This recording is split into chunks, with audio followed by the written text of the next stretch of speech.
nggak boleh. Justru LAI lah merubah dari original teksnya ke bahasa Indonesia. Dunia Kristen kan terguncang gara-gara pemberitahuan 6.000 kesalahan, terguncang mereka. Jadi sekarang bingung mau kemana mereka itu. Gara-gara Yonatan Purnomo sih itu ya. Iya, parah. Tapi memang jalan-jalan Tuhan udah membuka semua kebohongan, dibuka caranya begitu caranya. Masa pendeta bisa-bisa aja pendeta itu harusnya dia kan mendukung, tapi dia bilang ada 6.000 kesalahan. Memang sudah ada rancangan damai sejahtera. Datang si Aldo juga bikin sendiri. Nah, lebih kacau lagi kan. Nah, lebih kacau lagi. Dunia Kristen itu terguncang sekarang terutama di Indonesia ya. Mereka punya bingung nama Tuhan kita siapa ya? Allah. Oh Allah gimana nih ya? Mereka bingung sekarang akhirnya jadi Yahweh. Ada terjemahan jadi Yahweh. Itu kan Yahweh itu abad ke-16 baru populer ya. Yahweh itu abad ke-16 populer ya. Iya, Ilham Yesaya. Ini Palola ini musim apa Kristen Palola?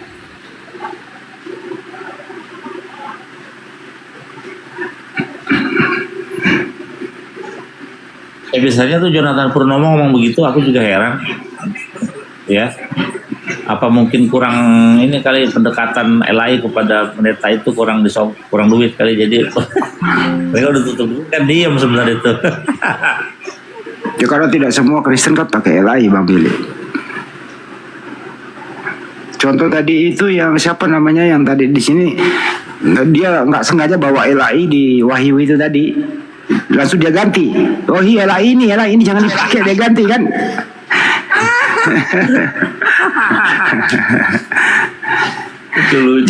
Jangan pakai LAI, ada kata Allah katanya.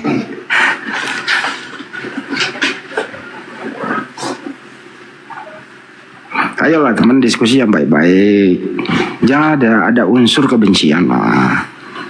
Nggak boleh kayak gitu.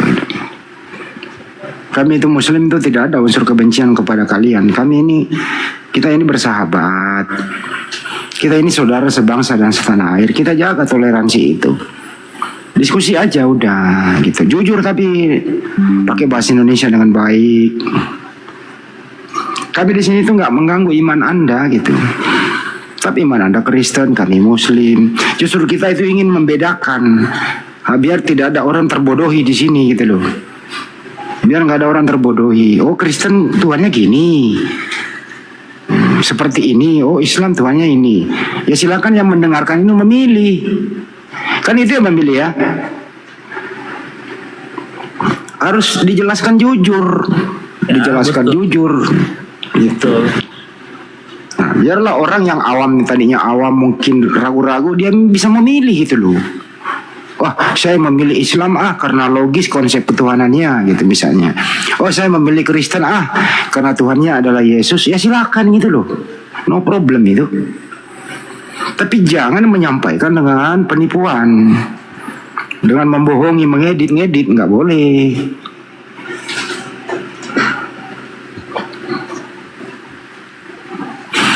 Ada Bible beredar itu berbahasa Arab, tampilannya mirip Al-Quran, diterjemahkan ke bahasa Indonesia. Ini apa maksudnya?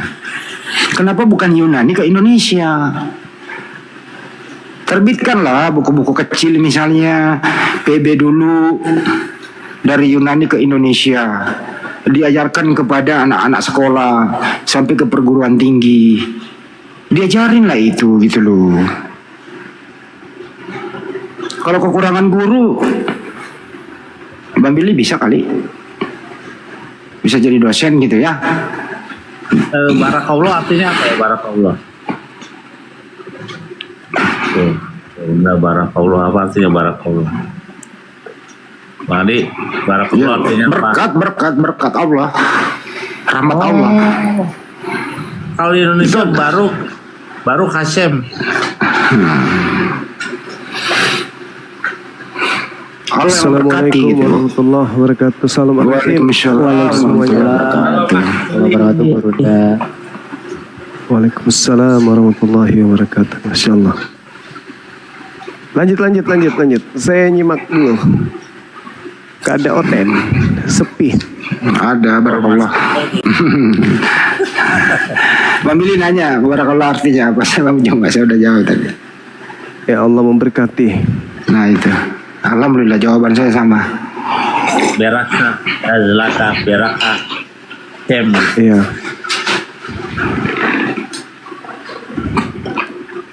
Ini loh. Ada hal yang menarik. Iya, gimana Bang Kanda? Menarik apa dulu? Bang Juma dulu. Yang kejadian 12 itu. Kejadian 12 nomor 3. Masya Allah. Data ini tidak saudara kita Muslim. Dan saya suka data ini karena selaras dengan kehidupan umat Islam gitu. Orang-orang yang memberkati akan diberkati dan orang yang mengutuk Israel akan dikutuk, kan gitu.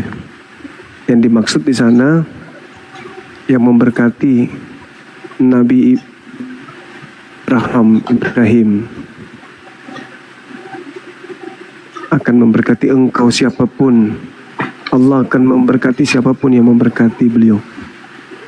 Nah, ini data yang sangat menarik tuh. Ketika dikatakan berfirmanlah Tuhan kepada Abraham, pergilah dari negerimu dan dari sana saudaramu dan dari sanak saudaramu dan dari rumah bapakmu ke negeri yang akan kutunjukkan kepadamu. Aku akan membuat engkau menjadi bapa yang besar dan memberkati engkau serta membuat namamu masyhur dan engkau akan menjadi berkat. Aku akan memberkati orang-orang yang memberkati engkau dan mengutuk orang-orang yang mengutuk engkau, dan olehmu semua kaum di muka bumi akan mendapatkan berkat. Ini aku suka kali data ini. Semoga aja di original teksnya itu juga begitu adanya. Hasan An-Nahar. Iya. Jadi pencipta langit dan bumi dalam kaidah Islam, Allah yang maha suci lagi maha tinggi, yang menyatakan kepada Nabi Ibrahim alaihissalam, aku akan memberkati orang-orang yang memberkati engkau. Ini adalah rutinitas ritual umat Islam. Setiap kali sholat itu yang kemudian dilakukan oleh umat Islam. Ini satu kebanggaan. Bagaimana dalam tahiyat, dalam sholat, umat Islam itu diajarkan kemudian untuk melakukan pemberkatan kepada Nabi Ibrahim alaihissalam beserta dengan keturunannya, anak-anaknya. Dan ini tidak dilakukan oleh agama, dalam hal ini orang-orang Kristen. Tidak ada dalam prosesi ibadah mereka melakukan pemberkatan. Kalau di Islam itu kan sangat jelas. Allahumma salli ala Muhammad wa ala alihi Muhammad kama sallaita ala Ibrahim wa ala ali Ibrahim. Segala kehormatan, keberkahan, kebahagiaan dan kebaikan, ya, dan kebaikan bagi Allah, salam rahmat dan berkahnya kupanjatkan kepadamu wahai Nabi Muhammad. Salam keselamatan semoga tetap untuk kami seluruh hamba yang soleh. Ini jelas sekali tuh. Ya Allah, limpahkanlah rahmat kepada Nabi Muhammad sebagaimana engkau beri rahmat kepada Nabi Ibrahim dan juga keluarganya, keturunannya. Masya Allah. Limpahkanlah berkah atas Nabi Muhammad beserta keluarganya sebagaimana engkau memberi berkah kepada Nabi Ibrahim dan juga keturunannya. Sesungguhnya engkau maha terpuji lagi maha mulia di seluruh alam semesta. Ini satu kebanggaan ketika berhadapan dengan orang-orang Kristen. Meskipun sebenarnya tanpa ada materi-materi dialog atau diskusi, Islam sebelum bertemu dengan Kristen atau misionaris atau adanya dunia debat lintas agama, dari sejak 1400 tahun silam, bangsa Arab dan juga seluruh pengikutnya dalam mencanangkan kemudian pemberkatan di atas muka bumi ini, Nabi Muhammad dan umatnya selalu melakukan pemberkatan. Nah, kalau kita melihat dari data kejadian 12 nomor 3 ini, saya sering mengatakan bahwa sekiranya Nusantara ini dipenuhi oleh umat Islam, tak ada basis-basis Kristen, maka Indonesia seluruhnya akan diberkati oleh pencipta langit dan bumi. Sesuai dengan yang ada di dalam kitab Kejadian. Aku akan memberkati orang yang memberkati engkau dan mengutuk orang-orang yang mengutuk engkau. Dan olehmu semua kaum di muka bumi akan mendapat berkat. Olehmu semua kaum, ya betul, jika mana kaum itu memberkati beliau. Ya bagaimana ceritanya alam ini, bumi ini akan diberkati Tuhan kalau isinya hanya orang-orang yang mengutuk Nabi Ibrahim? Kira-kira apakah Tuhan akan memberkati Indonesia jikalau isinya penuh dengan masyarakat atau penduduk yang suka menghujat Nabi Ibrahim, memfitnah Nabi Ibrahim dan seterusnya. Mengatakan Nabi Ibrahim itu tidak sabaran. Nabi Ibrahim memiliki gundi. Nabi Ibrahim memiliki anak yang tidak sah. Nabi Ibrahim meniduri budaknya dan seterusnya. Apakah ketika Indonesia dipenuhi dengan orang-orang yang punya keyakinan seperti itu, Indonesia akan diberkati oleh pencipta langit dan bumi? Itu tidak mungkin berdasarkan Kejadian 12 nomor 3. Alhamdulillah, terlepas daripada data itu, kami umat Islam tidak pernah mengetahui dan tidak pernah membaca data sebelumnya tentang kitab Kejadian ini.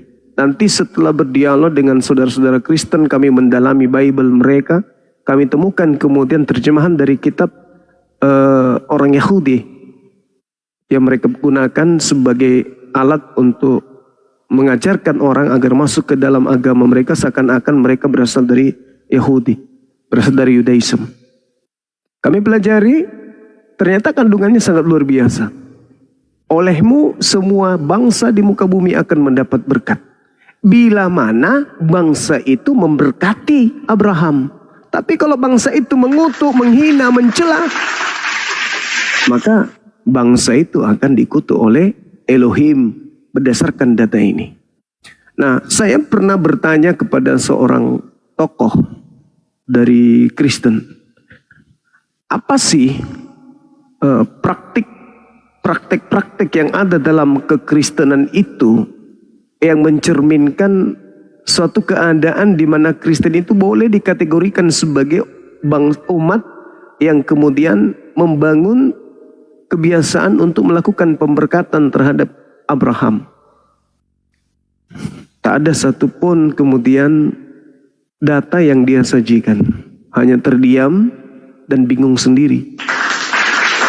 Karena saya mengatakan begini, ketika Nabi Ibrahim alaihissalam diuji oleh Allah, beliau kemudian yang mulia diminta untuk mengorbankan anaknya. Ketika diuji oleh Allah, Nabi Ibrahim begitu cintanya kepada anaknya tersebut. Tetapi ketika dipinta oleh Allah, tak ada kata tidak, tak ada kata ragu. Anak yang dicintai, disayangi, rela diberikan kepada pencipta. Sebenarnya itu hanya ujian dalam Kejadian 22 nomor 1 itu. Hanya menguji kesetiaan Nabi Abraham, Nabi Ibrahim. Apakah beliau lebih mencintai Tuhannya daripada mencintai anaknya. Nah, ternyata Nabi Ibrahim, jangankan hartanya, jangankan kulupnya, anaknya saja diberikan oleh Nabi Ibrahim. Nah, bagaimana dengan mereka? Mereka, Nabi Abraham diminta oleh Allah untuk mengorbankan kulupnya, untuk berkhitan. Potong kulupmu. Nabi Abraham lakukan serta dengan keturunannya secara turun-temurun. Mereka jangankan menundukkan wajahnya, jangankan kemudian menundukkan wajah di tanah untuk menyembah kepada pencipta langit dan bumi, untuk sekedar potong kulupnya aja, nyumbang kulup atas perintah Tuhan aja mereka ogah. Apalagi mau menghabiskan waktu untuk menyembah, beribadah kepada pencipta langit dan bumi. Itu berat. Nah, sedangkan umat Islam ketika diperintahkan kepada Nabi Muhammad, ikutilah ajaran Nabi Ibrahim yang lurus, hanif. Sunnat diajarkan, kemudian tauhid diajarkan, kemudian berkurban hewan, binatang diajarkan, kemudian umat Islam itu tunduk kepada apa yang diperintahkan dan apa yang dicontohkan oleh Nabi Ibrahim. Bukan hanya sebatas itu umat Islam ini. Makanya kami bangga menjadi umat Islam itu. Bukan hanya sekedar itu. Kami setiap kali mengucapkan atau menyebut nama beliau, senantiasa kami mengatakan apa? Alaihissalam, alaihissalam, alaihissalam. Pemberkatan terhadap beliau. Itulah Islam. Siapapun yang memberkati engkau, siapa yang memuliakan, siapa yang memuji engkau, menyanjung engkau di hadapanku, maka aku akan memuliakan mereka. Aku akan memberkati mereka. Kami menyebut nama beliau, kami sebut alaihissalam. Atasnya keselamatan, atasnya damai sejahtera, atasnya kemudian damai. Ini luar biasa tuh. Itu umat Islam. Padahal kami umat Islam tidak pernah merasa bahwa kami adalah keturunan rohani. Keturunan rohani. Kami tidak pernah mengatakan diri kami keturunan rohani. Tapi ada yang mengatakan diri mereka, kami juga adalah anak-anak Abraham secara rohani. Peret. Secara rohani akal-akalan tapi. Nah, kembali kepada kejadian 12 ini. Sekali lagi saya katakan, kalau kota Makassar ini dipenuhi oleh umat Islam yang senantiasa melakukan pemberkatan kepada Nabi Ibrahim setiap saat, maka kota Makassar ini akan diberkati oleh Tuhan pencipta langit dan bumi. Kalau ibu kota negara senantiasa kemudian melakukan ibadah sholat, seluruh penduduknya sholat, maka Jakarta akan diberkati oleh pencipta langit dan bumi berdasarkan kejadian 12 nomor 3. Tapi kalau sebaliknya, yang suka mengumpat Nabi Ibrahim, mengatakan Nabi Ibrahim punya anak yang tidak sah, dengan menuduh Nabi Ibrahim memiliki anak yang tidak sah, dengan mengatakan Ismail sebagai anak yang tidak sah, maka itu sama halnya menuduh Nabi Ibrahim melakukan sesuatu yang mungkar, yaitu zina. Dengan mengatakan Nabi Ibrahim memiliki anak yang tidak sah, itu sama halnya mengutuk beliau. Nah, dalil itu mengatakan, aku Tuhan pencipta langit dan bumi akan mengutuk siapapun yang mengutuk engkau Abraham. Tidak cukup hanya sebatas itu. Tuhan juga mengatakan, olehmu semua kaum di muka bumi akan mendapatkan berkat. Nah, ada satu rahasia yang ingin saya katakan di sini. Apa itu? Di luar Yahudi ada dua agama yang mengusung kemudian tentang Taurat. Di luar agama Yahudi. Yang pertama Kristen, yang kedua adalah Islam. Dua agama ini sama-sama mengusung Taurat, sama-sama mengusung Nabi Ibrahim. Meskipun mereka selalu mengatakan Ibrahimnya Islam dengan Abrahamnya Kristen itu berbeda. Tapi itu adalah akal-akalan mereka saja. Nah, agama di luar daripada Yahudi atau Yudaism yang juga mengajarkan tentang Taurat, Islam itu mengajak orang lain kemudian begitu anaknya lahir, cucunya lahir, seketika itu juga melakukan pemberkatan kepada Nabi Ibrahim alaihissalam. Itu hebatnya di Islam. Sedangkan Kristen ketika lahir itu tidak ada. Jangankan yang lahir yang dewasa pun, bahkan yang sudah mau meninggal dunia pun tidak pernah melakukan pemberkatan itu. Sebagaimana yang dilakukan oleh umat Islam.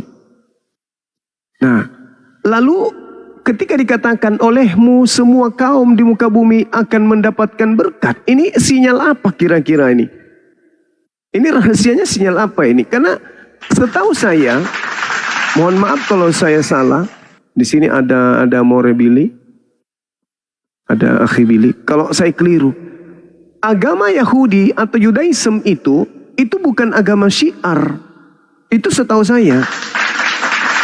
Iya. Karena perintahnya Iya. ajarkan berulang-ulang kepada anak-anakmu perintahnya. Masya Allah. Jadi bagaimana mungkin alam semesta ini akan diberkati oleh pencipta langit dan bumi kalau kita hanya mengandalkan Yudaism? Ini sinyal dari Allah, ini sinyal dari Tuhan. Kalau kita mengandalkan Yudaism, mereka ya hanya mengajarkan Torah untuk berpegang teguh. Al-Quran surah Al-A'raf ayat 144-145. Torah itu adalah petunjuk, Torah itu adalah rahmat. Tapi itu hanya untuk keturunan Nabi Yakub. Nah, kalau agama sebagai petunjuk, sebagai rahmat, tetapi itu hanya berlaku kepada kaum tertentu, kaum pilihan Elohim, lalu bagaimana alam semesta ini bisa diberkati? Sementara pemberkatan itu hanya tertuju kepada orang-orang yang memberkati Nabi Ibrahim alaihissalam. Maka ketika saya sebagai apologet Islam, ya bukan karena Yahudi atau Yudaism yang datang membawa kitab Kejadian ini, enggak. Tapi misionaris yang menginginkan kemudian kita menjadi pengikut Kristus, makhluk yang keluar dari kubur tersebut. Maka saya belajar, saya mengkaji. Rupa-rupanya keturunan Nabi Ismail lah yang kemudian menjadikan pencipta langit dan bumi itu memberkati alam semesta ini. Kenapa? Karena kalau yang diandalkan Kristen, tidak ada pola di dalam agama mereka mengajak orang di luar Yahudi untuk melakukan pemberkatan kepada Nabi Abraham. Kenapa? Ajaran Nabi Abraham, ajaran Tauhid. Shema Israel, Adonai Eloheinu, Adonai Ahad. Mengajarkan kemudian untuk mentauhidkan bahwa pencipta langit dan bumi itu adalah hakikat yang tunggal, absolut. Tidak bisa kemudian terbagi, terbilang, atau apapun itu namanya. Nah, bagaimana mereka bisa diharapkan untuk melakukan pemberkatan itu? Ya bisa. Karena mereka memang membawa Nabi Abraham juga. Mengajarkan, menyampaikan tentang Torah juga. Tapi tidak melakukan pemberkatan. Berbeda dengan umat Islam. Alam semesta ini menjadi diberkati oleh Tuhan yang datang kepada Nabi Abraham. Dikarenakan umatnya Nabi Muhammad yang mengajarkan siang malam 24 jam untuk melakukan pemberkatan tersebut. Nah, inilah kemuliaan, kehebatan Islam. Nah, karena apa yang dijanjikan oleh Tuhan dalam kitab Torah itu bisa terimplementasi oleh keturunan Nabi Ibrahim alaihissalam melalui Nabi Ismail. Nah, sedangkan keturunan Nabi Ishak itu diajarkan pokok-pokok sebagai jalan petunjuk menuju kepada keselamatan, hanya berlaku sebagai warisan dari Nabi Yakub alaihissalam kepada keturunannya. Dan itu banyak diterangkan dalam ulangan 5, nomor 1, nomor 2, nomor 3, kemudian ulangan 33, nomor 1, nomor 2, nomor 3, endingnya di nomor 4. Itu miris loh. Belum lagi ketika kita berbicara mengenai kitab Mazmur 147, nomor 19, nomor 20. Hukum-hukum yang datang kepada Yakub dan aturan-aturan main yang Tuhan berikan kepada Israel, itu tidak berikan kepada bangsa lain. Lalu bagaimana mungkin ada sebuah kekuatan kelompok di luar Yudaism yang kemudian mengambil terjemahan kitab itu, lalu mereka jadikan sebagai kendaraan untuk mengikutkan, menjadikan bangsa di luar Israel untuk menjadi pengikut mereka. Jadi ada dua kekuatan di luar Bani Israel yang sama-sama merupakan agama syiar. Yang satu yaitu Islam, mengajarkan untuk memuliakan, melakukan pemberkatan kepada Nabi Ibrahim alaihissalam. Hebatnya Al-Quran itu di situ. Hebatnya kaidah-kaidah keislaman itu di situ. Karena ketika umat Islam itu sholat, mereka memuliakan bukan hanya Nabi Ibrahim, tapi semua keturunannya. Itu jelas tuh. Tidak salah. Allahumma salli ala Muhammad wa ala alihi Muhammad kama sallaita ala Ibrahim wa ala ali Ibrahim. Keluarga Ibrahim, keturunan Ibrahim. Jadi umat Islam selalu memberkati keturunan Nabi Ibrahim. Makanya kita umat Islam dengan Yudaism ini itu tidak pernah berselisih. Kita bisa mengartikan bahwa mungkin agar lebih mudah dipahami. Tapi faktanya enggak. Memang betul-betul terjemahan. Enggak ada original teks. Jadi bagaimana mau tahu? Kalau misalnya terjemahan itu keliru, terjemahan itu salah. Misalnya, lalu bagaimana bisa tahu yang benar ini? Sementara original teksnya sudah tak ada. Nah, ini yang perlu kemudian saudara-saudara kita yang Kristen yang memiliki amanat agung untuk pelajari dengan seksama apakah yang kita sampaikan ini adalah sesuatu yang keliru. Kalau dia hanya terjemahan toh biar bisa direvisi, tapi kan revisinya itu kan harus merujuk kepada original teksnya. Dan yang menarik adalah meskipun mereka kemudian mempertahankan original teksnya, bahasa Yunani dalam terjemahan Perjanjian Baru ini mereka pertahankan original teksnya. Itu tidak akan sampai kepada Yesus. Gak sampai kepada Yesus.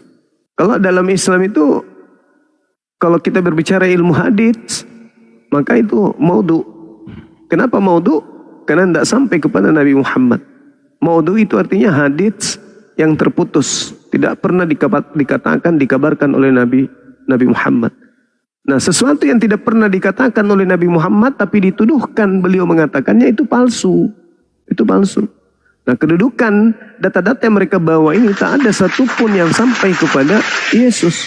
Hanya kutipan dari kesaksian-kesaksian orang yang tidak dikenal. Maka dalam ilmu hadits disebut dengan penyampaian atau kabar palsu yang tidak bisa dipercaya. Tapi untuk dipelajari, dijadikan sebagai bagian daripada mutiara ilmu bisa. Makanya di Islam itu hadis palsu juga itu ada. Hadis palsu juga dipelajari sebagai khasanah ilmu, bukan sebagai dalil untuk menetapkan sebuah hukum. Nah, tapi kalau mereka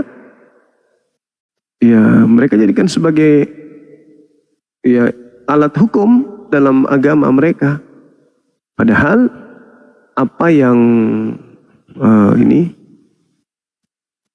apa yang mereka sampaikan itu tidak sampai kepada Yesus itu sendiri. Sekira begitu, teman-teman. Silakan diambil alih. Oke, baik. Gurunda izin. Ini Bang Arom ngajak diskusi Hatuha sama Gurunda. Temanya ini, siapa yang memberkati Abraham atau Nabi Ibrahim, Gurunda? Oh, boleh. Silakan. Nah, ini Bang Aromnya udah naik. Bang Arom, salam. Silakan, selamat malam. Malam. Ya, turut berduka cita ya. Turut berduka cita. Sehat, Nggak usah kau framing lah. Sentang. Saya kebetulan habis konser tadi. Kenapa? Habis konser jadi suara saya agak tenggelam. Saya nyanyiin 14 album tadi. Di mana nyanyi? Di panggung sini. Panggung. Lagi di gunung soalnya. Apa itu? Biar kelihatan temanya saya ilangin ya. Ya, saya ilangin dulu temanya ya. Pokoknya ini temanya ya, Bang Arom. Siapa yang memberkati Abraham biar kelihatan ininya, muka kusamnya. Kejadian 12. Tapi jangan dipaksa. Kejadian 12. Oke, Kejadian 12 dari ayat 1 sampai ayat 6. Berfirmanlah Tuhan kepada Abraham, pergilah dari negerimu dan dari sana saudaramu dan dari rumah bapakmu ini ke negeri yang akan kutunjukkan kepadamu. Aku akan membuat engkau menjadi bangsa yang besar dan memberkati engkau serta membuat namamu masyhur dan engkau akan menjadi berkat. Aku akan memberkati orang-orang yang memberkati engkau dan mengutuk orang-orang yang mengutuk engkau. Dan olehmu semua kaum di muka bumi akan mendapat berkat. Gitu. Jadi adanya hanya di Bible. Itu pemberkatan, berkatnya yang luar biasa ke seluruh bangsa, ke semua bangsa. Gitu. Kejadian 12 datanya itu. Oke, baik. Udah? Oke, makasih. Bismillahirrahmanirrahim. Al-Quranul Karim dalam surah Al-Baqarah ayat 130. Wa may yarghabu an millata Ibrahim illa man safiha nafsa. Siapa yang membenci ajaran Nabi Ibrahim alaihissalam selain orang yang memperbodoh dirinya sendiri. Jadi kata Quran, barang siapa yang membenci ajaran Nabi Ibrahim, maka orang itu adalah orang yang memperbodoh diri sendiri. Walaqad istafainahu fid dunya. Dan aku Tuhan benar-benar telah memilih Nabi Ibrahim alaihissalam di dunia ini. Wa innahu fil akhirati laminas salihin. Dan sesungguhnya di akhirat nanti beliau Nabi Ibrahim termasuk orang-orang yang soleh. Jadi Al-Quran mengatakan wa may yarghabu an millata Ibrahim illa man safiha nafsa. Tidak ada orang yang membenci Nabi Ibrahim ajarannya kecuali orang yang memperbodoh dirinya. Iz qala lahu rabbuhu aslim qala aslamtu lirabbil alamin.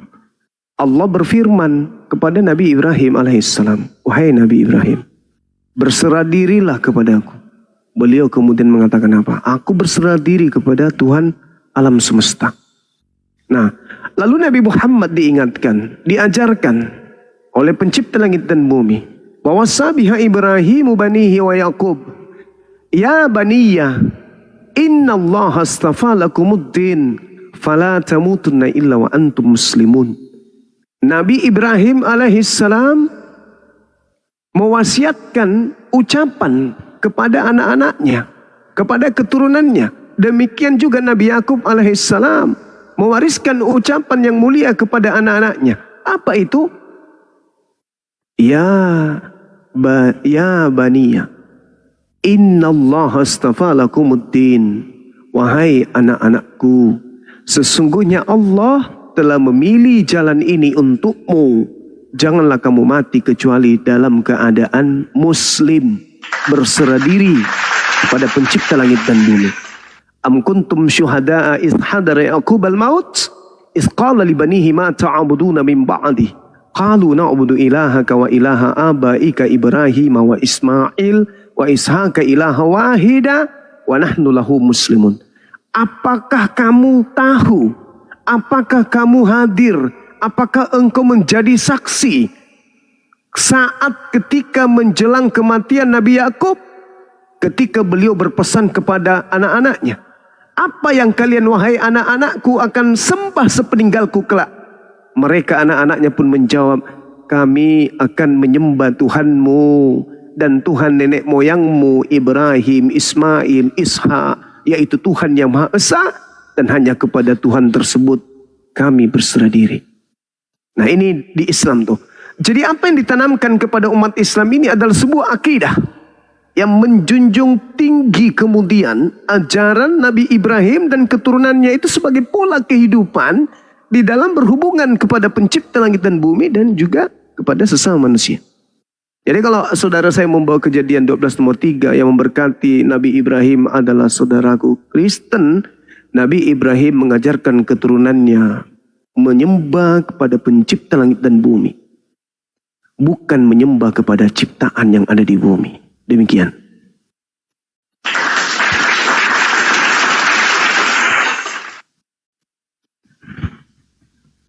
Oke. Jadi menurut Bang Juma kan yang memberkati kan Allah Subhanahu wa taala ya. Tapi sedangkan dari kitab perjanjian lama itu belum ada kata Allah. Itu adanya El Shaddai di situ. Jadi belum ada kata Allah di situ, Bang. Belum ada. Bahkan di teks aslinya pun belum ada kalimat itu. Jadi yang memberkati itu ya Tuhan di perjanjian lama, Bang. Itu. Saudaraku, Teks saudaraku aslinya. saudaraku gini, kalau kami di Islam itu memang berbeda dengan di Kristen. Kristen dibangun dari dasar pijakan menggunakan terjemahan agama Yudaism. Kalau kami Islam enggak.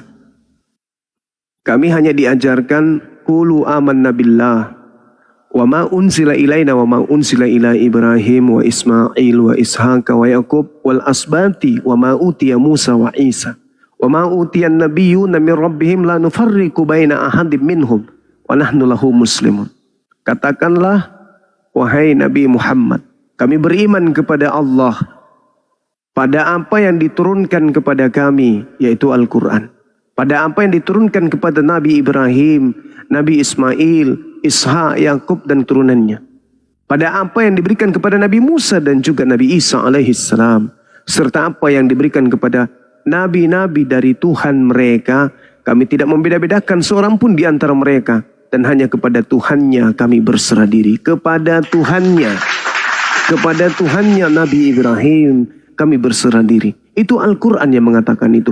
Wa nahnu lahu muslimun. Dan hanya kepada Tuhannya Nabi Abraham kami berserah diri.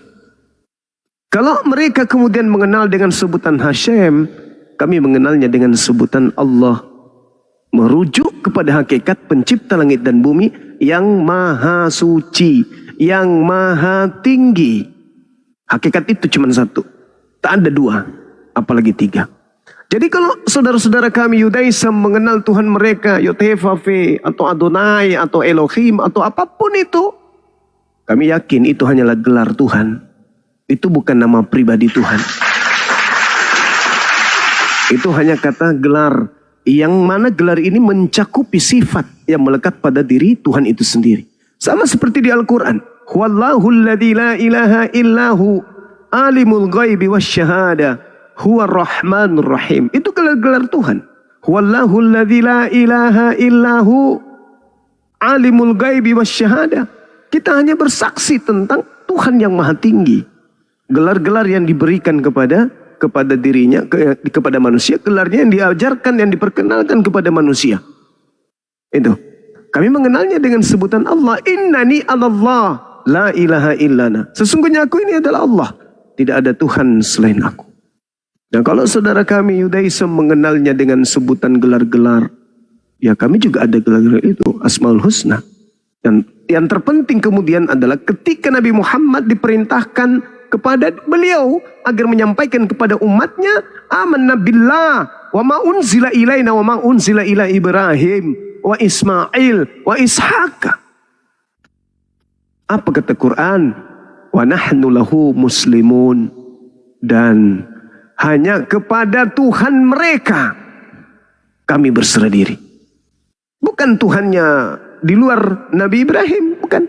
Tapi Tuhannya Nabi Ibrahim lah kami berserah diri. Itu Al-Quran yang menerangkan surah Al-Baqarah ayat 136. Silakan. Ya sebenarnya kalau temanya itu Bang Juma, itu memang kita nggak akan ketemu sih, karena berbeda kan, nama Tuhannya berbeda kan, gitu loh. Karena kalau ngambil dari Al-Quran kan Allah, kalau tapi dari ngambil perjanjian lama kan belum ada nama itu kan, gitu. Yang disebut Bang Juma tadi gelar segala macam, memang nggak mungkin ketemu ujungnya gitu, karena beda namanya Bang, yang memberkatinya, beda nama yang memberkatinya, gitu loh. Jadi nah, saudara membaca di kejadian iya, itu nggak ketemu nama itu Bang. Di kejadian itu nggak bakal ketemu nama itu Bang. Gitu loh. Saudaraku, kalau pindah ke kitab suci Al-Quran beda juga lagi namanya gitu loh. Iya. Mungkin beda oknumnya mungkin ya Bang ya, bukan Abraham yang sama kan. Gitu. Nah, Karena ini- yang diberkati kan hanya sampai ke Ishak Yakub gitu loh. Enggak, Ya, saudaraku, sampai ke- coba Anda. Kok enggak Coba. gimana? Di situ jelas dikatakan, olehmu semua kaum di bumi akan mendapat berkat. Tadi saya diskusi dengan sahabat saya, Akhi Billy, saya bertanya kepada beliau, apakah agama Yahudi, agama Yudaism ini, itu agama syiar yang diperuntukkan untuk diajarkan kepada bangsa lain?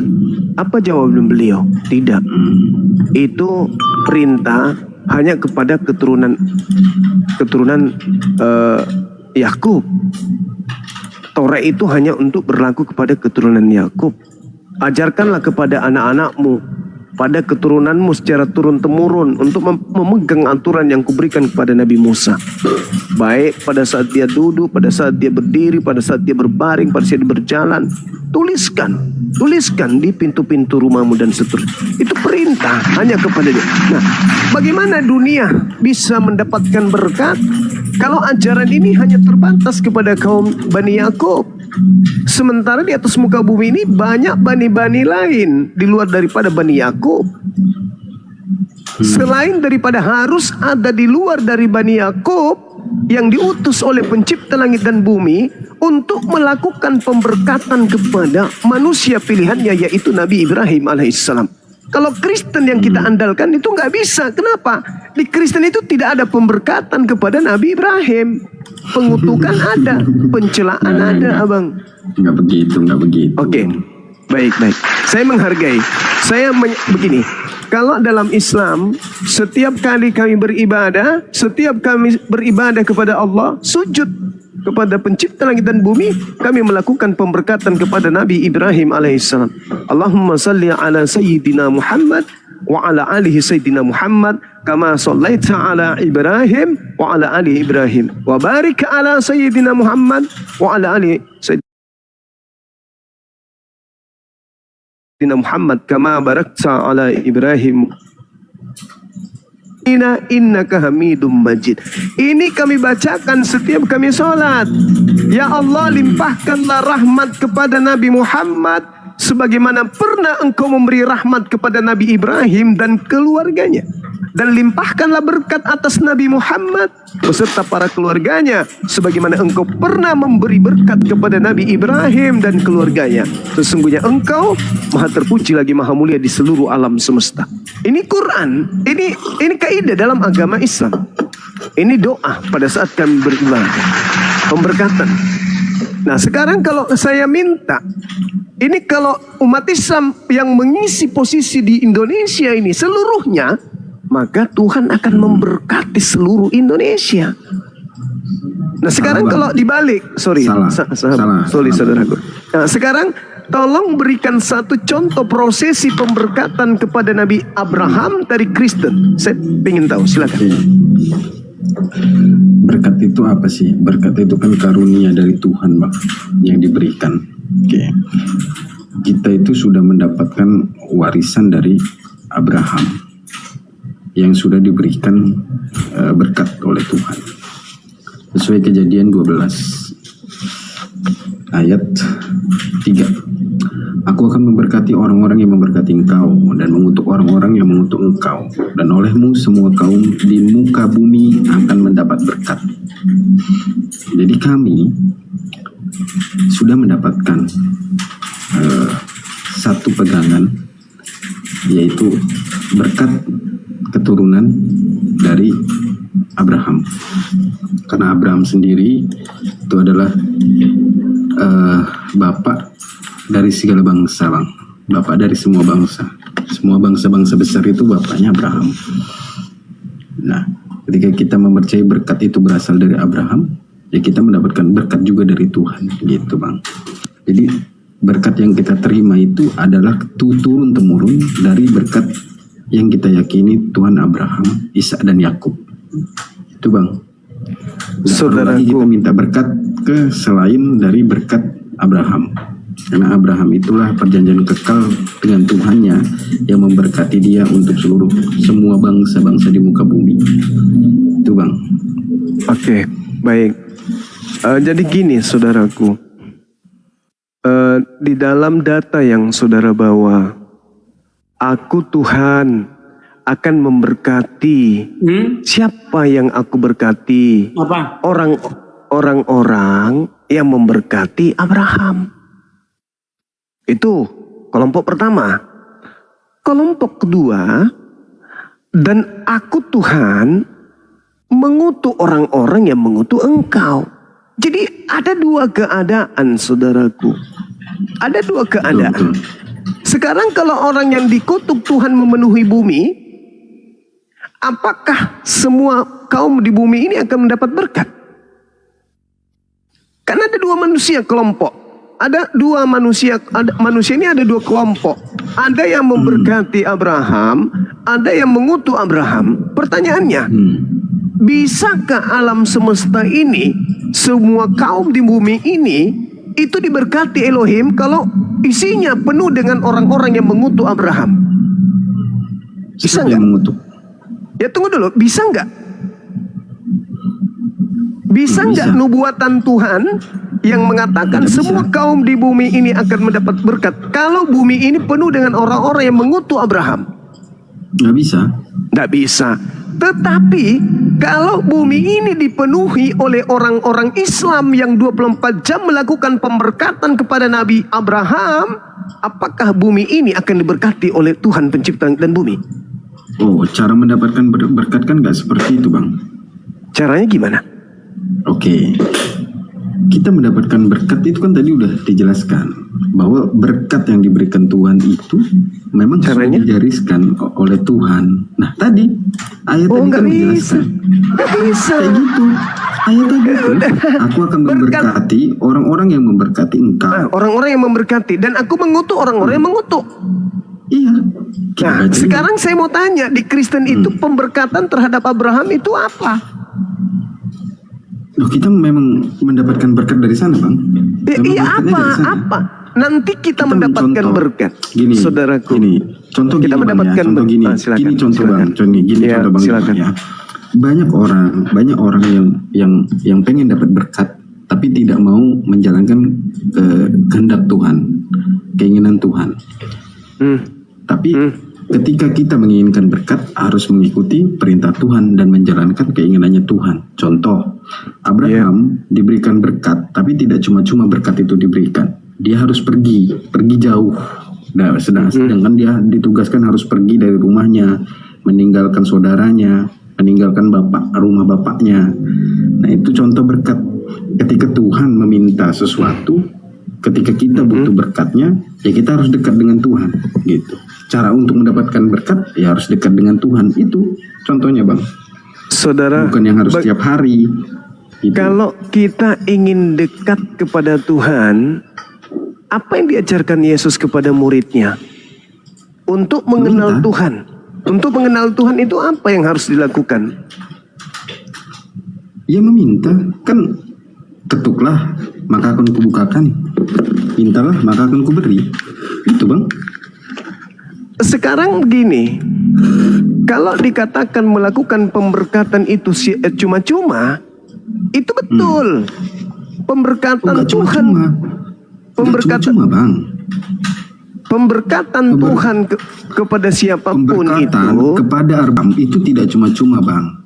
ya orang-orang di Kejadian luar. 12 ayat 1 berfirmanlah Tuhan kepada Abraham, pergilah dari negerimu.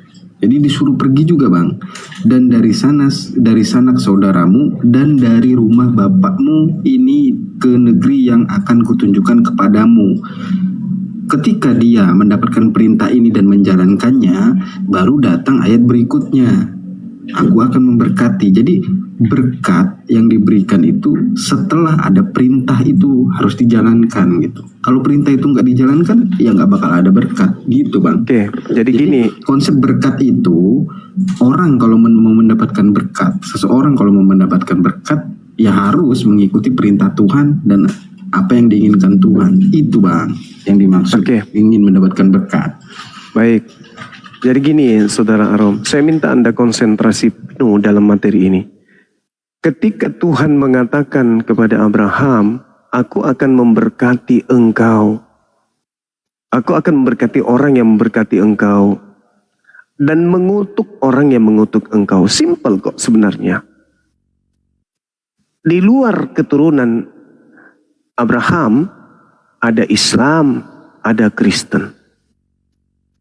Nah, Yudaism kita tidak bisa harapkan, karena memang Yudaism itu bukan agama syiar.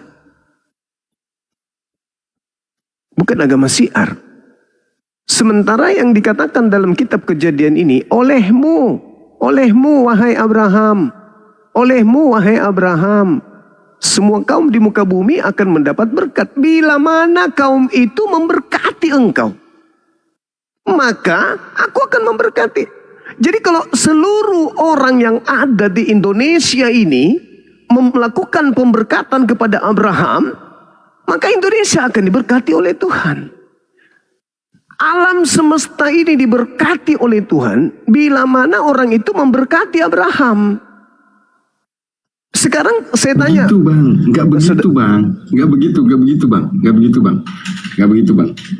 Arti dari Kejadian 12 ini, Abraham itu memberikan contoh agar dapat diberkati oleh Tuhan. Seperti apa?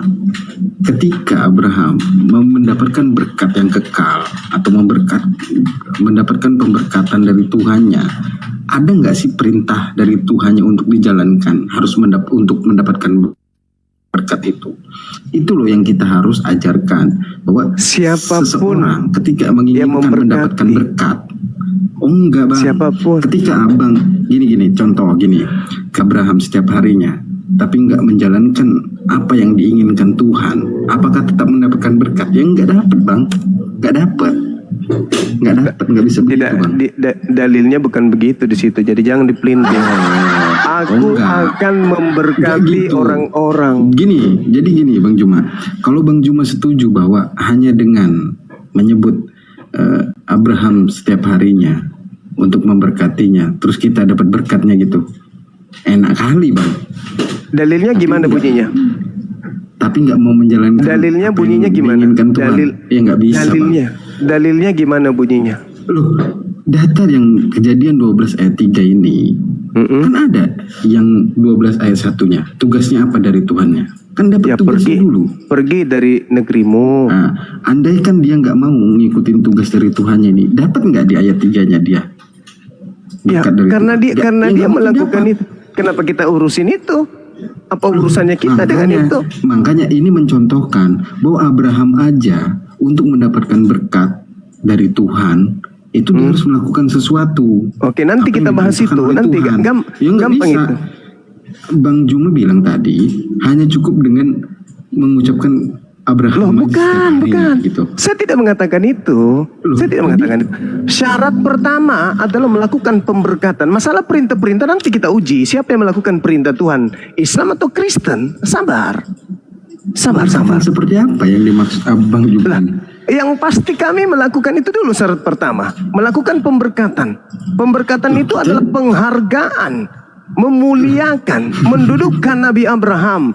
Dan itu kami teori praktekkan. Kami mempraktekkan dalam kehidupan kami sehari-hari. Di dalam sholat kami memberkati beliau sebagaimana berkat yang diberikan kepada Nabi Abraham alaihissalam dan keturunannya. Nah, sekarang dari teori ini saja kami sudah unggul. Nah, sekarang orang Kristen coba di mana dalam prosesi ibadahnya melakukan pemberkatan kepada Abraham? Itu aja dulu. Adakah? Ini belum perintah. Kita masuk teori lisan dulu. Gini bang, karena beda ya bang ya. Kita kan konsepnya pengajaran bang, pengajaran dan mendengarkan firman. Nah, ketika pengajaran ini sudah disampaikan, cara mendapatkan berkat seperti apa sih? Contohlah di Kejadian 12, seperti kisahnya Abraham. Gimana cara untuk mendapatkan berkat? Ya mengikuti perintah Tuhan. Apapun perintahnya kita lakukan, pasti akan diberikan berkat. Karena sudah ada contoh. Yang mencontohkan siapa? Ya Abraham. Gitu. Selesai sampai situ bang. Oke. Jadi ketika Kita masuk dalam praktek. Ketika seseorang ingin mendapatkan ingin mendapatkan berkat, ya nggak perlu tanya lagi caranya. Oh, nggak gimana. bisa, Ya, cukup. nggak bisa begitu. Yang pertama, yang pertama dulu, secara teori umat Islam sudah diunggulkan di situ. Sekarang kita masuk ke praktek.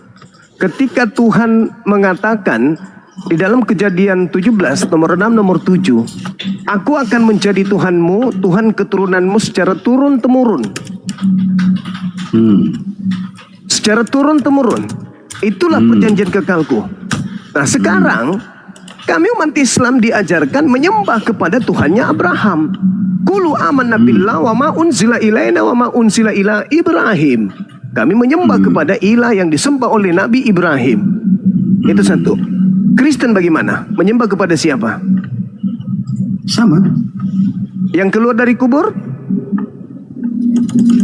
Nah, kan memiliki 3 pribadi, satu hakikat. Tuhannya Abraham berapa pribadi? Ada 3 dong. Dan firman. Sama Isra Adonai Echad. Ini kalau praktek. Ingat saudaraku, saya sudah menang teori. Kami dalam ibadah sholat melakukan pemberkatan. Dalam praktek, aku akan menjadi Tuhanmu dan Tuhan keturunanmu secara turun temurun. Di situ ada Nabi Ismail, ada Nabi Ishak. Keturunan Nabi Ismail, Nabi Muhammad. Dan Al-Quran ketika datang dikatakan apa? Dan kami diajarkan untuk menyembah kepada apa yang disembah oleh Nabi Ibrahim alaihissalam.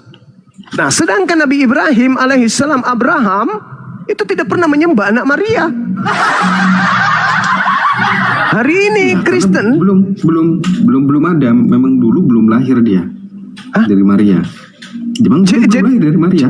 Jadi boleh gitu. Ketika Tuhan melakukan perjanjian kekal, aku yang akan menjadi Tuhanmu, Tuhan keturunanmu, dan itu adalah perjanjian kekal. Artinya kalau perjanjian kekal, tidak boleh Elohim itu diganti dengan anak Maria, anak Martin, anak Silsili. Gak ada yang ganti, Bang. Gak ada yang ganti. Apakah yang disembah Abraham itu anaknya Maria? Karena dia masih menjadi firman pada Bapa. Perjanjian kekalnya nggak boleh menyembah selain daripada yang datang menyatakan diri kepada Abraham. Betul. Nah, terus Betul. bagaimana bisa Anda mengatakan betul sedangkan Kristen menyembah kepada anak manusia? Oh, enggak, Bang. Nah, apakah keturunan Abraham menyembah anak manusia? Siapa yang nyembah anak manusia? Yesus itu anak kodok rupanya. Nah, manusianya ngapain disembah, Bang? Lah, orang Kristen itu pasti menyembah manusianya, tidak mungkin tidak. Lalu apanya yang disembah? Apanya yang disembah? Apanya yang disembah? Dominatur, Bang. Enggak ada dominatur itu enggak ada. Itu akal-akalan. Gimana? Sekarang begini. Kalian gimana? Begini saudaraku. Kita lihat Yohanes 17 nomor 3. Hidup kekal itu adalah mereka menyembah Engkau Tuhannya Abraham, satu-satunya Tuhan yang benar, dan menyembah Yesus yang Engkau utus. Ada nggak begitu? Nggak ada. Dan mengenal Yesus yang Engkau utus. Di situ Yesus mau dikenal berapa natur? Pada saat itu Berubah lagi. itu mengajarkan kepada murid-muridnya cara berdoa untuk mendapatkan hidup yang kekal. Secara hidupnya untuk mendapatkan hidup kekal, Yesus dikenal dengan cara 2 natur apa 1 natur? Makanya mengenal dari makanya? surat Yohanes itu Mengenal Yesus berapa natur untuk mendapatkan hidup yang kekal, saudaraku? Kemanusiaannya ya 1 lah. 1 natur kan? Manusianya 1. Memang. Nah sekarang Tuhan yang disembah Nabi Abraham, apakah ada sisi kemanusiaannya? Jadi mau menghilangkan yang di Yohanes 1 ayat 1 dan Yohanes 1 ayat 14, Bang Juma. Itu firman. Coba Anda baca Yesaya 55 nomor 11. Segala firman yang keluar dari mulutku. Sama dulu. Ini kan berbicara mengenai firman kan. Anda baca Yesaya 55 nomor 11. Buka sekarang. Coba Anda buka. Buka dulu. Anda buka dulu. Anda baca Yesaya 55 nomor 11.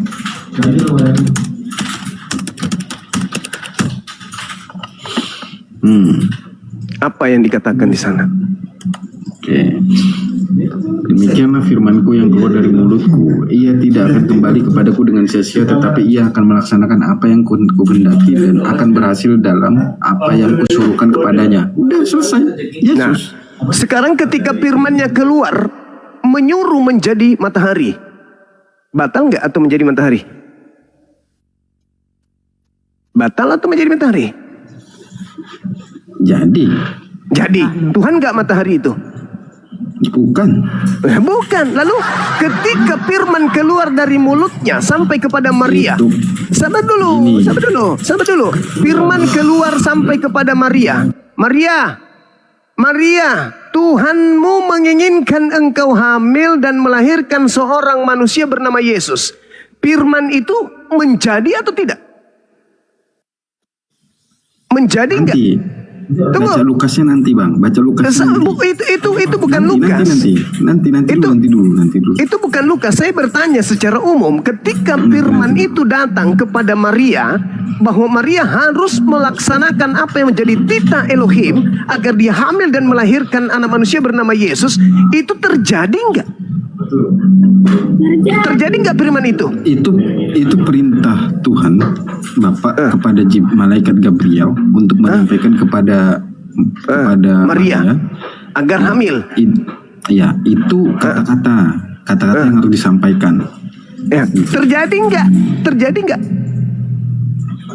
Terjadi. Nah, setelah terjadi, instruksi itu apa yang ada kemudian? Ada daging baru tanpa ayah? Ada. Itulah yang dikatakan Yesaya 55 nomor 11. Apa yang kuperintahkan keluar dari mulutku tidak akan kembali kepadaku dengan sia-sia sebelum terjadi apa yang aku titahkan. Salah. Makanya dikatakan nggak bisa. Coba Anda baca Yohanes. Sabar dulu. Yohanes 8 nomor 42. Boleh Anda baca? Ya Bang Juma lah baca. Yohanes 8 nomor 42. Aku keluar dari Bapa. Aku datang dari Bapa. Tetapi aku datang bukan atas kehendakku sendiri. Lalu atas kehendak siapa? Atas kehendak siapa? Atas kehendak Bapa. Bukan kehendak Yesus kan? Ya bukan, karena memang Ya diutus, bukan. kan? Matahari menjadi matahari atas kehendak siapa? Nah itu perkataan yang diinginkan. Itulah perkataan menjadi daging. Firman itu menjadi daging. Makanya di dalam Mazmur ini 33 bedanya, nomor Bang. 9, sabar. Mazmur 33 nomor 9, Tuhan memberi perintah maka semuanya ada. Yesus, ibunya diperintahkan hamil, maka Yesus ada. Sederhana kok itu. Enggak. Beda Bang. Kok beda? Ketika proses penciptaan langit dan bumi, itu proses penciptaan berkata-kata, kemudian jadi, maka jadilah, karena segala sesuatu dijadikan oleh Dia. Dia siapa? Firman. Nah, ketika di Yohanes 1 ayat 1, Firman itu bersama-sama dengan Allah dan Firman itu adalah Allah. Kemudian Yohanes 1 ayat 14, Firman itu telah menjadi daging. Jadi Firman itu yang datang langsung, Bang. Sang Firman itu yang berada pada Allah itu datang langsung. Tapi jadi gini, perkataan itu sudah menjadi manusia yang di dalamnya adalah firman itu sendiri yang sebelumnya bersama-sama dengan Allah. Oke, baik. Ketika matahari ingin dicipta, apakah Yohanes 1 nomor 1 itu berlaku? Bahwa firman bersama-sama dengan Tuhan? Yes, sebelumnya firman itu Yang dengan keluar ketika Tuhan berfirman jadilah terang, apa yang keluar? itu adalah perkataan melalui sang firman. Ketika dikatakan jadilah hamil, apa yang keluar? Perkataan yang diinginkan oleh Bapa melalui firman-Nya. Nah, beda nggak dengan matahari? Sama? Berarti matahari dengan Yesus kedudukannya sama-sama. Enggak, beda. Beda. Beda. Kalau saya mengatakan begini, pada mulanya matahari itu adalah firman yang bersama-sama dengan Tuhan. Mungkin orang dia Kenapa cipta. nggak mungkin? Kenapa nggak mungkin? Bukankah matahari itu adalah firman yang keluar dari mulut Tuhan? Bukan, karena dia sudah diciptakan. Lah, kalau Yesus, apakah firman yang keluar dari mulut Tuhan? Nah, kedagingannya kan ditambahkan, Bang. Itu bedanya. Apa ini? Apa ini? Maksudnya Tuhan menambah pribadi baru?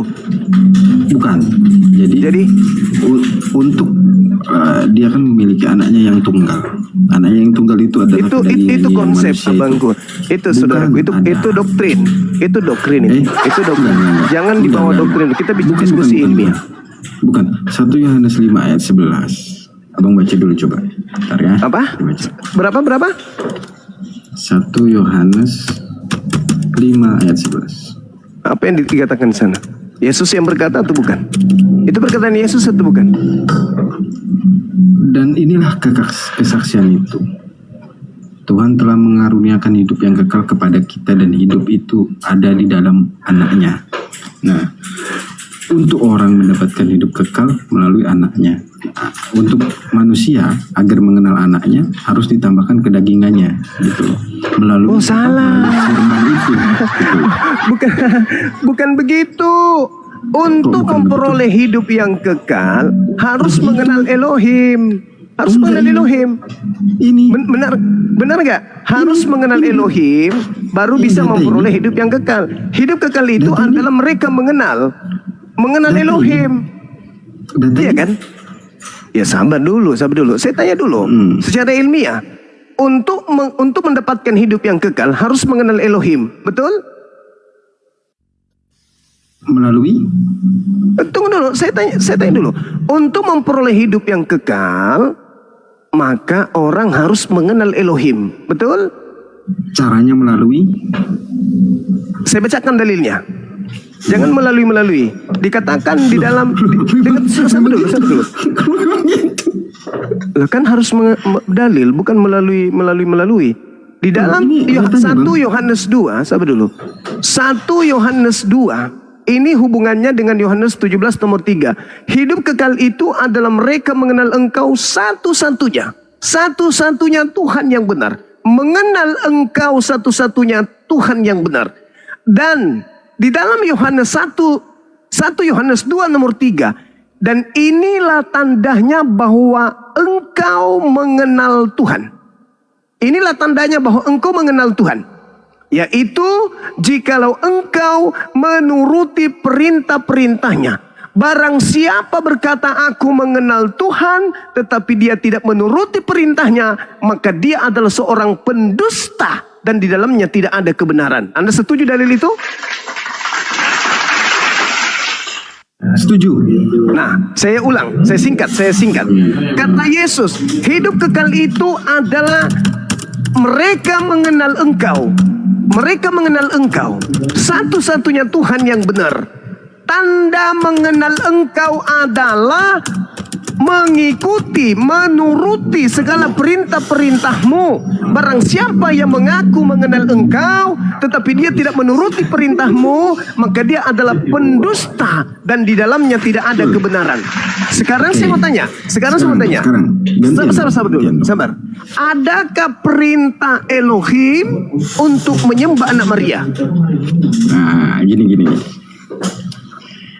Kita sepakat tadi bahwa untuk memperoleh hidup yang kekal adalah mengikuti apa yang diperintahkan oleh Tuhan Elohim. Oke ya. Ya. Nah, Adakah perintah menyembah anak Maria? sebentar. Di data Loh, Yohanes kita sudah masuk. Sebentar. Kita masuk ke praktik kehidupan. Ini kan pemberkatan terhadap Nabi Abraham. Pemberkatan terhadap Nabi Abraham dalam konsep bertuhan. Abraham mengajarkan kepada keturunannya, aku akan menjadi Tuhanmu dan Tuhan anak-anakmu secara turun-temurun. Nah, sedangkan kalian menyembah kepada Yesus. Nah, kita masuk pada poin di mana mengenal Tuhan satu-satunya yang disembah oleh Abraham dan keturunannya secara turun-temurun itu adalah apabila kita melakukan segala perintah yang ada terhadap nabi-nabi yang diutusnya. Sekarang, kalau Anda betul mengenal Tuhan yang datang kepada Nabi Abraham, dan itu adalah Yesus menurut kaidah Kristen menambahkan daging, ada nggak perintah dari Tuhannya Abraham untuk menyembah kepada Yesus anak Maria? Itu tanda. Kalau kau mengenal Tuhannya Abraham, maka engkau akan melakukan perintah-perintahnya. Ada nggak perintah menyembah kepada anak Maria? Itu dulu.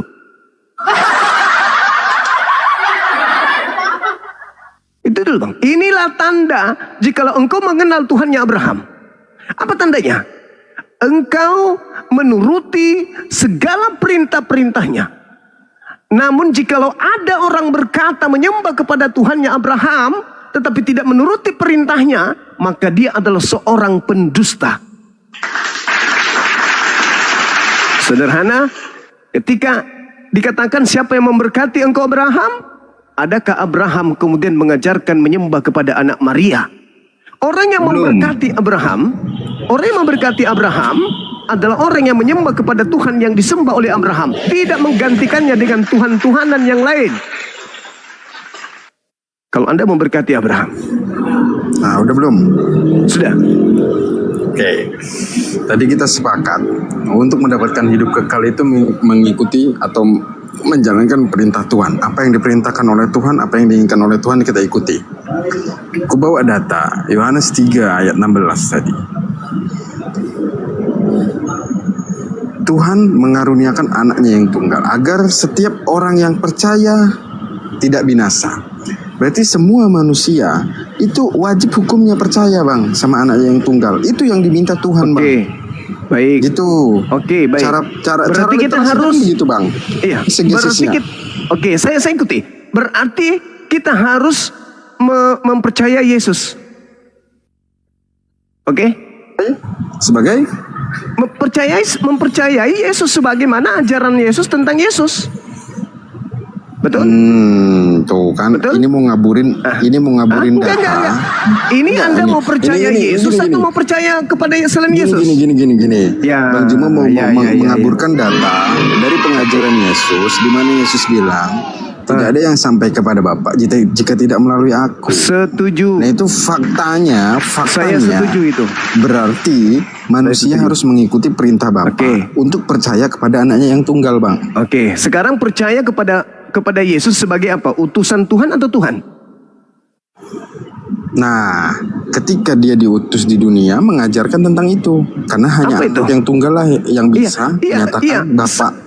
Saya mengatakan kepada saudara, percaya kepada Yesus bahwa Yesus itu utusan Tuhan atau Tuhan itu sendiri? Pada saat dia melakukan pengajaran ya dia utusan bang.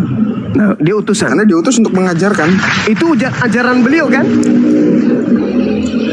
Betul, tapi semua manusia harus percaya sama dia. Nah, sekarang tolong Anda tunjukkan ajaran Yesus. Yesus mau dipercayai sebagai Tuhan itu sendiri. Nah, karena hanya dalam dialah, nama dialah kita diselamatkan bang. Di kisah para Saya rasul tidak kan tanya sudah itu. jelas. Saya tidak tanya Loh. itu, Abang. Saya tidak tanya. Mana?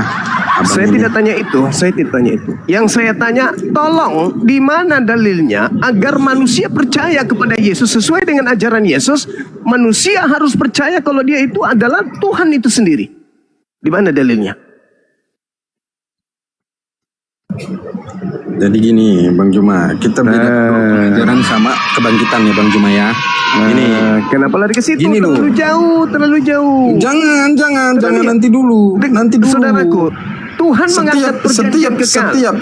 Setiap ayat yang dituliskan dalam Alkitab itu diilhami oleh Roh Kudus. Tuhan Jadi, melakukan.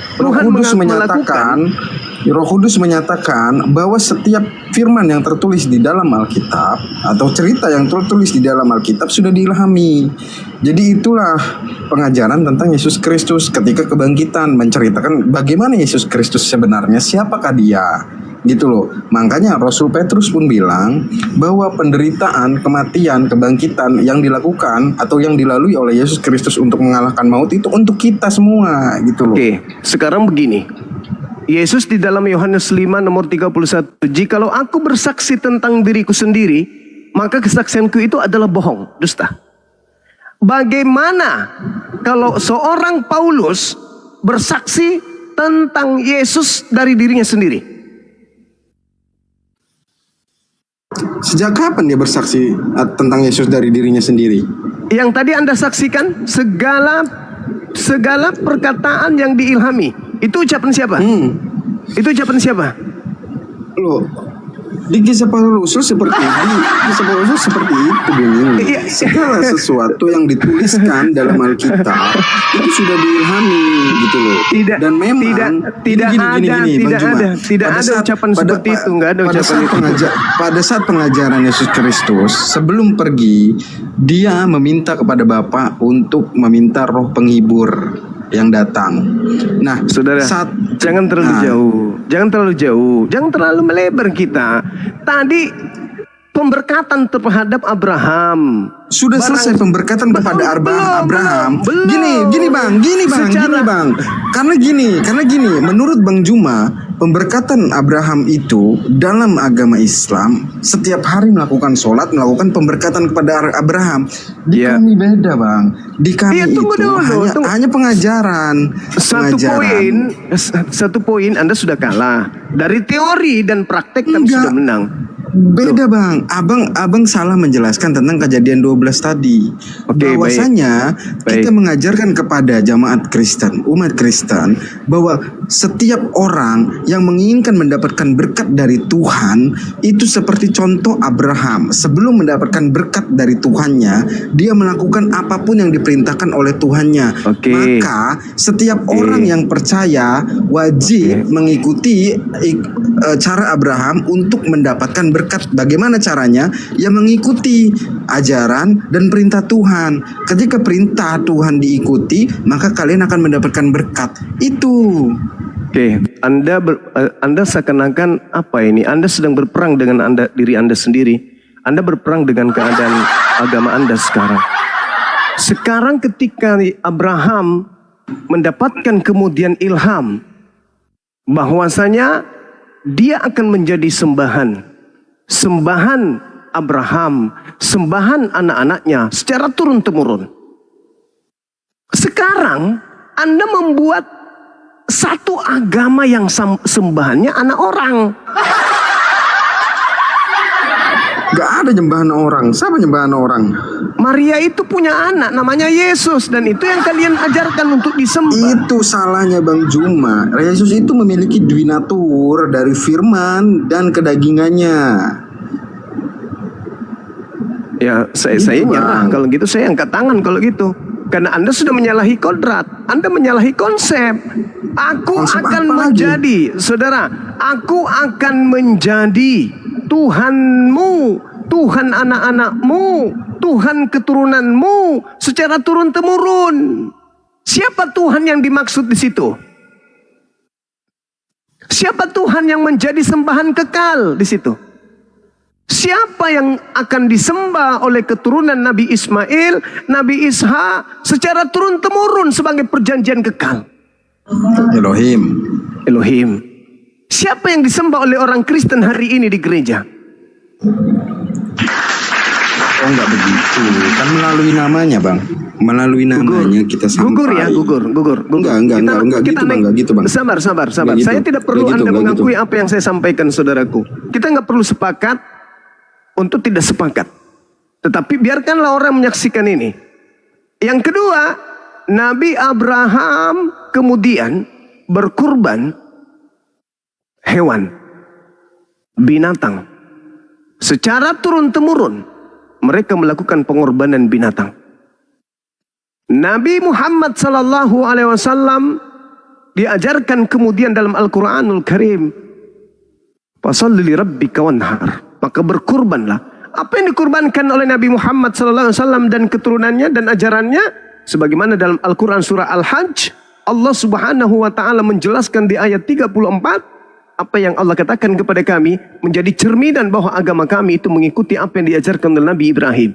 Walikulli ummatin ja'alna mansakal yazkuru smallah ala ma razaqahum min bahimatil an'am. Kami umat Islam mengikuti pola keagamaan Nabi Ibrahim alaihissalam, yaitu berkorban dengan menggunakan binatang hewan ternak. Bagaimana dengan Kristen?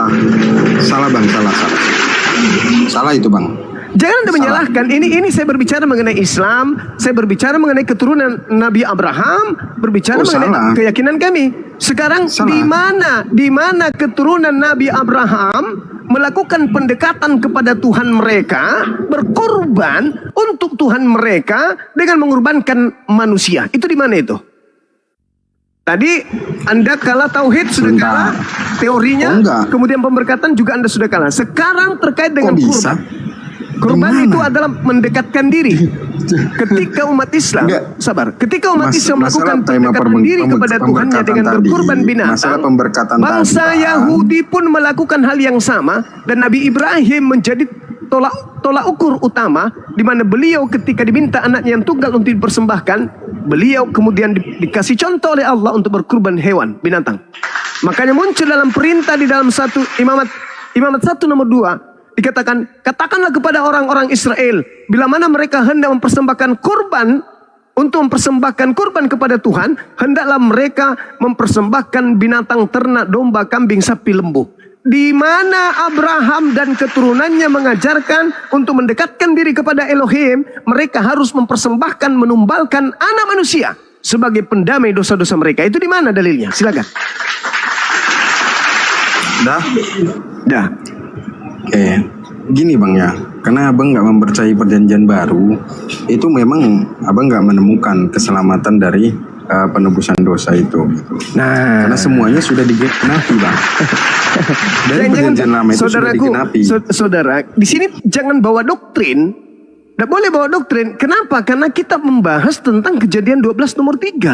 Siapa yang memberkati Abraham mendapatkan berkat dari Elohim. Siapa yang mengutuk Abraham, saudara, siapa yang mengutuk Abraham, maka dia akan dikutuk oleh Elohim. Ketika Abraham mengajarkan kepada keturunannya untuk menyembah kepada Elohim sampai ke akar-akarnya, ke seluruh anak keturunannya, orang Kristen muncul dengan mengangkat sebuah keadaan di mana agama mereka justru menyembah kepada makhluk yang keluar dari kuburan. Ini sudah mengutuk ajaran Nabi Ibrahim alaihissalam. Ini merusak kemudian kemuliaan Tuhan yang datang kepada Abraham dan keturunannya. Enggak begitu. Ya, derita Anda mau mengatakan tidak begitu, silakan. Emang sekarang, sekarang poin yang ketiganya adalah Kejadian 12, mengartikan Kejadian 12.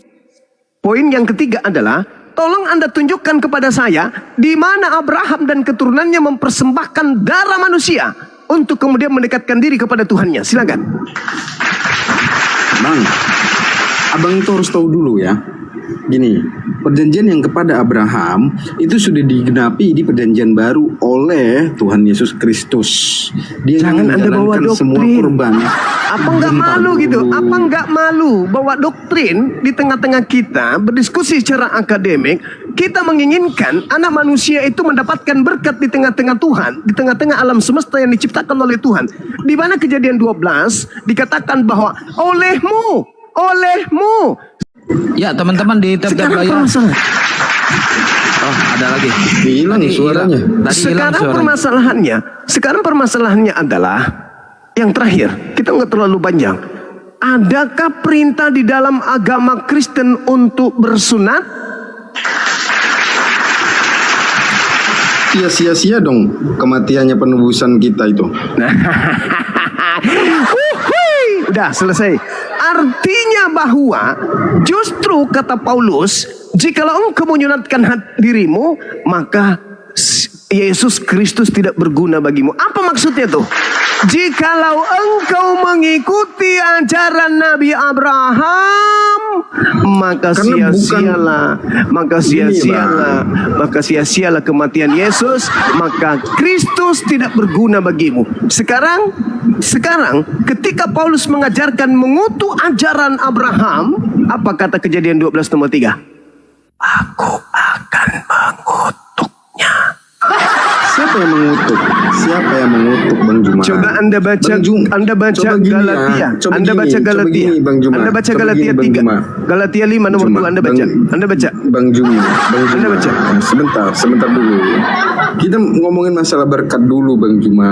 Bang Juma harus tahu. Apalagi seluruh ajaran Abraham Anda bantah. Berkat apa lagi? Apanya yang dibantah?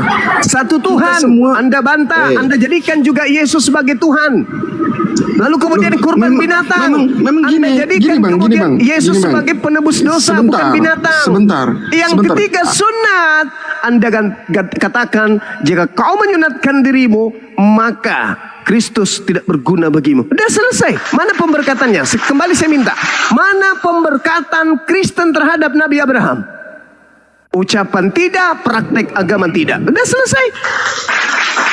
Maka sekiranya, saudaraku Arom, sekiranya Indonesia penuh dengan orang Kristen, maka bumi Indonesia sesuai dengan Kejadian 12 nomor 3 akan dikutuk oleh pencipta langit dan bumi. Nauzubillah tsumma nauzubillah. Oh enggak begitu, Bang Juma. Dalil.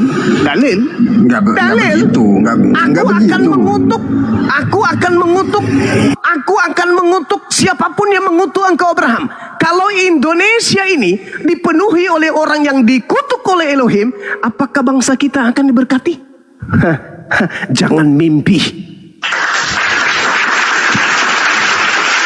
Kalau Indonesia penuh dengan pemakan babi, Indonesia penuh dengan manusia berkulub, apakah Tuhannya Abraham mau memberkati Indonesia? Nehimri ceketum berjahe. Tidak mungkin yang ada bangsa kita dikutuk berdasarkan dalil. Kejadian 12 nomor 3. Maaf, ini dalil. Saya tidak menghina. Ini dalil. Dan kita urai itu secara ilmiah. Bang, data itu kita ajarkan bahkan untuk pemberkatan di gereja pun. Di gereja ada pemberkatan. Aduh. Gini, sebentar Bang. Gereja ada pemberkatan. Sebentar dulu. Bang Juma. Oh, Bang Anda Juma. itu, Bang. Tidak Sebentar ada lah. saudaraku. Gereja. Ku jelaskan kata dulu. berkat, Ku jelaskan. kata berkat ajaib Bang. itu ambil dari Al-Quran itu. Enggak ada Bang, pemberkatan di seben- gereja. Sebentar Bang. Sebentar. Pemberkatan yang dimaksud di Kejadian 12 ayat 3 itu Bang, bukan dari semua pekerjaan yang dilakukan oleh Abraham. Tapi kita lihat cara Abraham mendapatkan berkat seperti apa. Itu Bang. Apa Yang kita lagi orang ini? jalankan. Mau kemana saudaraku ini? Kemana gimana? Mau lari kemana saudaraku ini? Mau lari gimana? Saudaraku, di Ku tanya dalam dulu sama Bang Al-Quran, Juma. di dalam Tanya dulu sama Al-Quran, Bang Juma. Gantian lah, aku tanya dulu sama Bang Juma pelan-pelan ya. silakan. Cara Abraham mendapatkan berkat itu apa Bang? Caranya, Dengan menjalankan seperti apa? Ya. Nah, dicontohkanlah oleh Abraham. Cara mendapatkan berkat adalah menjalankan semua perintah-perintah atau keinginan Tuhan. Itu cara mendapatkan berkat untuk kita, gitu loh Bang. Bukan harus memuji-muji Ibrahim terus. Kalau Ibrahim terus gimana ceritanya?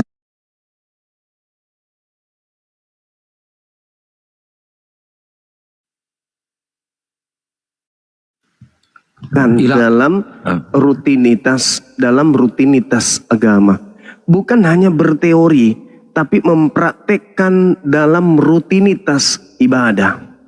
Kami bersunat, kami menyembah Tuhannya Abraham, kami berkurban hewan. 3 poin ini kami laksanakan, dan semua 3 poin ini dibatalkan, dibombardir oleh Kristen.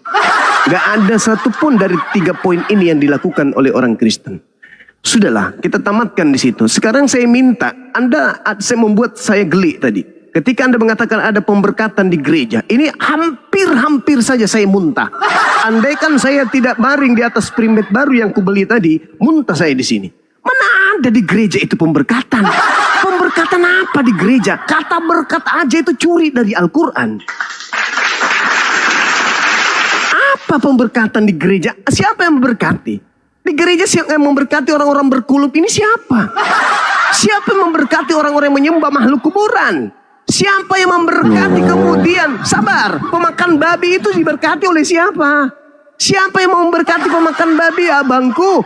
Kata berkat itu hanyalah pelampung yang dipakai oleh gereja agar dianggap mereka menjadi agama yang benar. Tidak ada kata berkat di dalam gereja. Di dalam original teks kitab saudara itu nggak ada. Al-Quran, walau anna ahlal qura amanu wattaqau lafatahna alaihim barakat. Al-Quran yang punya kata barakah itu, berkat itu. Gereja, kata kalam diambil biar dianggap paten. Apalagi yang diambil oleh gereja? Jumat berkah diambil oleh gereja. Kata berkat diambil oleh gereja. Ini ada lagi nih teman-teman. Saya perhatikan misionaris tuh. Perhatikan misionaris. Karena saya ini adalah penggiat memperhatikan langkah gerakan-gerakan mereka. Kentut mereka aja saya tahu. Suara kentutnya misionari itu saya tahu. Ini teman-teman gencarnya sekarang itu apa? Mereka melakukan doa subuh. Mereka itu lagi punya acara lagi doa subuh lagi. Doa dari Quran, subuh dari Quran. Diambil lagi tuh. Nanti ada lagi tuh doa asar, doa maghrib, doa isya. Mau muntah aku rasanya. Ini sudah gencar-gencar lagi sekarang tuh. Doa subuh. Bilang aja meminta, nggak usah bilang doa. Doa itu bahasa Quran. Meminta di petang hari atau di gelap hari. Oh, kok pakai subuh pula? Aduh, Kristen. Doa subuh. Besok itu doa asar, doa maghrib, Jumat berkah. Sudah diambil kata Jumatnya, diambil kata berkahnya. Kenapa sih orang Kristen ini, orang yang tidak memberkati Abraham ini, kenapa tidak menggunakan istilah Yunani aja sih? Kenapa harus ikut-ikutan Islam? Kata kalam diambil, ada sekolah kalam. Yeay! Sekolah Alkitab kalam, Alkitab diambil, kalam diambil. Alamak, berat kali lah kalian ini. Al-Quran mengatakan bahwa wa antum syuhada.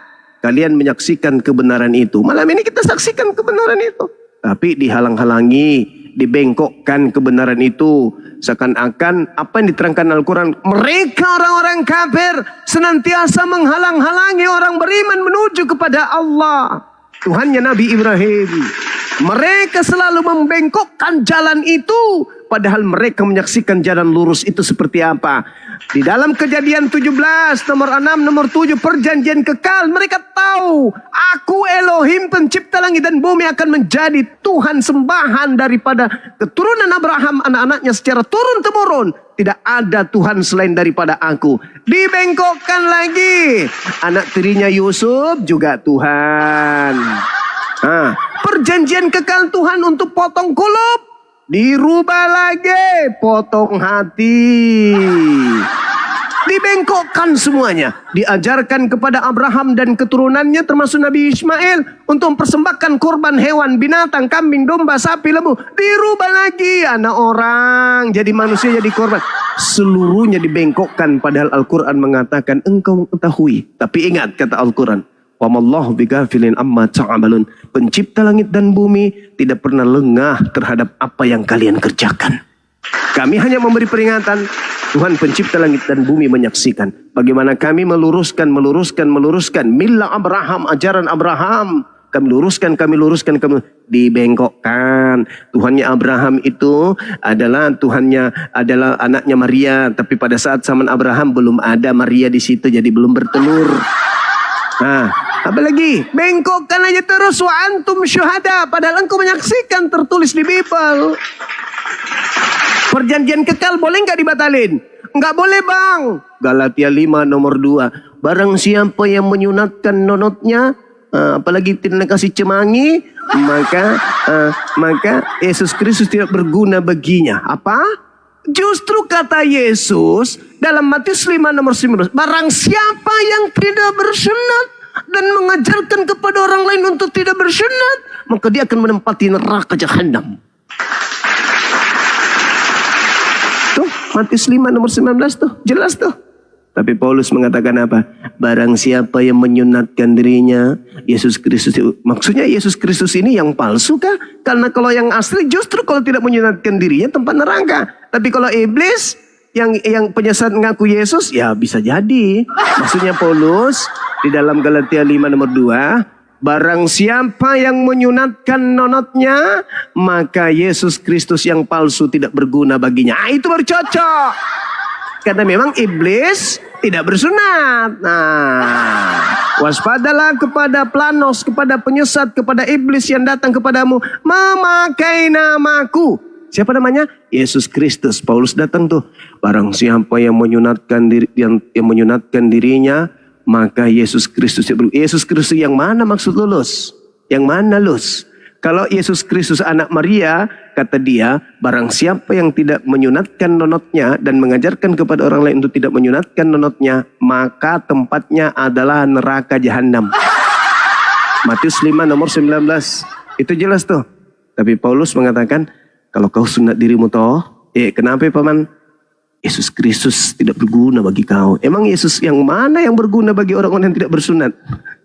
Malah Yesus yang asli, nyala daripada aku tidak mengenal kalian.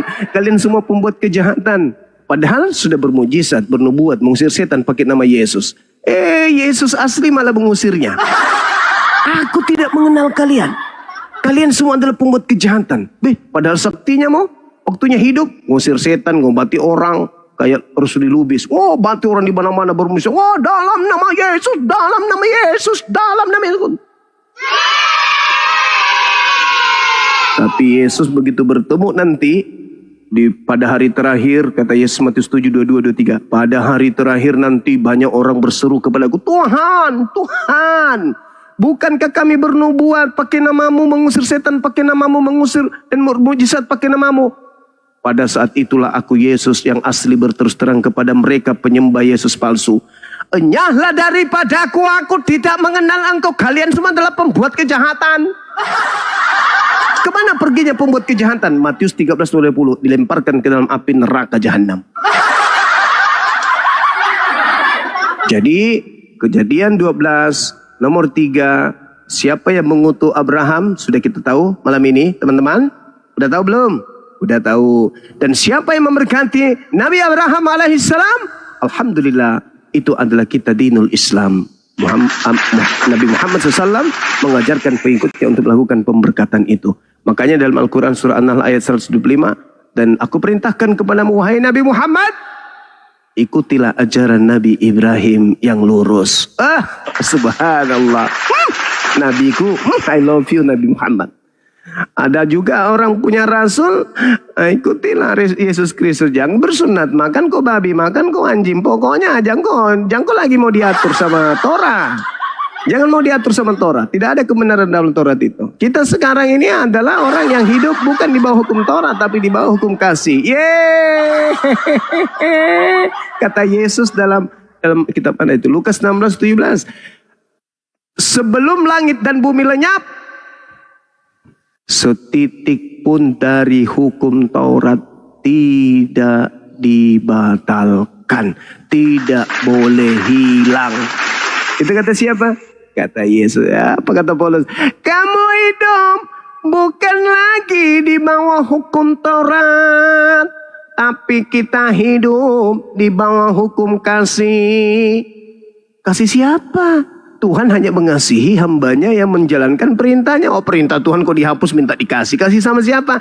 Dikasihi sama Tuhan yang keluar dari kubur, namanya Kristus Yesus.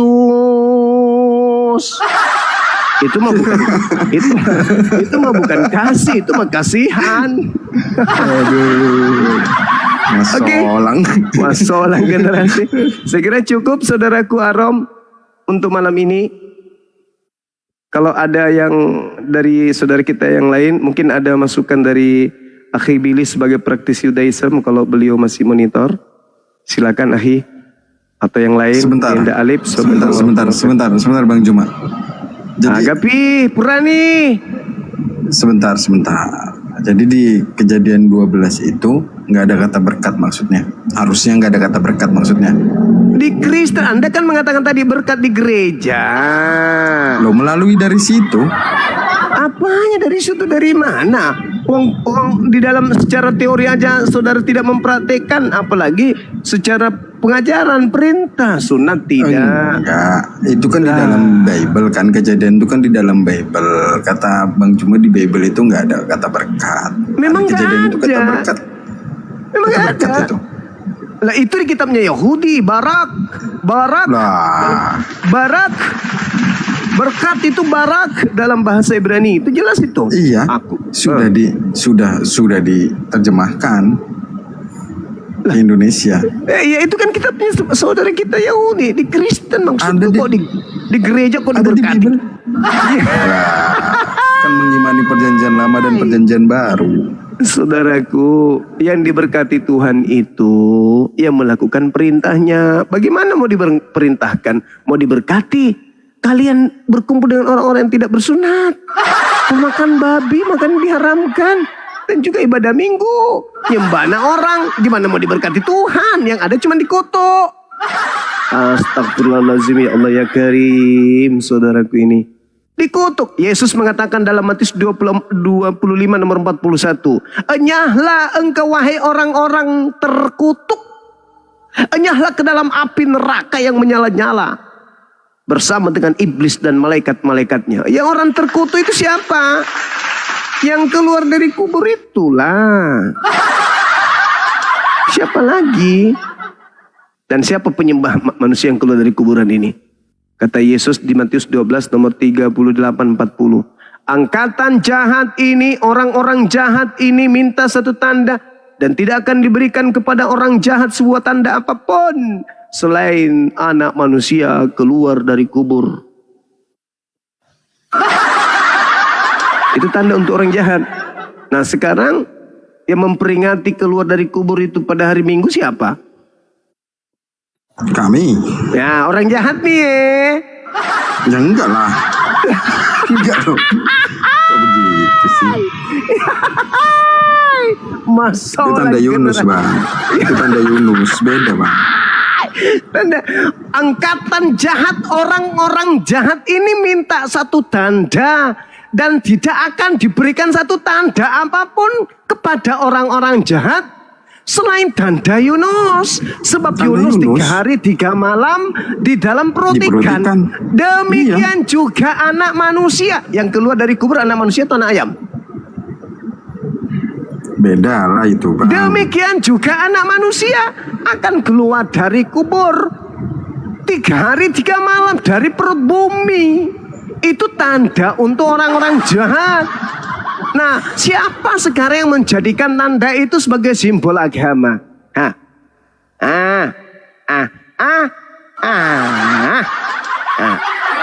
Kebangkitan anak manusia keluar dari kubur ini dijadikan tanda oleh agama yang mana? Itu tanda jahat loh. Kata paman saya, kamu kalau diajak milih agama, jangan sekali-kali kau memilih agama yang memiliki tanda jahat. Apa tanda jahat? Anak manusia keluar dari liang kubur. Siapa punya simbol agama itu? Bukan simbol bang. Bukan simbol. Lalu apa? Siapa yang selalu memperingati kebangkitan Kristus? Siapa itu? Agama mana itu? Ya faktanya begitu kok. Bingung bang. Masalah generasi. Teman-teman, kata saudara kita Arom, katanya begitu kok. Pakatanya begitu. PAKTANYA-GITU. Pakatanya begitu. Di dalam Ibrani kan udah jelas bahwa dia memang mengalahkan maut bang. Kematian itu mengalahkan maut. Dan dia diberkati oleh Tuhannya dengan doa-doanya untuk mengalahkan maut bang. Kemudian Saudaraku, bangkit dengan tubuh kemuliaannya. Saudara, Artinya, saya minta Anda jujur. Siapa yang minta mengalahkan kematian? yang minta mengalahkan kematian? Iblis atau anak keturunan Adam? Siapa yang minta dipanjangkan umurnya untuk supaya menggodai makhluk lain? Siapa yang mengalahkan maut? Loh, kalau meminta dipanjangkan umur itu, Bang, itu kan memang Tuhan. Tuhan itu memang punya apa ya namanya ya? Menginginkan iblis itu tetap hidup sampai Ya iya, nanti dia mengalahkan untuk menggoda maut. manusia. Iblis itu mengalahkan maut. Dia Loh, nggak kena enggak, mati Bang. dia. Tidak pernah iblis itu mati.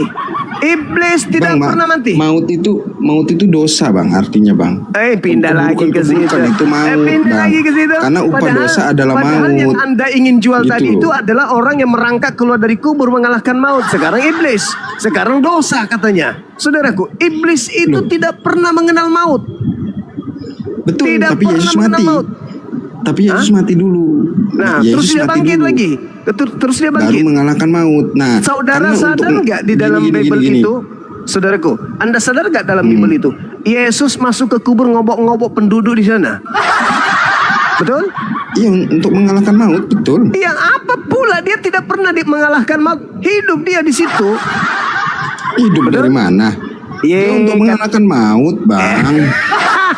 Mas orang generasi. Jangan dipelintir. Yang mengalahkan maut itu iblis. Bang, Iblis yang maut mengalahkan itu- maut. Maut Sampai mereka itu tidak artinya mati. artinya keburukan-keburukan. Kalau Yesus itu diselamatkan dari maut oleh Bapa, karena Bapak menginginkan dia bangkit lagi, Bang. Gitu. Berhasillah dia mengalahkan maut itu, Bang. Doktrin. Sekarang begini saudaraku Arom, kita jujur aja deh.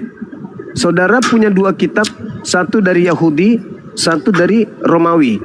Ketika Anda menggabungkan dua surah ini, dua kitab ini, Anda harus menerima konsekuensinya. Coba Anda lihat. Kita mengarahkan pandangan ke Yesaya 14 nomor 15.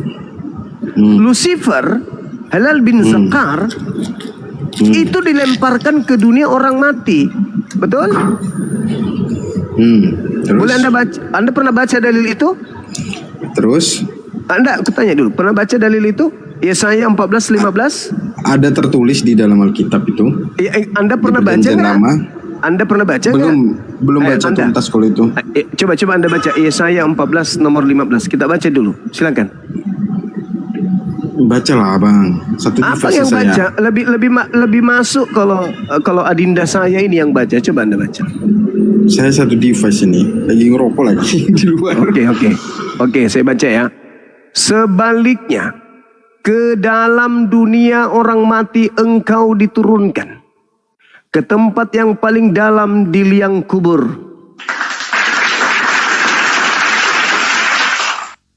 Ini iblis kan? Ini Lucifer, Halal bin Zakar, bintang 7. Kok bintang 7? Bintang timur. Ya toh? Ini dimasukkan ke alam Bintang kubur. 7 obat itu. Oh iya. Bintang 7. Kok bintang 7? Ini dimasukkan ke dalam kubur. Iblisnya. Kita lihat apa pernyataan Yesus. Di dalam Yohanes 12 nomor 31. Apa kata beliau? Sekarang juga dunia dihukum. Sekarang berlangsung penghakiman atas dunia. Siapa dunia ini? Penguasa dunia ini siapa? Iblis. Sekarang juga penguasa dunia, iblis dilemparkan keluar. Ketika iblis dilemparkan ke alam kubur, lalu kemudian di zaman Yesus dilemparkan keluar, itu dilemparkan keluar dari mana? Dari mall, dari apartemen, dari pasar, atau dari kubur?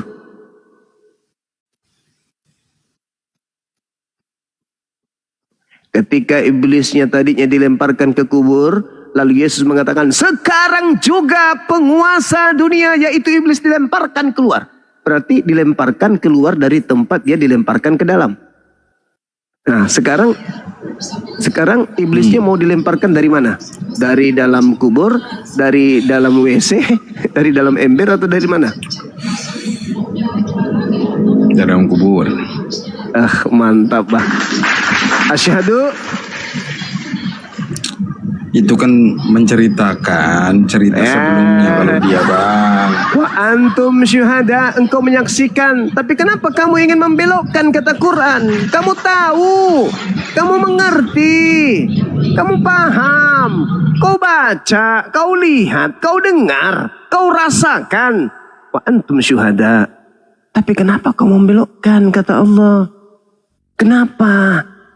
Wa mallahu bighafilin amma ta'malun. Pengajarannya itu bang, pengajarannya itu kan menceritakan dari perjanjian lama bang. Iya, Itu perjanjian lamanya. Perjanjian belum dia lamanya kan mengatakan kematian, belum dia iblisnya. merasakan kematian dan kebangkitan. Itu menceritakan Apalagi? iblis Lucifer itu dibangkitkan dari kubur, gitu loh. Terus? Dilempar keluar dari kubur, bukan Yesus.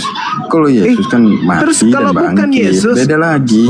Saudaraku, kalau bukan Yesus, kenapa Yesus ketika ditanya, dia mengatakan angkatan jahat ini minta tanda dan tidak akan diberikan satu tanda apapun kepada angkatan jahat, orang jahat selain anak manusia berada dalam perut Tanda bumi Yunus 3 hari itu. 3 malam. Hei, Itu cerita bang, menceritakan bang. kalau dia iya, sebagaimana Yunus 3 hari dalam perut ikan, anak manusia juga 3 hari dalam perut bumi. Itu tanda untuk orang mana? Orang jahat atau orang benar? Jahat dong. Ini orang jahat, pintar. Makanya Yesus mengutip dalil itu.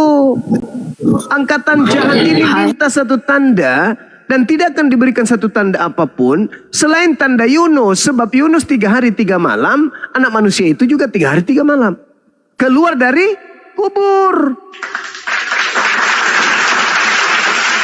Nah, yang masuk ke kubur adalah iblis. Sementara yang disalib adalah penerima suap. Pengkhianat, orang jahat. Di mana? Siapa yang nerima suap? Siapa? Yesus rupanya nerima suap, kan enggaknya? Yudas dong. Yudas mati gantung diri bang. Karena nerima suap. Iya, setelah kematian Yesus. Matinya kan setelah kematian Yesus.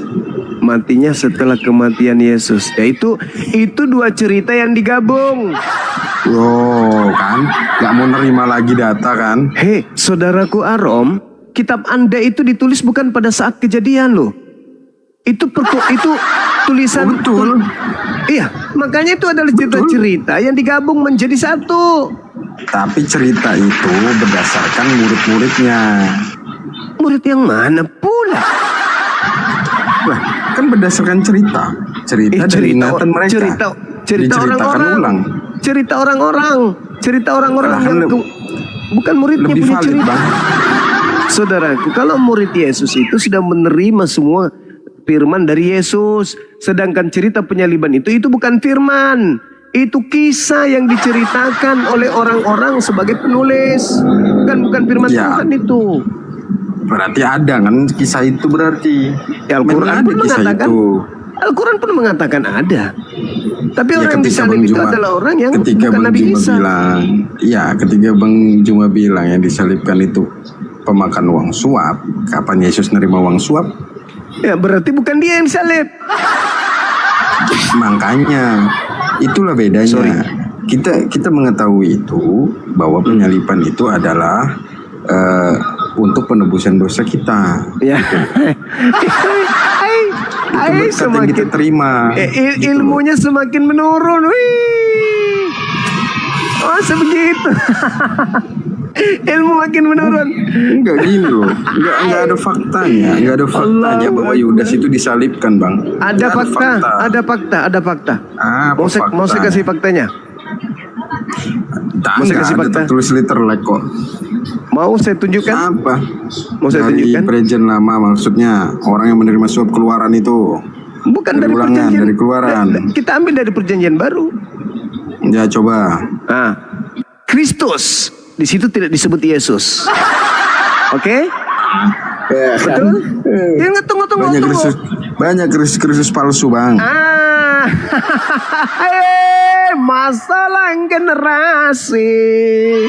Oh mama Ingat saudaraku, Paulus menulis suratnya di kisaran tahun 52 ke atas. Sedangkan Yesus mengucapkan perkataan di di Bukit Zaitun itu di tahun antara 30 sampai tahun 33. Ada selisih puluhan tahun. Ketika Yesus mengatakan, waspadalah sebab Kristus palsu akan datang melakukan banyak tanda yang dahsyat dan mujizat-mujizat sekiranya mungkin menyesatkan banyak orang.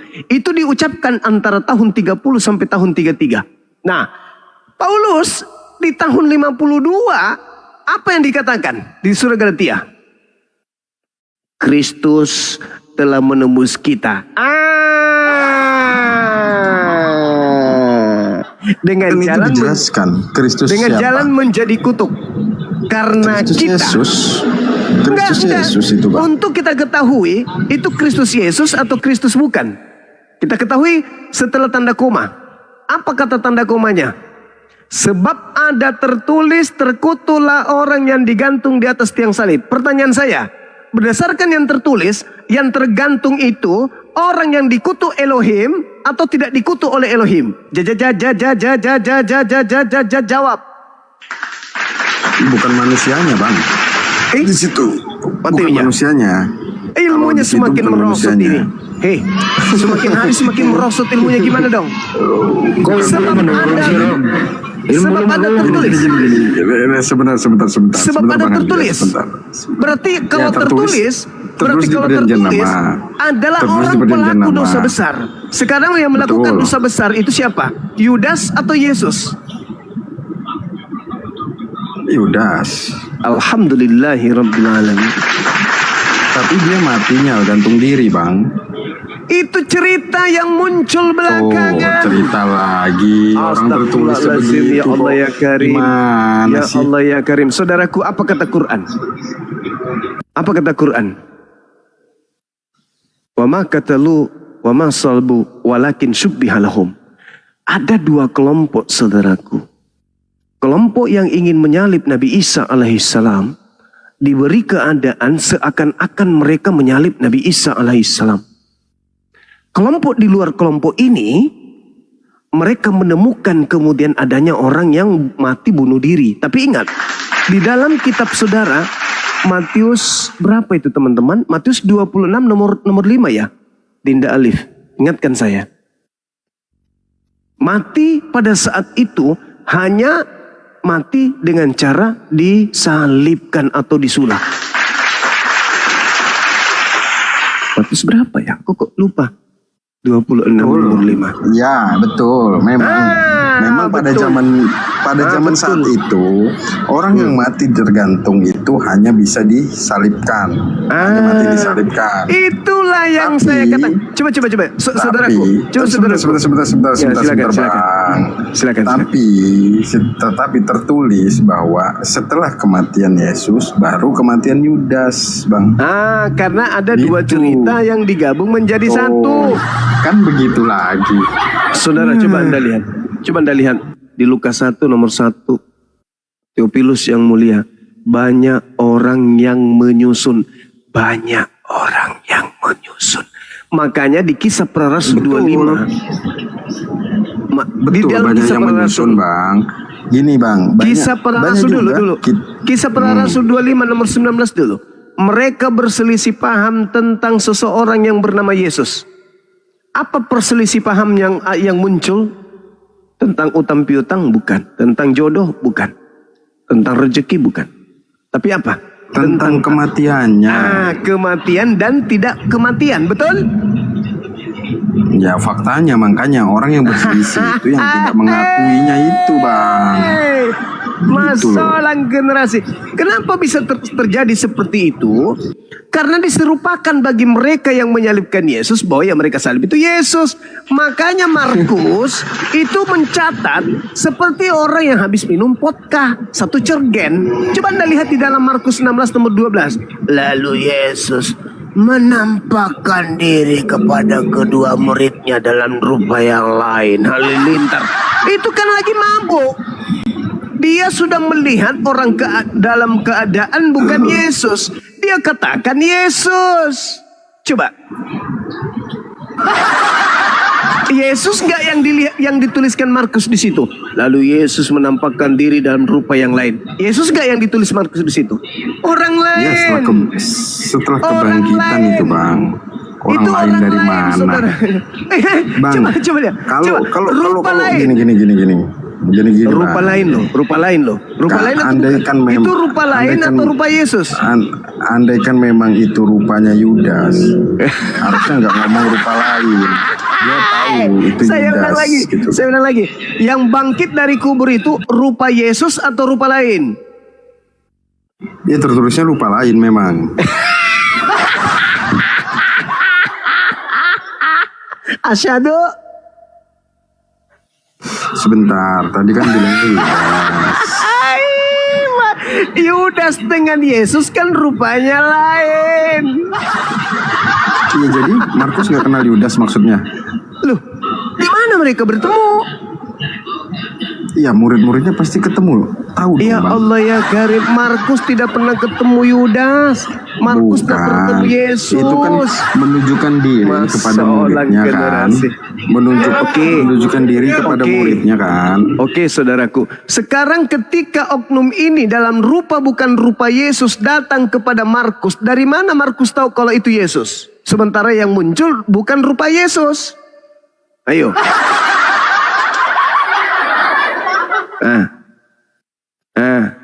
Dari mana Markus tahu? Ini Yesus loh. Pandai-pandaian kau. Dari mana kau tahu kalau itu Yesus? Saya cuman bilang begitu. Siapa yang memerintahkan kamu? Asal lu tahu ya. Gue ini tangan kanannya Paulus. Apa kata orang? Oh, pantesan. Pantesan lu pikir itu Yesus. Rupanya lu tangan kanan Paulus. Kan kamu lihat rupa lain kan? Ya. Walakin syubbihalahum. Mantap kali Quran, Bah. Keren. Oke, di Markus berapa itu, Bang? Coba baca Markus dulu. 16:12. Bang, ya. Sebentar. Tidak boleh tertawa, Bang. Tidak boleh tertawa. Sebentar. Harus tertawa dong. Sebentar. Supaya kamu itu Terus semangat sebentar. belajar. Bukan, di Markus itu menampakkan dirinya kepada muridnya kan. Dalam rupa? Betul ya? Dalam rupa? yang lain. Dalam rupa yang lain. Makanya muridnya Tapi sebentar. Fokus Bang, fokus. Tapi Bang Juma barusan bilang bahwa itu kan Yudas. Kata Bang Juma yang diserupakan. Ya kan? Nah, kalau dia menampakkan diri dengan rupa lain, maksudnya rupanya Yudas, ya berarti harusnya muridnya tahu dong Bang, itu Yudas. Tapi kan enggak. Tapi kan faktanya enggak. Justru begini, dengarkan saya. Ketika ada sosok muncul di tengah-tengah muridnya, murid kaget dan ketakutan sebab mengira melihat hantu. Markus kemudian mencatat. Kenapa mencatat seperti itu? Yesus menampakkan diri kepada muridnya dengan dalam rupa yang lain. Kenapa Markus menulisnya? Karena melihat murid-muridnya mengiranya hantu. Mengiranya hantu gitu loh. Makanya Markus menulis, berarti yang muncul ini memang bukan rupa Yesus. Iya, barusan Bang Juma bilang bahwa dia menampakkan diri kepada murid-muridnya kan. Iya. Benar Dalam kan, rupa? Bang? Dalam rupa? Dalam rupa yang lain. Dalam Terus rupa yang dari mana? lain. Terus dari Setelah mana? itu- Sabar. Dari mana Markus tahu kalau itu Yesus? Nah, setelah itu Yesus meyakinkan kepada murid-muridnya bahwa Iya, itulah iya. dirinya. Nah, Gitu loh, Bang. ingat kata Yesus. Ingat Bahwa kata gini Yesus. loh Bang, kenapa Ingat kata murid-muridnya Yesus. nggak percaya? Kenapa murid-muridnya nggak percaya? Karena tahu muridnya dia sudah disalibkan dan mati dikuburkan Bang. Itu Ingat kata makanya dia nggak- Yesus. Ingat kata Yesus. Waspadalah kepada penyesat yang datang kepadamu memakai namaku dan berkata, akulah dia. Lukas 21 nomor 8. Berarti penyesat ini harus mengaku siapa? Harus mengaku siapa? Banyak yang mengaku Bang. Enggak, aku Banyak tanya yang dulu. mengaku. Penyesat ini harus mengaku siapa? Oke, kalimatnya gimana bang? Kalimatnya itu? Waspadalah kepada penyesat yang datang kepadamu, memakai namaku dan berkata, akulah dia. Jangan kamu percaya. Oke. Nah, sekarang Pada siapa pertanyaannya, datangnya? kepada muridnya. Lukas 21:68. Nah sekarang penyesat itu harus memakai nama siapa? Supaya orang yakin kalau dia adalah, akulah ini. Inilah tanganku, rabalah aku. Tapi muridnya mengiranya hantu. Dan Markus mencatat rupa lain. Gimana dong? Dan Anda ketika mengatakan buktinya murid-muridnya percaya. Ya memang harus percaya. Kenapa? Karena si penyesat ini memaksa. Memaksa dia harus percaya. Coba Anda lihat di dalam Lukas 24 nomor 37. Mereka kaget dan ketakutan sebab mengira melihat hantu. Kedua, coba Anda lihat di dalam Yohanes 20. Bagaimana Maria datang di minggu pagi itu. Dia sudah bertemu oknum itu tapi dia tidak tahu. Malah dia menganggapnya tukang kebun. Ayo. Lalu Anda baca Lukas 24 nomor 9, nomor 10, nomor 11, nomor 12. Murid-muridnya mengatakan omong kosong. Mana ada orang mati bangkit dari kubur? Omong kosong. Nah, itu betul. Karena murid-muridnya itu manusia yang belum percaya waktu itu, Bang. Tentang kebangkitan. Saudaraku, Gitu. Karena mereka belum percaya dengan kebangkitan, Bang. Karena Salah, Anda lupa, saat Anda pengajaran Yesus, pada saat pengajaran Yesus, dia nggak pernah menceritakan tentang kebangkitannya, Bang. Gitu. Anda salah, keliru. Tadi coba ingat tadi ajaran yang saya ajarkan. Yesus mengatakan apa? Angkatan orang jahat minta tanda. Sekarang murid-murid Yesus orang jahat gak? Orang baik lah. Nah, Muridnya. makanya Yesus tidak mengajarkan bangkit hari ketiga. Yang dia ajar bangkit hari ketiga itu adalah angkatan jahat. Coba Anda lihat di dalam Matius 27 nomor 63. Apa katanya? Tuhan, kami ingat si penyesat sewaktu berkata. Gini, Dengar dulu. Tanda Dengar untuk tadi. orang jahat itu bangkit di hari ketiga. Bangkit di hari ketiga itu kan tanda untuk orang jahat, bukan untuk orang yang benar, Bang. Ini untuk orang benar. Makanya murid-muridnya Gitu loh. orang benar ini percaya nggak kebangkitan itu? Ya percaya dong, karena kebangkitan yang dimaksud dengan Yesus itu untuk orang jahat yang sebelumnya. Nah, yang ini memang untuk orang-orang benar gitu loh. Saudaraku, Itu, Bang. saudaraku, sekarang saya ulang lagi pertanyaan saya sederhana. Apakah kemudian murid-murid Yesus percaya kalau Yesus bangkit hari ketiga? Awal nggak percaya awalnya. Awalnya nggak percaya. Awalnya nggak percaya kan? Siapa yang membuatnya percaya? Iya, karena Yesus bilang inilah aku. Kalau nggak percaya, peganglah. Gitu kan. Berarti Ada buktinya semua. Berarti yang membuatnya percaya makhluk itu kan? Bukti tentang penyalipannya ada di Iya, tubuhnya, enggak, Bang. tunggu. Yang membuatnya percaya bahwa dia bangkit pada hari ketiga, makhluk ini kan? Yang setelah keluar kan? Yesus. Bukan, Yesus tidak pernah mengajarkan sebelumnya kalau dia akan bangkit pada hari ketiga, betul? Kepada muridnya enggak. Berarti murid percaya bangkit gurunya oleh makhluk yang keluar. Makhluk ini yang membuat mereka percaya. Dia akan menyesatkan orang-orang pilihan juga, betul? Ingat dalil itu?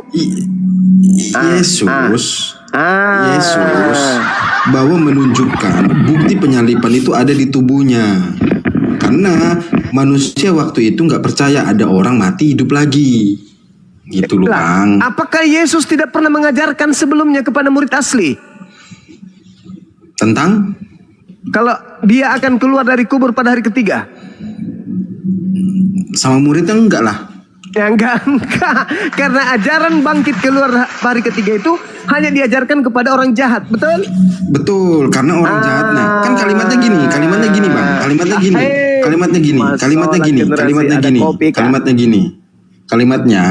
Kalimatnya kan tidak diberikan satu tanda apapun kepada orang jahat itu selain tanda Yunus. Untuk orang jahat, Bang. Kebangkitan ketiga itu untuk orang jahat, tetapi untuk orang baik memang tidak diberikan tanda. Makanya ketika dia bangkit, orang-orang baik yang percaya, ya memang wajar. Karena memang tanda untuk orang jahat itu tidak diberikan, Bang. Itu loh. Saudaraku, kalau dia kemudian akhirnya percaya kepada kebangkitan, berarti dia percaya tanda kejahatan itu, tanda untuk orang jahat, berarti dia termasuk orang jahat. Oh, Dan nggak hal mungkin. ini Masa Tuhan Yesus mau menyesatkan murid-muridnya sendiri? Itu nggak mungkin, Bang.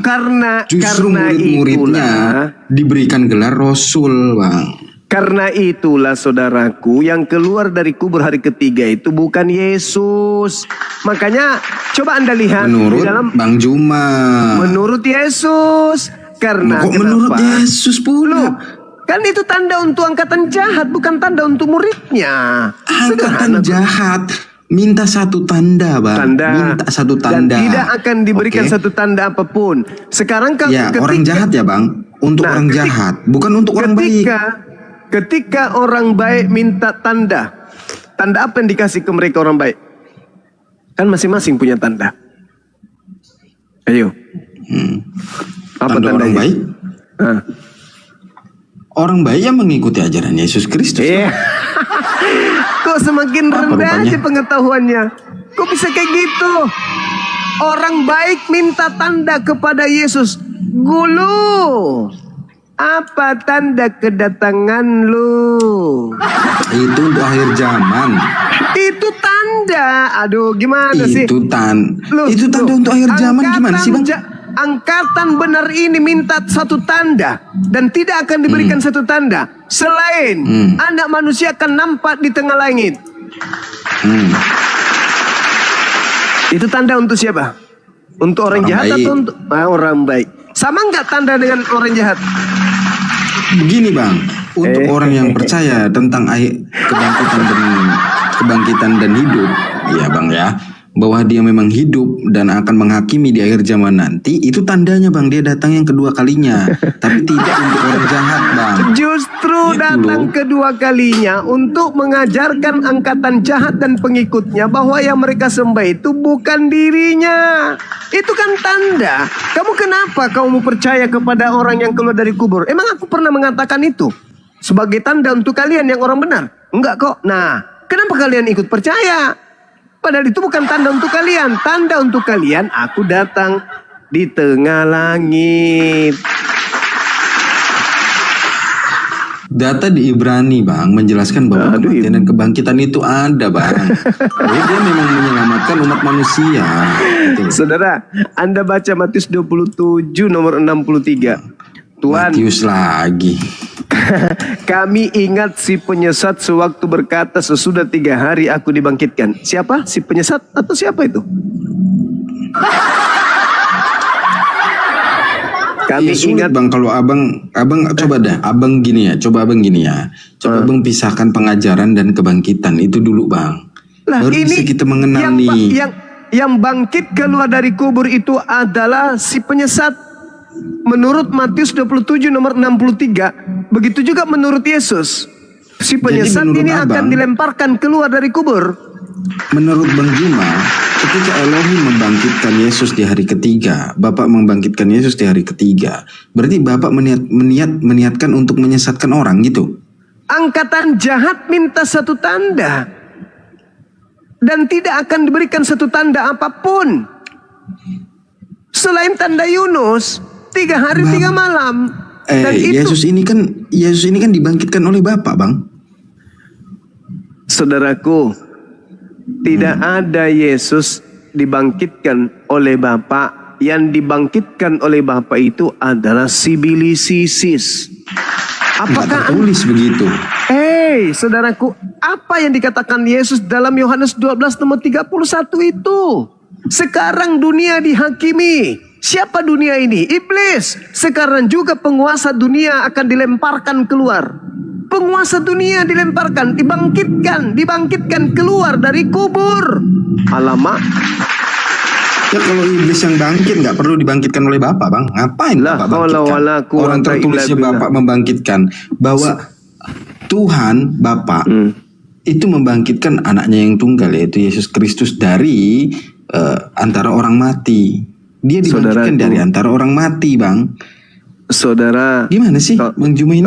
kalau Anda melihat di dalam kitabnya saudara kita Yahudi, 1 Raja-Raja 22:23, Tuhan mengutus iblis di mulut para nabi untuk Tuhan menetapkan kecelakaan bagi orang-orang jahat.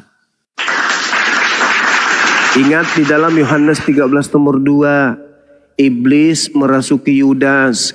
Ingat perkataan Yesus dalam Yohanes 6 nomor 70, bukankah aku yang memilih engkau yang 12 dan satu di antaramu adalah iblis. Yesus yang memilih iblis kan?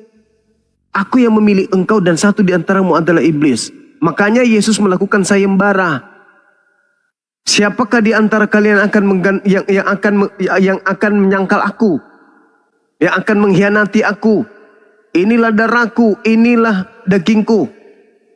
Nah, di situ Yesus sudah menunjukkan, ini loh darahku, anggur, ini loh dagingku, roti, makanlah. Jangan dagingku betul kau makan. Tapi ada di antara kalian yang duduk di sini yang akan betul-betul makan dagingku dan minum darahku, alias mengkhianati aku.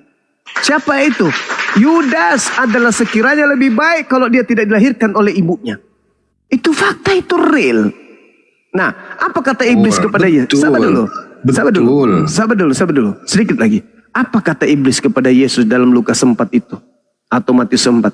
Yesus, segala kemegahan yang ada di bumi ini akan aku berikan kepadamu. Segala kuasa akan kuberikan kepadamu. Asalkan kau menyembah aku. Asalkan kau menyembah aku, maka segala kuasa dan kemegahannya akan aku berikan kepadamu. Sebab 2, aku iblis berkuasa memberikan kepada siapapun yang aku kehendaki. Kalau aku memberikan kuasaku ini kepada Yudas, maka Yudas berkuasa enggak? Enggak dong, enggak begitu bang. Enggak begitu. Saudara, Anda harus jujur mengakui, Yesus mengakui iblis itu penguasa dunia. Betul? Yesus loh. Terus? Anda harus akui dulu. Yesus mengakui iblis itu penguasa dunia, betul? Yohanes 14 nomor 30. Benar enggak Yesus mengakui bahwa iblis itu penguasa dunia? Iya dong. Iya, tapi terbatas bang. Ada batasannya dia bang. Tunggu dulu. Memang ada batasannya. Betul itu. Iblis terbatas karena bukan Tuhan. Sekarang ketika iblis Anda sudah mengakui dia adalah penguasa dunia, sang penguasa dunia memberikan kuasa itu kepada Yudas, bisa nggak? Karena Yudas kerasukan iblis nih. Aku akan memberikan kuasa kepada siapapun yang aku kehendaki. Apa kuasa Yudas? Kutanya dulu. Oke. Dia hanya menerima suap bang. Dia hanya menerima suap dan memberikan informasi tentang Yesus. Sabar dulu kawan. Sabar ya. Yesus diuji oleh iblis. Tujuannya agar Yesus menyembah iblis, meninggalkan menyembah kepada Elohim. Jikalau engkau menyembah aku, maka segala kuasa ini akan aku berikan kepadamu. Sebab aku berkuasa memberikan kepada siapapun yang aku kehendaki. Catat itu. Ketika iblis diceritakan oleh Yesus sebagai Kristus palsu, melakukan tanda yang dahsyat dan mujizat-mujizat, kekuatan-kekuatan, sekiranya mungkin menyesatkan orang-orang pilihan juga, iblis ketika mencoba Yesus, apa kata data nomor 11, nomor 13-nya? Setelah iblis mencoba Yesus, di data 13-nya mencoba Yesus, dia meninggalkan Yesus dan menunggu waktu yang tepat. Menunggu waktu yang tepat. Kapan waktu tepat itu? Sabar, saya belum selesai. Dengarkan dulu, sedikit lagi. Kapan waktu tepat itu? Ketika orang-orang Roma, orang-orang Yahudi ingin menangkap Yesus. Di dalam data Lukas 22. Sangkamu aku ini penyamun. Sangkamu mungkin aku penjahat. Kau datang membawa pentungan dan pedang untuk menangkap aku. Padahal engkau setiap hari melihat aku di bait suci. Tetapi, kata Yesus, saatmu sudah tiba. dan saatnya kuasa kegelapan. Maka Yesus harus pergi. Kenapa? Karena sudah saatnya penguasa dunia nih dilemparkan keluar. Saat penguasa dunia ini berkuasa, Yesus sudah terangkat. Leluasalah iblis memakai nama Yesus. Maka orang yang masuk dalam kubur yang dirasuki tadi, keluar kembali dari kubur. Dalam tubuh Yudas, sabar. Dalam tubuh Yudas, iblisnya mengatakan apa? Akulah Yesus. Oh enggak begitu. Enggak ada tertulis begitu, Bang. Enggak ada tertulis begitu. Akulah Yesus begitu, enggak ada tertulis. Enggak ada tertulis, Bang. Pada Mau saat buktikan? iblis, Tunggu. Pada saat Kita buktikan sebentar. pelan-pelan. Kepadaku telah diberi kuasa. Itu Pergilah pada ke saat seluruh dunia. Oh, Jadikanlah sebentar. seluruh bangsa menjadi pengikutku. Bukan. Sekarang siapa yang mengaku akan memberikan segala kuasa itu kepada siapapun yang dia kehendaki? Siapa yang mengaku tadi? Sebentar. Pada saat pencobaan itu. Ayo. IQ-nya Sebentar. ditambah. Ayo. Sebentar. Pada saat pencobaan itu, iblis tidak mampu mencoba Yesus, Bang. Oke. Ya, berarti Tidak sedikit pun mampu mencoba Yesus. Oke, berarti iblis tidak memberikan kuasa kepada Yesus, betul? Ya, dia nggak mampu mencoba Yesus. Iya, artinya iblis tidak berkuasa memberikan kuasanya iblis ini, penguasa dunia ini kepada Yesus, betul? Ya betul. Nah, sekarang siapa yang keluar dari kubur mengaku telah diberi kuasa? Halilintar. Itu Yesus. Ahai, masalah generasi. Berarti Yesus menerima kuasa dari penguasa bumi. Salah. Dia menerima kuasa. Saudaraku. Kepadaku telah diberikan kuasa di langit saudaraku. dan di bumi. Coba. Itu Boleh melalui Anda Bapa. Yesus itu berkata dalam Yohanes 5 nomor 30, aku tidak dapat berbuat apa-apa dari diriku sendiri. Mana kuasamu?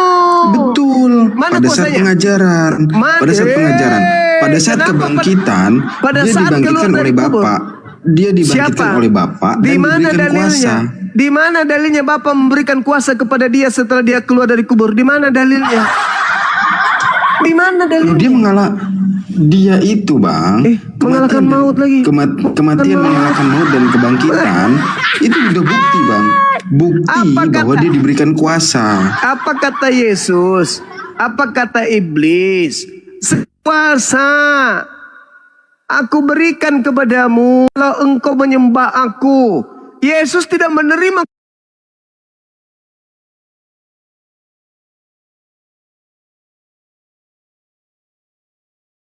Tepatnya kapan? Timingnya kapan? Dengar dulu, sabar. Timingnya kapan? Pada saat kemudian Yesus berkata, tanda Yunus hari ketiga, tanda untuk angkatan jahat dari si jahat, itulah timingnya. Menunggu waktu yang tepat.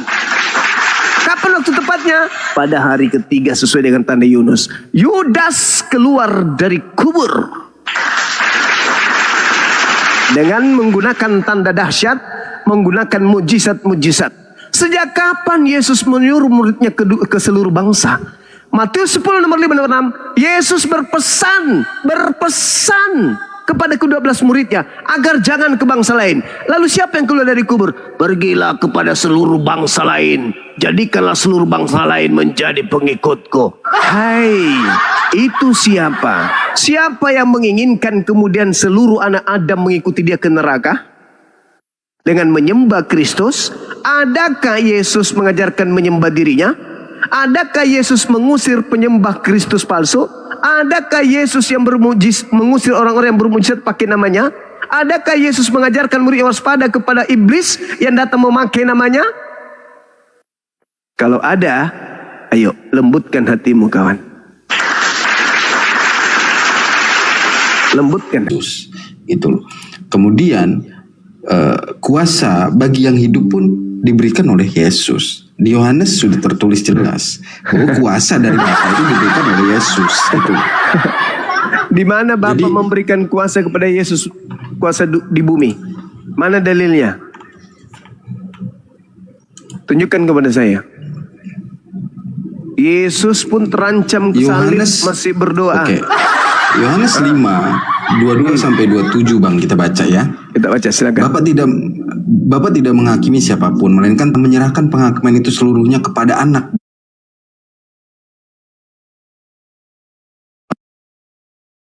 Seluruhnya kepada anak. Yang datang kepadanya. Penghakiman. Iya, betul. Supaya semua orang menghormati anak sama seperti mereka menghormati Bapa. Barang siapa tidak menghormati anak, ia juga tidak menghormati Bapa yang mengutus dia. Selesai Bang. Memang diberikan. Kuasa itu memang diberikan kepada Yesus. Saudaraku, Yesus berkata di dalam pengakuan dia bahwasanya yang akan menghakimi pengikut Musa itu sendiri, bukan Yesus. Itu ajaran Yesus sendiri yang mengatakan itu. Oke. Musa Tadi nyari yang tertulis. Ini tertulis sekarang di Yohanes. Dibantah lagi coba. Apanya yang tertulis? Segala kuasa gimana? Tidak ada segala kuasa. Ketika Yohanes 17 ayat 10, dan segala milikku adalah milikmu, dan milikmu adalah milikku, dan aku telah dipermuliakan di dalam mereka. Itu selesai Bang. kuasa dunia mana? Coba tunjukkan. Tunjukkan kepada saya dalilnya. Yesus diberi kuasa dunia. Di mana Yesus diberikan oleh Bapa kuasa dunia? Silakan. Yohanes 13 ayat 3. Yesus tahu bahwa Bapanya telah menyerahkan segala sesuatu kepadanya. Apa buktinya? Yohanes 5 Anda baca buktinya? Aku tidak dapat berbuat apa-apa. Lihat konteksnya dong. Lihat konteksnya dong. Aku tidak dapat berbuat apa-apa dari diriku sendiri. Yohanes 13 ayat 3 ini mau dihilangkan sama Bang Juma juga. Yohanes Yesus tahu 3 Bapaknya telah menyerahkan segala sesuatu kepadanya. Saudaraku, dengarkan. Ketika kita berbicara mengenai Yohanes 13 nomor 3 ini, itu ucapan Yesus atau bukan? Tuh, maunya begitu, maunya ucapan. Sedangkan Alkitab itu ada beberapa catatan dari pengingat murid-muridnya, Bang. Kesaksian Yesus ini yang harus dipercayai. Kesaksian Yesus. Yohanes 5 nomor 31. Jikalau aku bersaksi tentang diriku, aku bersaksi tentang diriku sendiri, maka kesaksianku itu tidak benar. Yohanes 13 nomor 3 itu bukan ucapan Yesus. Kan? Itulah. Bingung jadi. Kalau menunjukkan data, Bang Juma bilang itu bukan. Saya minta data Yesus. Sedangkan itu tertulis. Saudaraku, Yesus berkata Yohanes 5 nomor 30, Anda bantah dengan karangan penulis Yohanes. Kan gak gimana Anda punya ilmu kok semakin menurun. Yesusnya berkata dalam Yohanes 5:30, aku tidak dapat berbuat apa-apa dari diriku sendiri. Nomor 31-nya, kalau aku bersaksi tentang diriku sendiri, kesaksianku itu tidak benar. Datang Anda kesaksian pengarang Yohanes, Anda hantam kepada kesaksian Yesus. Mana dong? Gini ya Bang ya, gini, karena Abang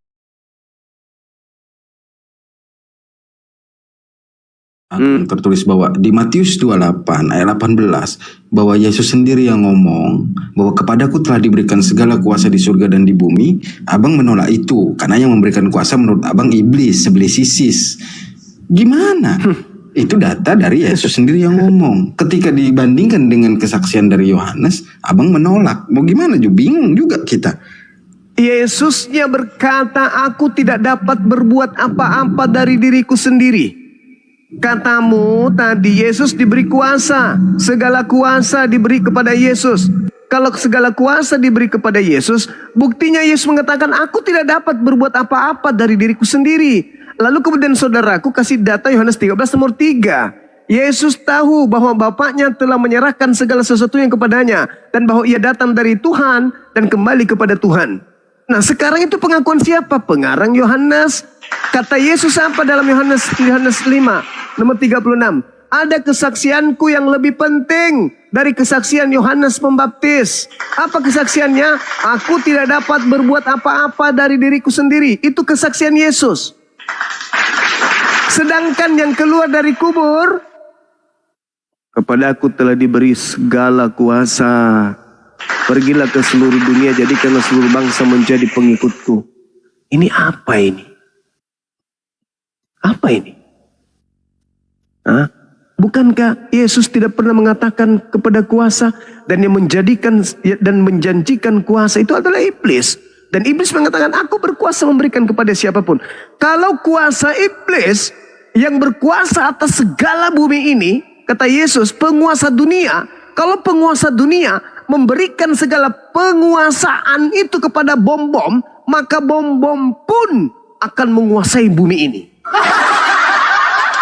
Akan membawa kemudian orang-orang datang menyembah kepada dirinya. Kalau penguasa dunia, iblis, memberikan sepenuhnya kuasa itu kepada bom-bom, maka bom-bom pun bisa menyesatkan orang untuk menyembah dirinya. Penguasa dunia datang kepada Yesus, sembah aku Yesus. Jika kau sembah aku, segala kuasa dunia akan aku berikan kepadamu. Yesus terima enggak? Enggak terima.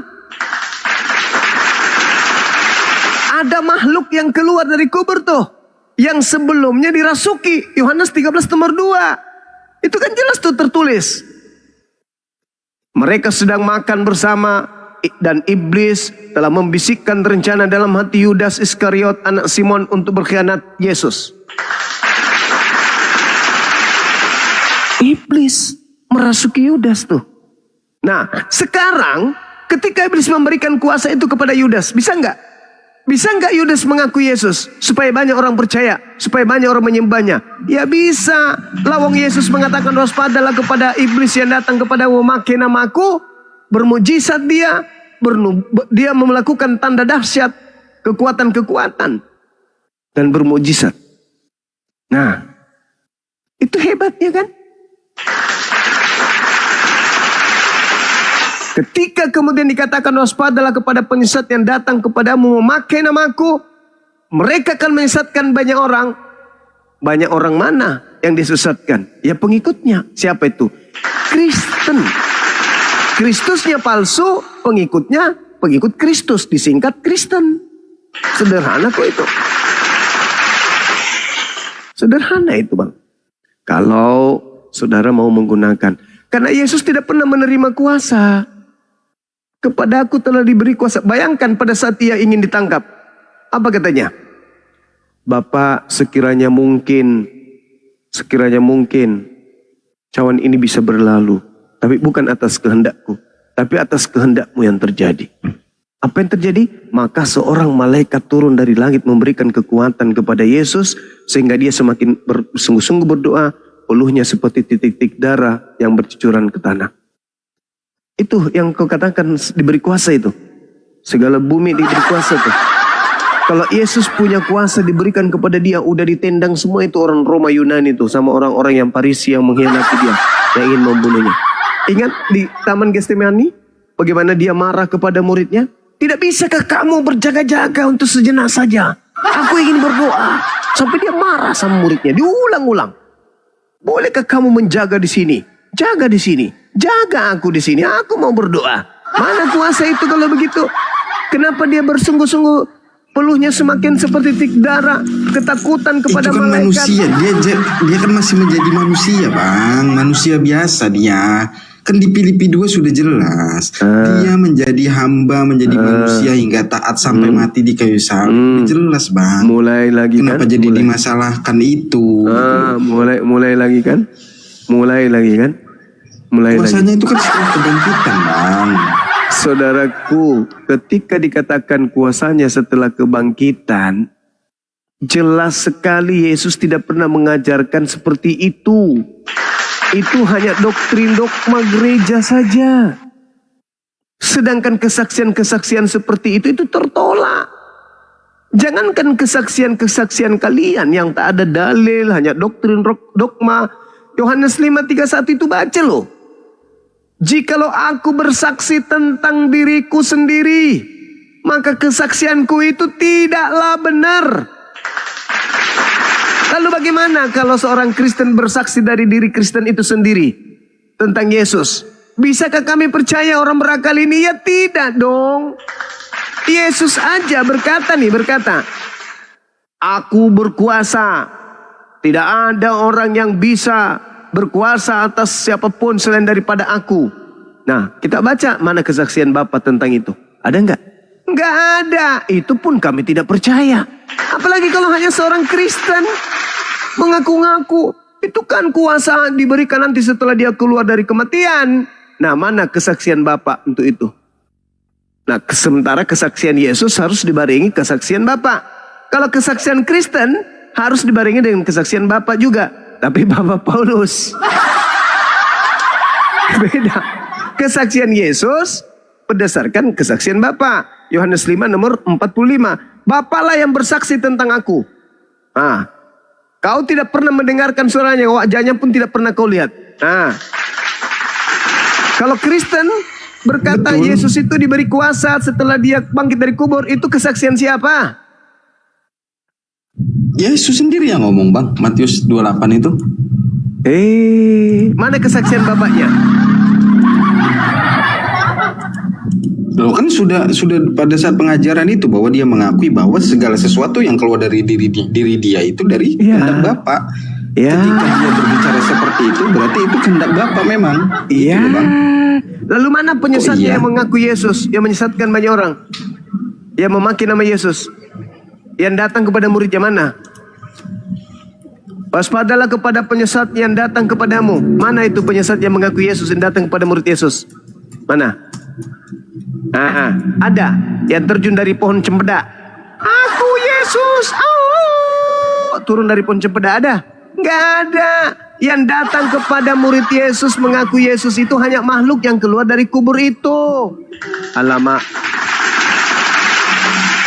Ada Yesus yang keluar loncat dari pohon cempedak, ada. Aku Yesus. Ketepak. Ada nggak? Nggak ada. Waspadalah kepada penyesat yang datang kepada kalian, memakai namaku dan berkata akulah Kristus. Mereka akan menyesatkan banyak orang. Mana Yesus itu kalau bukan yang keluar dari kubur? Ada Yesus lain? Nggak ada. Itulah yang diceritakan Markus 16:12. Dan Yesus menampakkan diri kepada kedua muridnya dalam rupa lain. Nah, itulah yang dimaksud Yesus. Yesus lain yang datang memakai namaku. Nah, dilihat tuh, kok beda mukanya tapi ngaku Yesus. Itulah yang menggenapi nubuatan itu. Sederhana kok itu, kalau Anda mau menggunakan akal sehat, saudaraku. Oke? Oh, jadi gini, maksud Bang Juma gini ya, maksud Bang Juma bahwa membuktikan bahwa perkataan Yesus yang akan ada yang akan menyesatkan kalian itu muridnya di situ berarti harus terjadi gitu maksudnya. Ya Allah, kan Yesus mengatakan itu. Coba Anda baca Matius 24. Baca. Baca kawanku, baca. Penyesat itu harus datang di abad pertama. Makanya Yohanes 12 nomor 31 itu tolong dihargai loh. Sekarang juga, sekarang itu apa? Dalam bahasa Yunani nun, detik itu juga, saat itu juga. Sekarang juga dunia dihakimi. Sekarang juga penguasa dunia dilemparkan keluar. Berarti zaman itu keluar iblisnya dari kubur. Oke, Bukan kita baca ya Bang. Nah, silakan. Kita baca ya Bang. Silakan. Kita baca Matius 24 ya Bang. Ya, Kita baca nomor Oke. 4-nya aja langsung sampai seterusnya. Jangan nanti dulu dong. Ya udah, terserah. Oke. Silakan. Oke. Permulaan penderitaan ya Bang ya.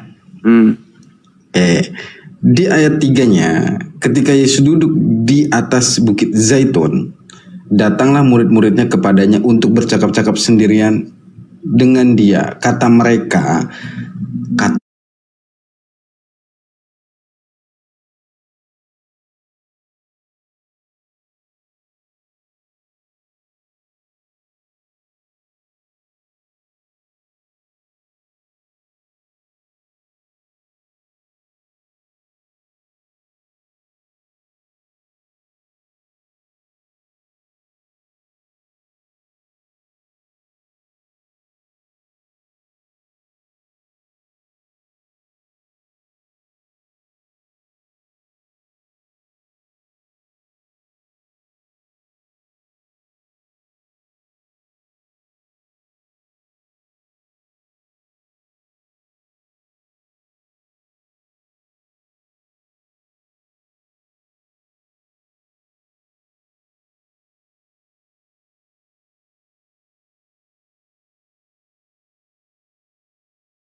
sama karena sama-sama memakai nama Yesus. Kan Yesus mengatakan penyesat mereka semuanya memakai namaku. Alamak, dalil dibaca tapi nggak dipaham, gimana dong? Kita Supaya memahami jangan itu, ada Bang. orang yang menyesatkan kamu. Kita paham tentang itu. Yang datang ke Paulus, yang datang ke Ananias, yang datang ke Pulau Patmos, itu memang Ngaku- satu oknum, Bang. Kata siapa satu oknum? Alamak. Gimana sih, Bang? Alamak. Yesus dia mengatakan banyak memakai namaku. Mereka sebab banyak orang akan datang dengan memakai namaku dan berkata akulah Mesias, dan mereka akan menyesatkan banyak orang. Kamu itu siapa? Murid. Ya murid. Berarti ketika dikatakan kamu, berarti penyesatnya itu zaman itu, abad itu datang ke muridnya. Alamak.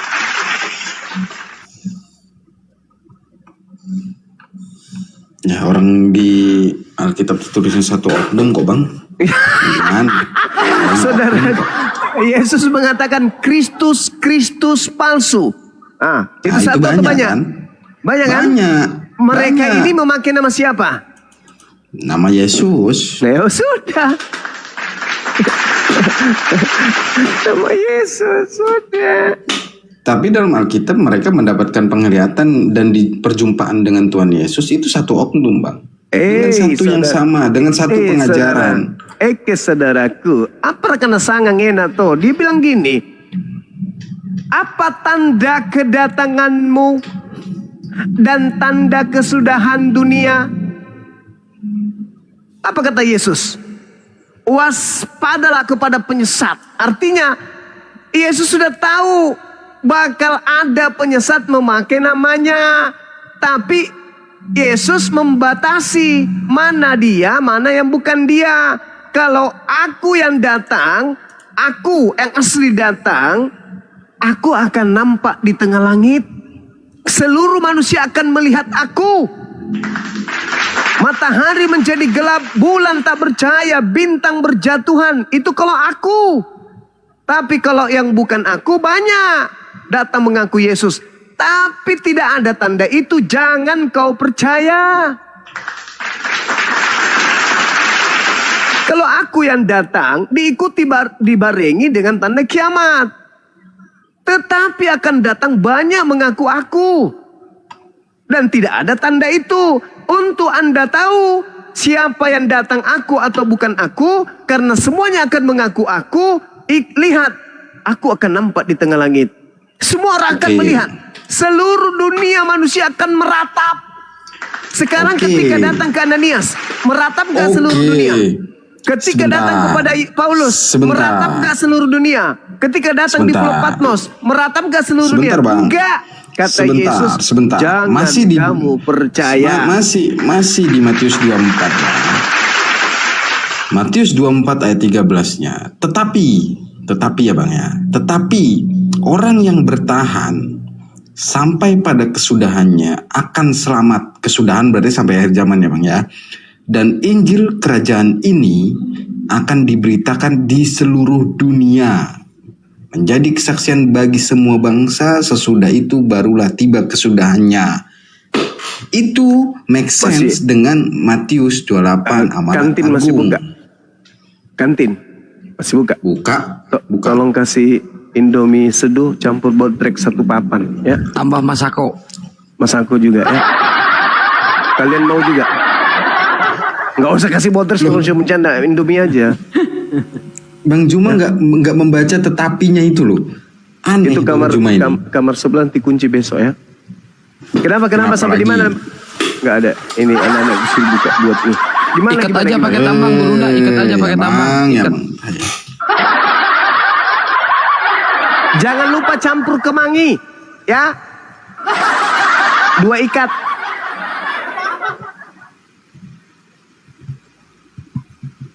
Bener, Ya, Bang. panggil temannya bener. Wih, kemangi kata bos. Bener. Lanjut. Motong aja itu orang. Gantung aja bang, itu orang bang. jangan. Mereka meriksa kamar patroli. Lanjut. Oke ya. Pada waktu itu kamu akan diserahkan supaya disiksa dan kamu akan dibun-bun dan akan dibenci semua bangsa oleh karena namaku, kata Yesus. Dan banyak orang akan murtad dan mereka akan saling menyerahkan dan saling membenci.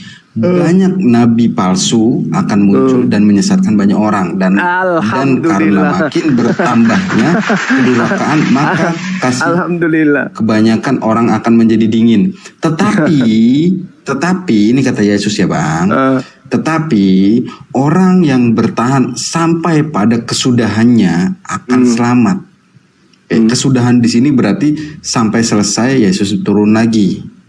Ya, dan Injil kerajaan ini akan diberitakan ke seluruh dunia bang, menjadi kesaksian bagi semua bangsa. Sesudah itu barulah tiba kesudahannya. Makanya sesuai dengan amanat agung setelah kebangkitannya, jadikanlah seluruh bangsa muridku, baptislah atas nama Bapa, Putra dan Roh Kudus, beritakanlah Injil ke seluruh bangsa bang. Oke, saya ngurai ya, saya mengurai. Kamu akan mendengarkan berperang. Diurai.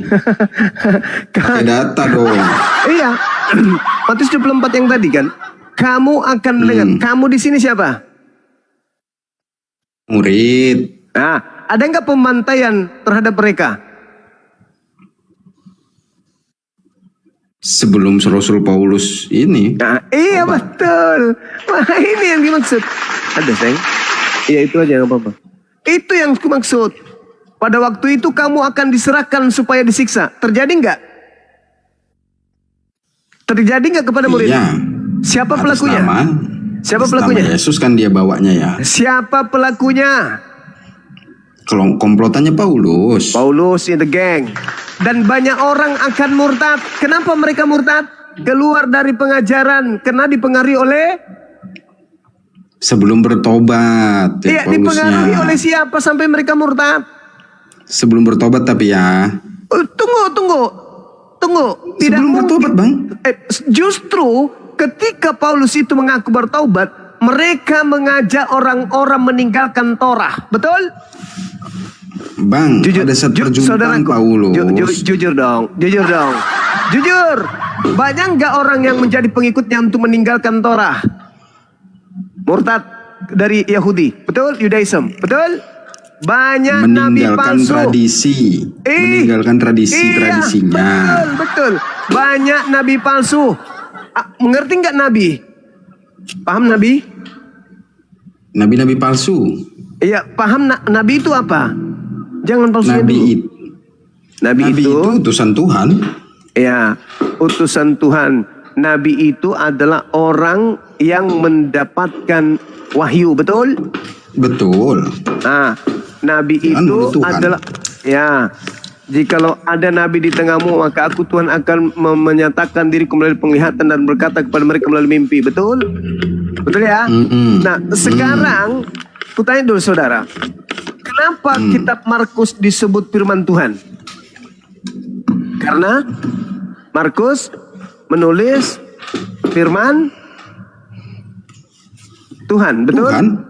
Nah, sekarang kalau bukan nabi menulis firman Tuhan, itu apa namanya? Palsu atau asli?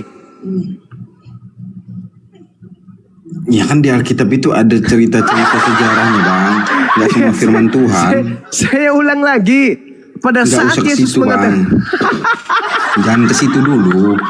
Udah. Pada saat Yesus mengatakan ke murid asli, banyak nabi palsu. Di situ belum ada Markus, belum ada Paulus menulis, belum ada Lukas menulis, belum ada Matius menulis, belum ada Yohanes menulis, belum ada Petrus menulis, dan seterusnya. Itulah yang dimaksud nabi-nabi palsu itu. Pengajar-pengajar palsu, mereka inilah yang sampai kitabnya di kita, yang sampai kita pegang hari ini. Itu, Anda harus paham itu. Dan Injil kerajaan ini, dengar, dan Injil kerajaan ini akan diberitakan ke seluruh dunia. Melalui apa? Melalui nabi-nabi palsu tadi. menjadi saksi bagi seluruh bangsa. Nabi-nabi palsu dia mengajarkan ke seluruh bangsa. Sesudah itu barulah tiba kesudahannya. Kapan tiba kesudahannya? Pada saat Nabi Muhammad SAW datang membatasi kemudian pengabaran mereka. Fawailul lil ladzina yaktubuna al-kitaba biaydihim tsumma yaquluna hadza min indillah. Maka Al-Quran datang meluruskan itu. Berhenti mereka. Sekarang yang muncul apa? Terjemahan, direvisi, terjemahan. Malah terjemahannya mereka sebut Injil itu mengikut kepada bahasa Quran. Halilintar. Itu jelas itu, saudaraku. Jadi, nabi palsunya, lalu kemudian penyesatnya, memakai nama Yesus, itu semua tergenapi. Satu hal. Tunggu. Saudaraku. Haleluya. Sedikit lagi.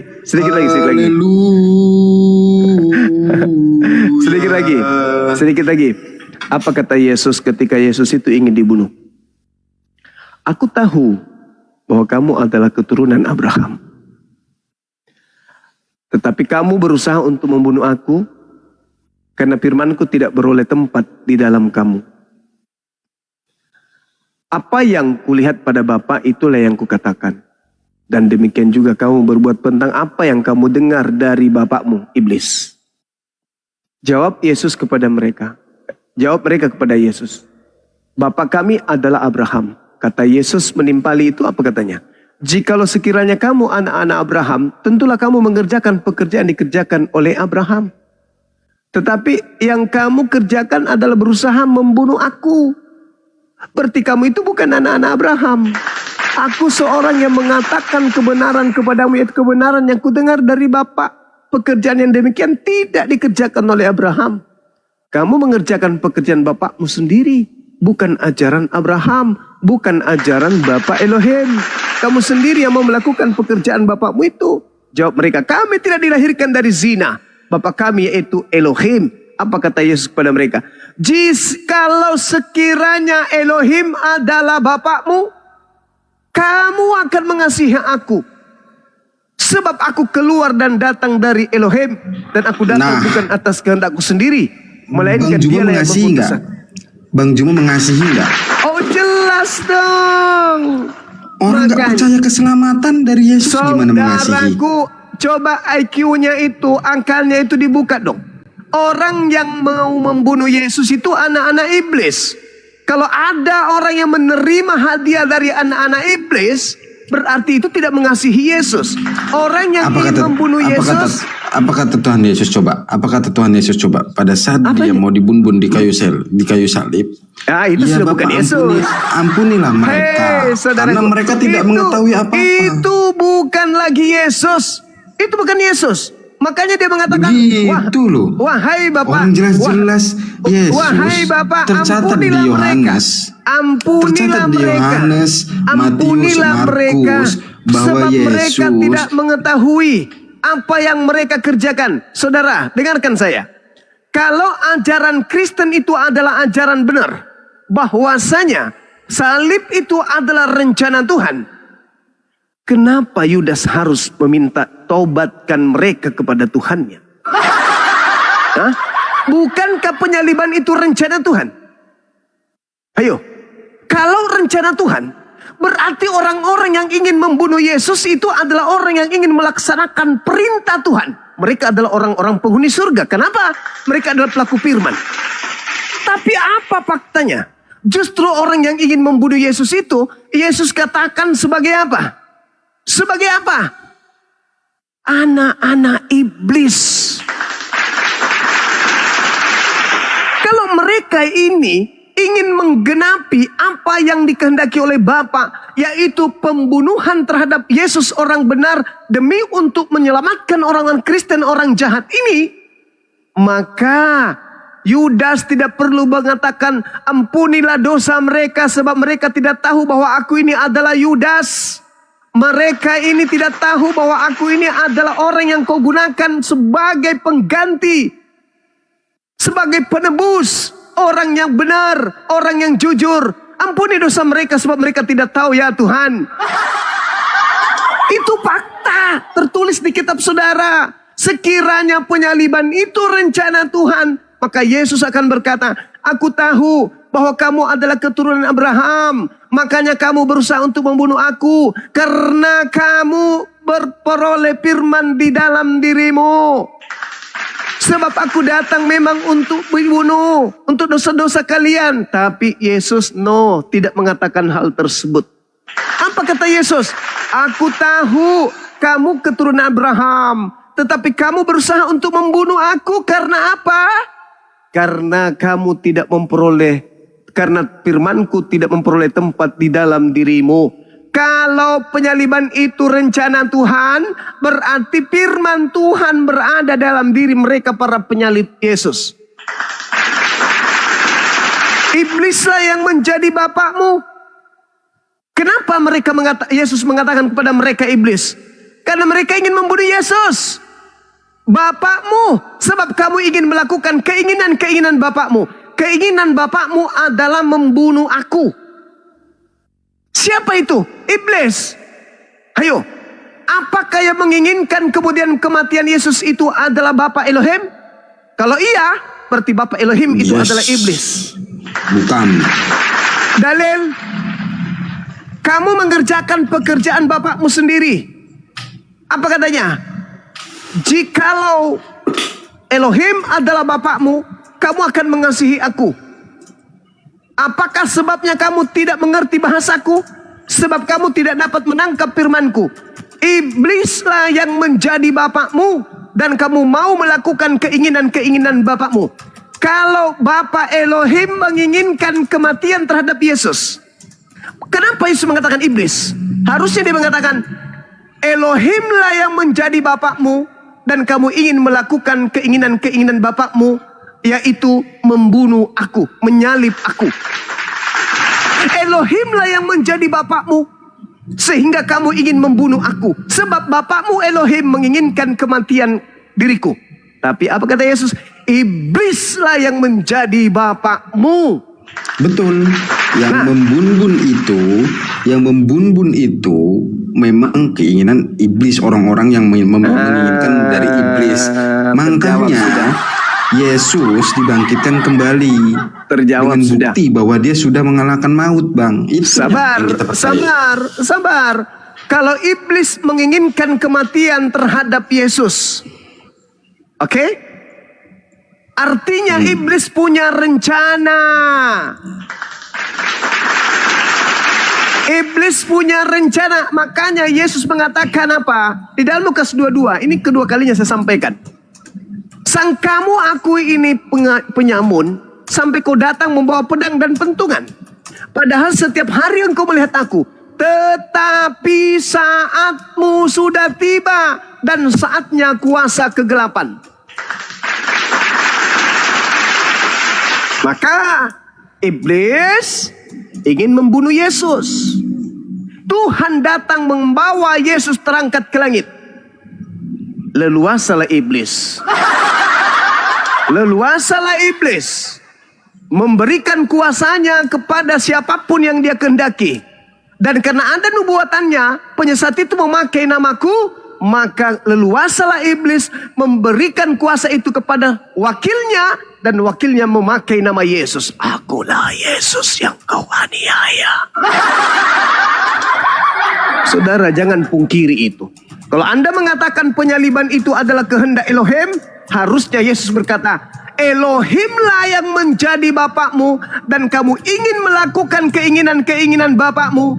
Ia adalah yang menubuatkan membunuh manusia sejak semula.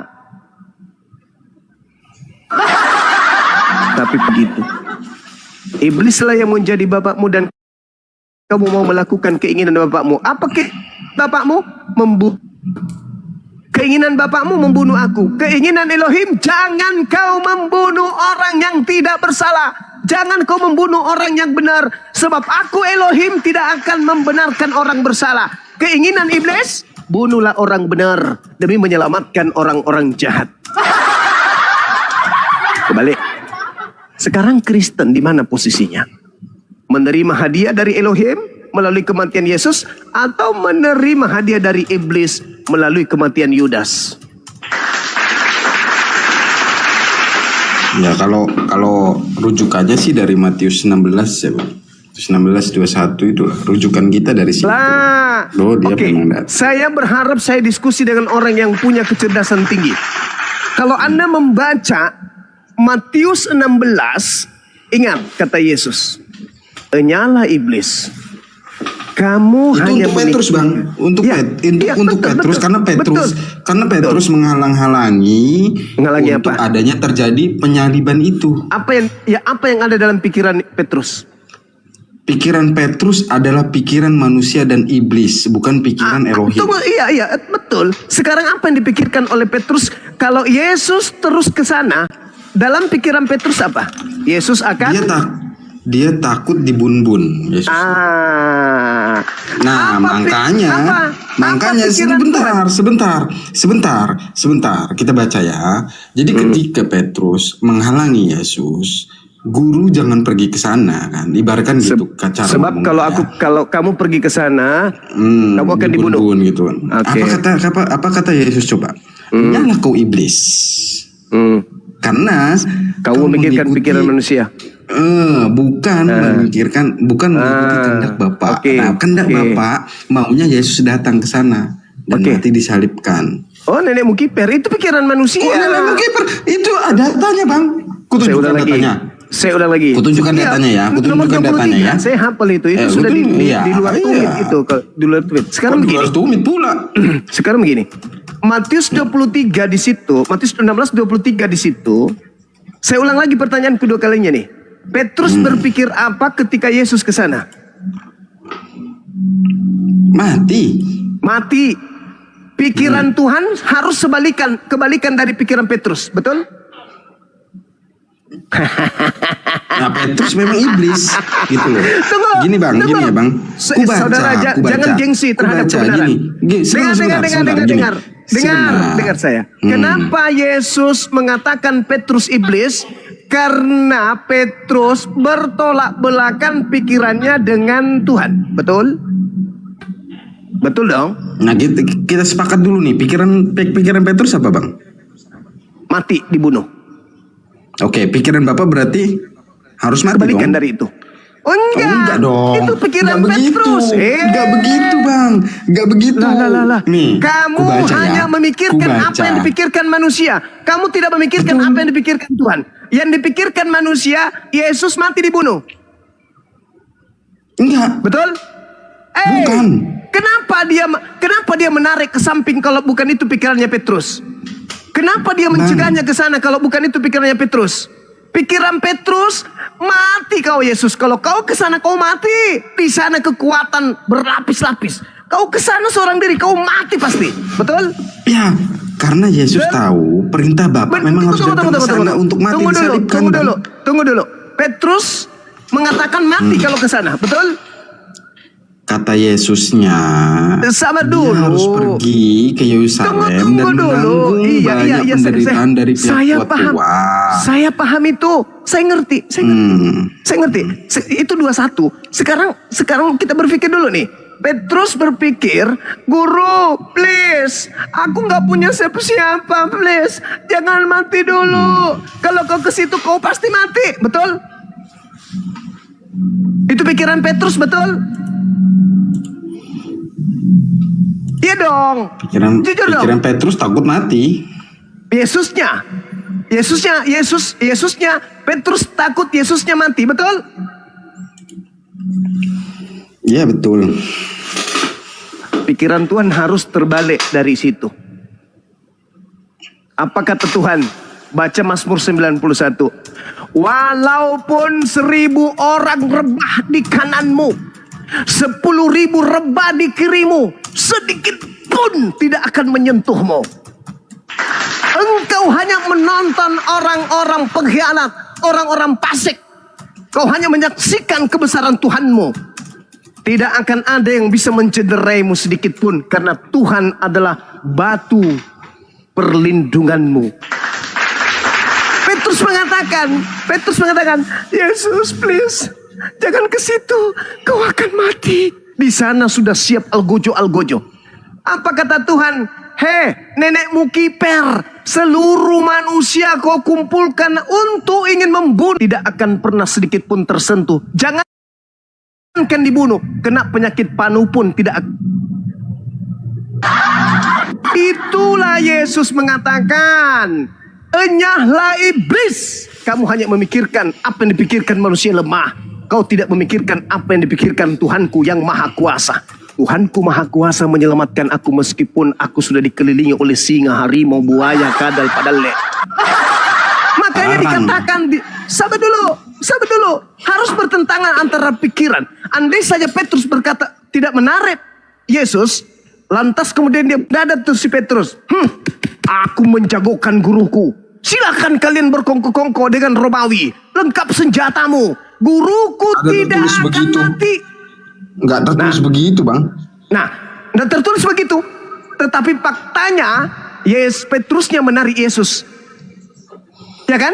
Berarti dia takut gurunya mati. Berarti dia tidak mengandalkan gurunya. Dia lupa kalau backingan gurunya itu adalah Sang Yang Maha Kuasa. Makanya dia mengatakan apa? Cawan ini biar berlalu, tapi bukan atas kehendakku. Kehendakmu, sekarang silakan kehendakmu Bapak. Apapun yang terjadi, akan aku lakukan. Maka ketika dia ke sana, apa kata Yesus? Dalam Yohanes 7. Nomor 28 kalau nggak salah. Apa katanya? Tidak ada seorang pun yang bisa mengambil nyawaku. Tidak ada. Siapapun dia, tidak ada yang bisa mengambil nyawaku, kata Yesus. Jadi Yesus itu tak ada takut-takutnya. Bapak perlindungannya, meskipun dia sudah terancam, maka kata Allah di dalam Ali Imran apa? Ingatlah wahai Isa, aku mengangkatmu, aku mengambilmu dan mengangkatmu ke sisiku. Wa makatalu wa masalabu. Malah Yesus mengajarkan kepada kita satu ilmu di Matius 4 ketika dicobai oleh iblis. Jikalau ente adalah anak Elohim, kau sudah dinubuatkan banyak-banyak di dalam kitab terdahulu. Buang dirimu ke bawah. Tuhanmu akan mengutus malaikat menyelamatkan kamu agar menatang engkau di tangannya agar kakimu tidak terantuk kepada batu. Tidak akan ada yang bisa mencelakai kau. Iblis datang mengobok-obok, tidak mampu mencelakai kau. Tidak mampu. Apalagi hanya seorang Romawi. Nggak akan pernah bisa berhasil dia. Nggak akan pernah bisa berhasil. Maka Yesus mengatakan, engkau hanya memikirkan apa yang dipikirkan manusia. Kau tidak memikirkan apa yang dipikirkan oleh Tuhan. Tuhan akan menyelamatkan orang yang dikasihinya. Nabi Musa, bagaimana Fir'aun berusaha membunuhnya. Laut pun terbelah dibuatnya. Apalagi cuman tombak doang. Apalagi cuman kekuatan ludah, tamparan, pret. Tuhannya Yesus Maha Kuasa. Tuhannya Yesus Maha Perkasa. Kaumnya Nabi Lut hancur lebur. Kaumnya Nabi Nuh hancur lebur. Apalagi kalau cuman tentara Romawi yang cuman pentungan dengan garpu senjatanya. Dia angkat langsung terangkat, ketepak. Terangkat Nabi Isa alaihissalam. Apa yang terjadi? Makar dibalas oleh pencipta langit dan bumi. Anda tidak percaya? Anda baca khotbah Petrus. Dalami khotbah Petrus habis ini. Anda baca di dalam Kisah Para Rasul 2 nomor 29, nomor 30, 31, 32, 33. Endingnya di data nomor 36 dan 44. Nomor 40. Anda baca, Anda dalami di situ. Apa kata Petrus? Jadi seluruh orang Israel harus tahu. Apa itu? Dia yang kau salib itu, ya, telah dijadikan oleh Elohim menjadi Tuhan lo. Dia yang kau salibkan, Kristus yang kau salibkan itu telah dijadikan menjadi Kristus. Telah dijadikan menjadi Kristus. Lihat di Lukas 2 nomor 11 apa kata malaikat? Pada hari ini telah lahir bagimu Kristus. Berarti pada saat Yesus lahir sudah Kristus. Tetapi apa yang terjadi di dalam Kisah Para Rasul 2 nomor 36, baru jadi Kristus oknum itu setelah dia disalib oleh orang jahat. Maka orang jahat disalib oleh orang jahat yang disalib ini dijadikan Kristus bagi orang jahat. Itu fakta saudaraku Arom. Jadi orang Israel, seluruh orang Israel harus tahu bahwa Kristus yang kau salibkan itu telah dijadikan menjadi Kristus oleh Tuhan. Al-Quran surah Al-Araf ayat 27 ayat 30. Iblis dijadikan sebagai pemimpin bagi orang-orang jahat. Baca Al-Quran surah Al-Araf. Makanya Al-Quran mengatakan fariqan hada wa fariqan haqqa alaihimud dalalah.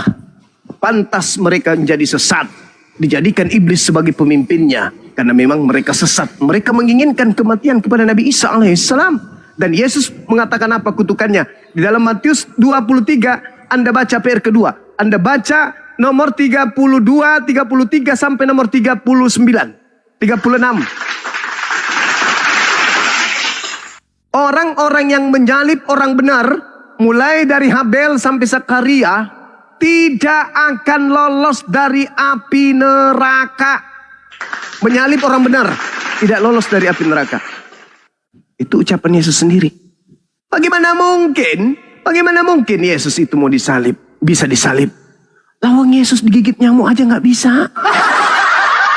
Yesus orang suci, orang mulia, ya Rabb. Terkemuka di dunia di akhirat. Dibunuh untuk dosa-dosanya orang para pezina. Mana mungkin? Tidak mungkin itu saudaraku. Saya kira begitu sementara saya sudah bengkak udah kayak ular yang ada di Garden Eden ini. Bengkak dia. Silakan. 2 jam juga. Oh ya silakan. Iya lanjut. Teman yang lain, guru yang lain silakan. Makasih sahabatku Arom. Lanjut. Iya, Bang Handi, buka WA Bang Handi. Masya Allah. Luar biasa. Mudah-mudahan malam ini Arom dapat pencerahan. Baru aja nge-WA ke saya. Besok mau beli baju koko sama sarung katanya. Insya Allah Guru Nda. Amin. Masya Allah. Insya Allah. Baru ini nge-WA ke saya Bang Aromnya. Ayo teman-teman didukung di tab-tab layar, posting ulang, share-share, dan orangnya digas ya. Buat ada teman-teman kalau ada sedikit rezeki. Kalau itu ongkos. aku 1 juta ya. Siap Guru Nda, Masya Allah. Kirim nomor rekeningnya biar kita transfer. Kalau itu serius jangan sampai dia malah pergi beli babi besok. Serius Bang Arom. Bang Arom dengerin tuh. Ya itu udah janjiku sama si itu Dondi kemarin. Jadi besok mau diantar sama Ko Dondi, Guru Nda mau beli sarung sama baju koko. Sendiri ya gua doa. Oh sendiri? Ya, kata dia. Ya, dari gue 1 juta bang. Di Gua pribadi kirimin. nomor rekeningnya. Gua kirimin aja sarung kata dia. Nggak usah lah gua bilang. Baik. Biar apaninya Bang Arom. Buat puasa kan itu. Ya buat teman-teman kalau ada rezeki gift silakan buat bensin Bang Arom besok ya. Silakan dikirim gift aja buat teman-teman. Apa besok mau diantar sama saya? Besok saya sama Bang Hadi mau ke Jakarta juga Bang Arom. Kalau mau bareng sama saya. Kemana itu? Ke Tanah Abang ayo beli baju koko sama sarung. Gak usah Tanah Abang lah, kejauhan lah, di ITC Cempaka saja, sama aja. Ya udah. Kan sambil besok kan mau undangan Pak Arif. Apa Bang Arom?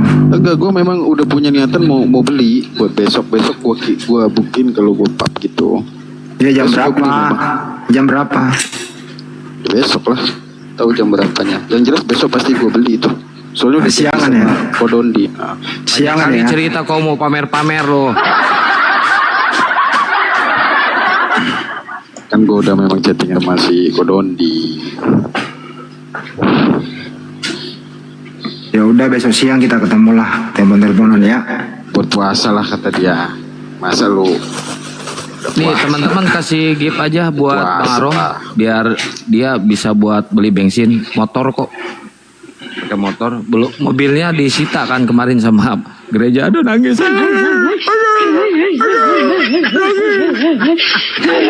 Mobil ikut disita.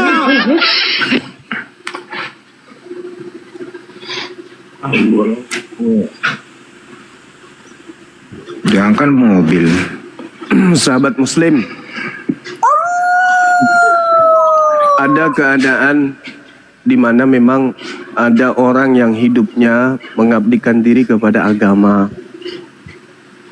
Pada saat usia mereka harus berkarya, untuk berkarya mencari duniawi, menjadi seorang pengusaha, jadi seorang guru dan seterusnya. Ada di antara kita itu yang menghabiskan waktu seperti suku Lewi. Apa itu? Mengabdikan diri di rumah-rumah ibadah. Menghabiskan usia di situ untuk mengabdi, bisa menyelamatkan manusia dengan niatan. Niatannya ingin menyelamatkan manusia dan juga mencari nafkah, mencari hidup di situ untuk dirinya dan keluarganya. Tapi dengan berjalannya waktu, tersadarkan kalau ternyata selama ini jalan saya salah. Tapi waktu sudah terlanjur, nggak bisa lagi dia daftar kerja seperti selayaknya yang. Nah, oleh karena itulah kita lah yang harus memperhatikan saudara-saudara kita yang seperti ini. Jangan negatif. Rasakanlah kalau kita yang goyah di Islam. Rasakan. Kalau Anda yang harus goyang di akidah kita. Lalu kemudian Anda harus meninggalkan pekerjaan. Anda harus meninggalkan orang tua. Harus meninggalkan warisan. Keluar. Kita ada Tuhan. Tapi ketakutan-ketakutan itu pasti tentu ada. Ada pasti ketakutan itu. Nah, ini dialami oleh banyak orang. Sehingga banyak di antara mereka itu yang masih berpikir untuk keluar dari agama mereka. Sambut mereka. Bagi saudara-saudara yang punya peluang kerja, ada kantor yang bisa mengajak mereka orang-orang yang mu'alaf ini untuk mengabdi di sana. Ya kenapa tidak? Kita kejar akhirat, bukan? Iya kan? Bukan kejar dunia. Jadi kalau ada seorang yang ingin mu'alaf tapi takut masalah materi, ya itu wajar, itu manusiawi. Siapapun kita, kita aja sebagai seorang Muslim yang lahir dari Islam, lahirnya dari Islam dari lahir, untuk diminta sumbangsi untuk buka puasa aja berat kali, iya kan? Bagaimana mereka yang meninggalkan akidah, meninggalkan pekerjaan, ya tentu berat juga nya. Ayo teman-teman, kita mau buka puasa bersama nih, yang berat. Apalagi disuruh tinggalkan materinya, sumber uangnya, pasti berat itu. Jadi wajarlah teman-teman, jangan dijadikan candaan. Jadi kalau ada orang mualaf itu betul-betul itu takut. Sebenarnya aku sudah yakin Islam itu, tapi kan orang begitu masuk Islam bukan langsung hebat, enggak teman-teman. Langsung punya duit, kecuali mereka memang yang punya usaha yang bagus, usahanya, usaha pribadi, tidak ketergantungan sama orang lain. Begitu masuk Islam mereka kuat ekonomi. Wajarnya itu. Karena Islam itu memang kan diuji toh. Kita diuji dan salah satu ujiannya itu adalah materi, harta. Nah kita lah sebagai muslim ini yang sanggup, kalau kita hanya uang 1.000 kita takut. Uang 1.000 rupiah takut. Hari ini saudara berlebih tetapi tidak membantu saudaranya yang mu'alaf, takut hartanya. Jangan sampai ketika Tuhan menghendaki supaya kalian itu mengeluarkan infak sedekahnya, Anda tidak keluarkan, besok kena bisul, tepat di bibir, besarnya seperti kedondong. Dan sembuhnya 3 bulan kemudian. Setelah 3 bulan tidak mengecil, cuman sakitnya yang hilang. 3 bulan ke depan agak mengecil, tetapi dia sebesar bola pingpong. Habis itu warnanya menghitam. Nah, apa gunanya duit kalau sudah kayak gitu? Nggak ganteng lagi hanya gara-gara berimpak kepada mu'alaf. Berat sekali. Berat sekali. Padahal saudaraku, cara Allah menghapus dosa kita itu banyak. Apa cara-caranya? Kenapa Islam itu mudah kemudian untuk masuk ke surga? Karena jalannya masuk ke surga itu memang gampang. Anda punya harta, ada yang membutuhkan, tinggal Anda salurkan. Nih, saudaraku Bang Suma, aku titip hartaku. Nanti aku ambil di akhirat, nanti aku ambil di alam kubur, nanti aku ambil di alam barzah. Ini aku titip 1 miliar. Lillahi ta'ala. Sat transfer. Udah selesai. Apa yang terjadi? Anda sudah punya harta yang Anda bawa melalui saya. Gitu loh. Ini udah banyak DM nanti nih. Bang Suma minta rekeningnya dong. Aku mau titip harta saya untuk ke surga. Ini aja Gurunda dari barusan aja nge-WA nih. Siapa tuh? Tokoh kita Deddy Mizwar, Pak Haji. Subhanallah, aku jadi malu. WA ke saya nih. Jadi malu. Saya guruku. bacain ya. Kalau betul Pak Arom mau syahadat, saya undang khusus untuk hadir di gala premier film saya tanggal 9 Februari 2026 dan beberapa apologet Islam di Inspektrum jam 19 film Rumah Tanpa Cahaya Epicentrum. Di film Rumah Tanpa Cahaya nih. Nah, kebetulan nanti habis ini saya mau minta sama Bang Haji bikin film episode kedua Rumah Tanpa Duda. Saya itu mah. Artinya rumah tanpa duda itu artinya rumah tanpa duda itu dudanya sudah nikah gitu maksudnya. Dudanya kepesing gitu. Emang lu pikir lu sendiri yang duda? Bang Arom Cuma besok, enak. Kalau saya Bang Arom nggak besok. laku. Bang Arom besok bisa ketemu jam berapa kita? Belum tahu. Belum tahu gua Kang Andi. Soalnya gua mau beli itu dulu. Gua mau konfirmasi ke Dondi dulu kan. Iya, bareng gua belanjanya. Gua udah beli Bareng itu. gua.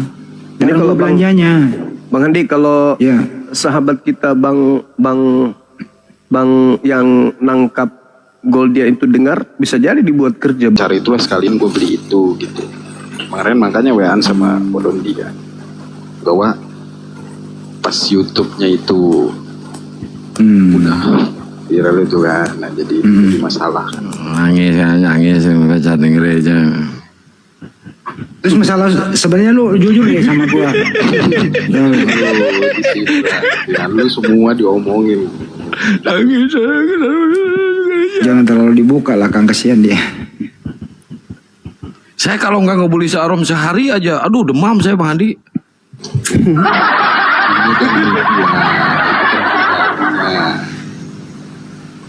Tapi kalau saya perhatikan tadi ya, saya kan menyimak dari awal sampai akhir ya, mulai Abraham diberkati gitu, sampai kepada tanda-tanda Yesus, kedatangan Yesus di hari zaman itu. Arom ini masih bertahan banget bagaimana iman Kristen itu. Kalau saya pelajari tadi ya, saya menyimaknya gitu. Apakah ini hanya ungkapan karena menyenangkan Banyuma untuk diskusi, atau memang sesuai dengan kata hati itu yang kau ungkapkan tadi? Statement kamu, diskusi sama Banyuma, Bang Arom, bisa tanggapan? Pilihan kata saya yang saya bawa tadi sama konteks diskusi itu memang fakta yang saya jalankan memang seperti itu ajarannya. Tapi kalau untuk konteks diskusi malam ini, tahu yang tantang itu. Loh, saya kan yang nanya, maksudnya apakah sesuai kata hati dengan apa? Sesuai memang itu hanya literasi. Suaranya kok nggak jelas? Itu hanya literasi pengajaran aja itu pengajaran. Oke, untuk menghidupkan suasana, padahal kata hati nggak kayak begitu gitu. Aslinya itu udah salah memang, betul Bang. Oh, Udah nanti saya kasih tahu Bang Andi. Udah, ini udah terbuka. Artinya hanya sesuai literasi, tapi sebenarnya nggak seperti itu, salah gitu Banyuma. Udah, itu saya udah paham. Ini bahasa orang dewasa loh. Jangan sampai mewek, Rom. Dia mencoba untuk memperlihatkan ke sebelah saudara kita di sebelah ini loh, aku udah bertahan mati-matian loh, tapi nggak bisa bergerak. Nah, itu dia. Gimana? Kau mau paksa aku masih tetap di sini, tapi gimana? Aku udah berusaha menghadapi Bang Suma, tapi mau gerak kemana pun nggak bisa akunya. Gimana lagi? Kau bilang aku orang gila apa? Semua yang disampaikan Bang Suma itu betul. Mau lari ke kiri, dihadang di sana. Lari ke kanan, dihadang. Mau kemana? Kita mau kemana? Nah, sementara kalau aku bertahan, berarti aku ini termasuk orang yang bodoh. Berarti kebenaran sudah datang. Saya hantam di sini, ada alasannya. Ke sini ada, mau kemana? Dan saya nggak mungkin mau bertahan di tempat yang salah, kan gitu. Itu Bang Andi. Iya, paham.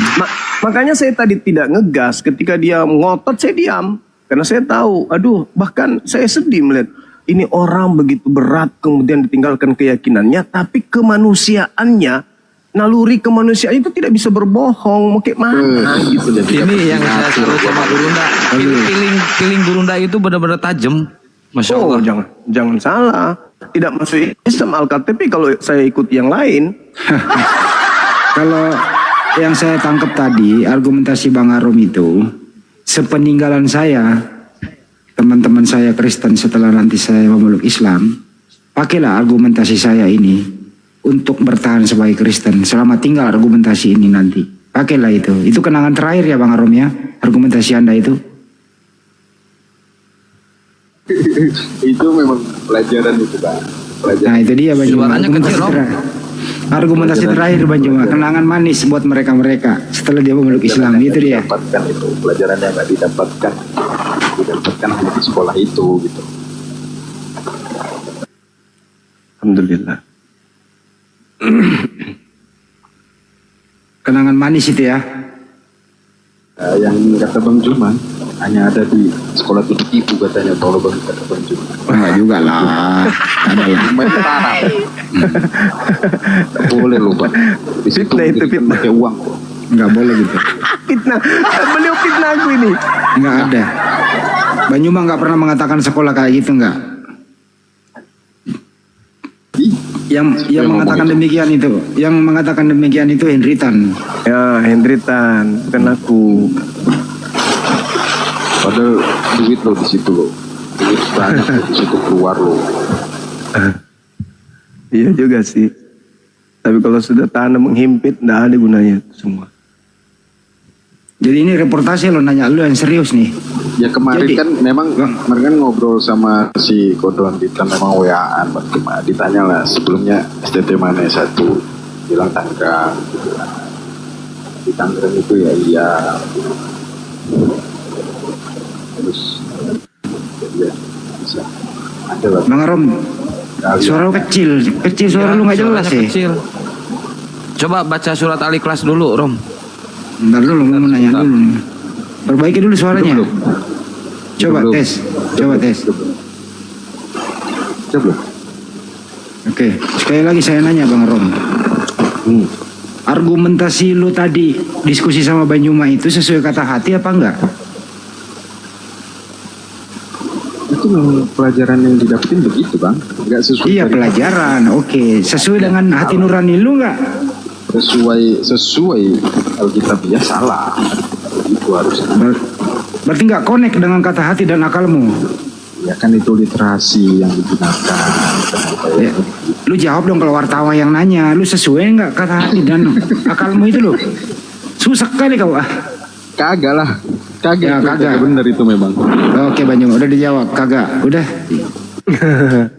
Mau gimana? Berat itu, berat. Beliau mau membaca surat Al-Ikhlas Jadi katanya gini Gurunda. loh, Bang Juma. Bacain dulu, Rom. Nggak nyambungnya itu. Ketika disuruh di situ di kejadian itu, siapa yang mengutuknya itu tidak diberkati, bahkan dikutuk oleh Elohim. Sedangkan di dalamnya kita mengutuk Ismail itu nggak nyambung. Dan memang udah. Gitu ya. Iyalah. Sebenarnya udah nggak nyambung di situnya. Cuman mau gimana? Yang kita percayakan Ishak dari Yakub segala macam. Nggak lari ke Ismail. Ismail kan pernikahan dengan budak kan. Nah, kan? Ngutuk. Iya, makanya nggak nyambung. Ya kan? Aduh. Saudaraku ini. Tapi kok bisa kamu ya memaksakan argumentasimu itu nggak sesuai dengan hati nurani dan akalmu? Kok bisa kamu bisa bertahan lama kayak gitu? Ya biar ilmu di STT-nya kepake. Oh, melatih Daripada diri. mubazir. Iya. Ya dong. Udah keluar banyak duit. Mahal. Paling alot nih Arom ini nih ngegiringnya. Apa nggak takut Bang Arom nanti di luar sana ini settingan loh? Ini settingan bukan? Ya, memang saya udah nggak keras lagi. Semuanya memang nggak keras.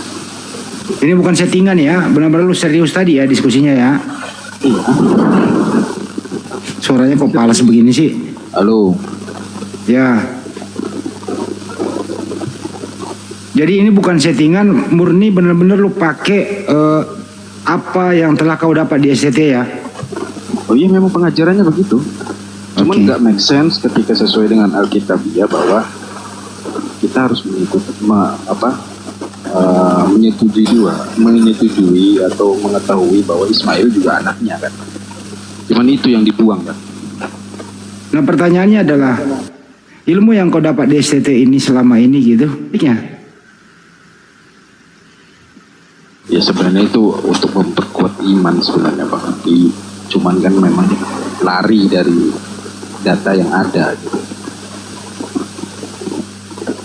Maksudnya gimana? Memperkuat imanmu kemana ini? Oh, gimana ya, mogo-mogo, jangan kayak gitulah bahasanya lah.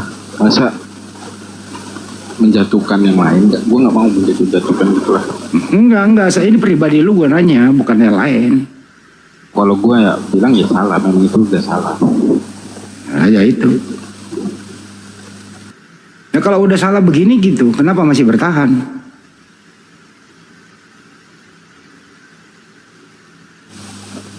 Apa ya? Karena belum bisa ini aja Bang, belum bisa dengan hukum-hukum yang ketat aja Bang. Apa? Hukum-hukum yang ketat, banyak kali ketatnya kan. Kalau di kalian kan ketat kalau di kalian.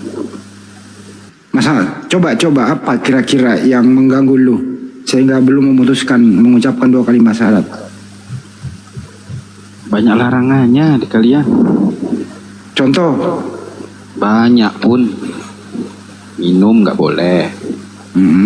Apalagi? Cewek-cewek ucapan semua.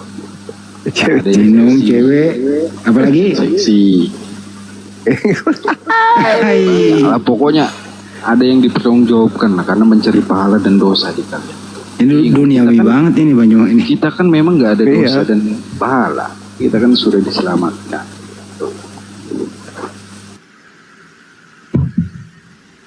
Nah, kalau kayak gitu ya susah lah kamu kehidupan sosial kayak begini gitu loh. Puasa dong kita, tenang aja. Kita puasa bukber lah kita nanti. Oke, berarti sebelum puasa sudah Bukber nanti. Kita ya pasti ikrar bukber ya, nanti. ya paham. Kita pasti bukber nanti. Oke, Masya Allah. Doakan ya teman-teman ya. Insya Allah nanti di bulan puasa ini beliau udah memeluk Islam. Artinya mau bukber gitu.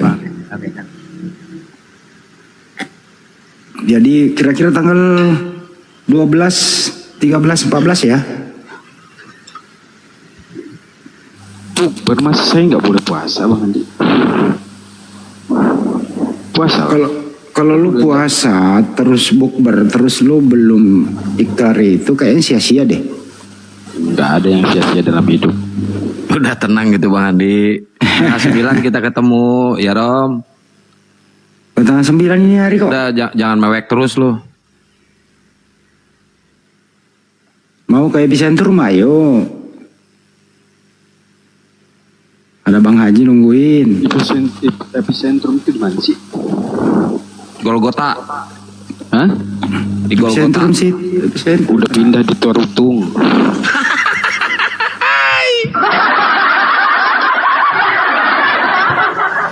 Ada 2 nih epicentrum atau di Kuningan Bang Andi. Iya Kuningan. Kalau dari Bang Arif bukan di epicentrum, di mana tadi kalau Bang Arif ya? Di Red Top Pecenongan. Serah tanggal yang sama.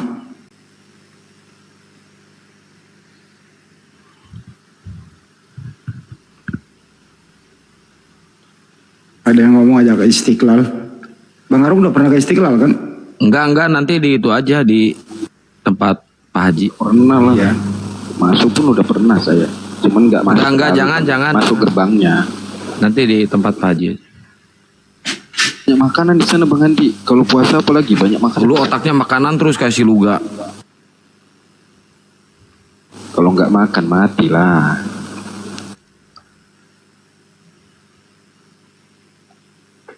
Tapi Tapi ada pertanyaan basic nih Bang Arom. Mau dijawab apa enggak nih? Menurut kamu,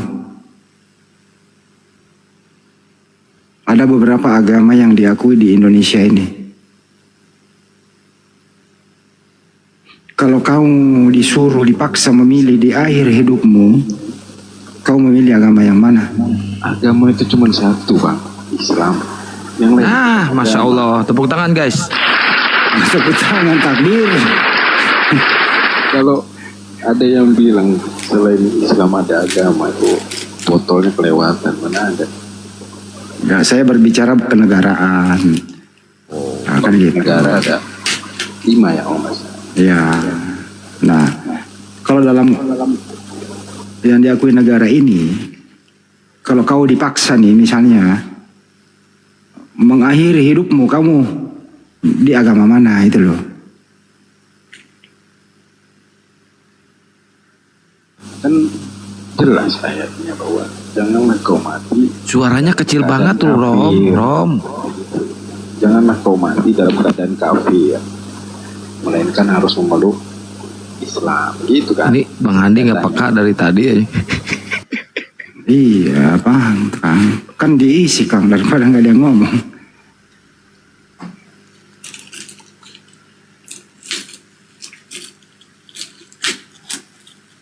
Suaranya juga Iya, suaranya ini enye-enye.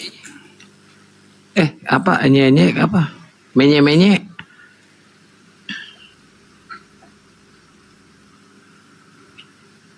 Baju kokonya ukuran apa Rom? Dulu Rom? XL ya? Apa double XL? Excel. Oh XL. oke. Besok gue cari sama Bokin. Hijabnya nggak perlu ya hijabnya? Jangan dulu dia. Oke. Itu urusan lu ya, bukan urusan gua ya. Janganlah bro, lah masuk ke pribadi kali. Waduh. Sorry.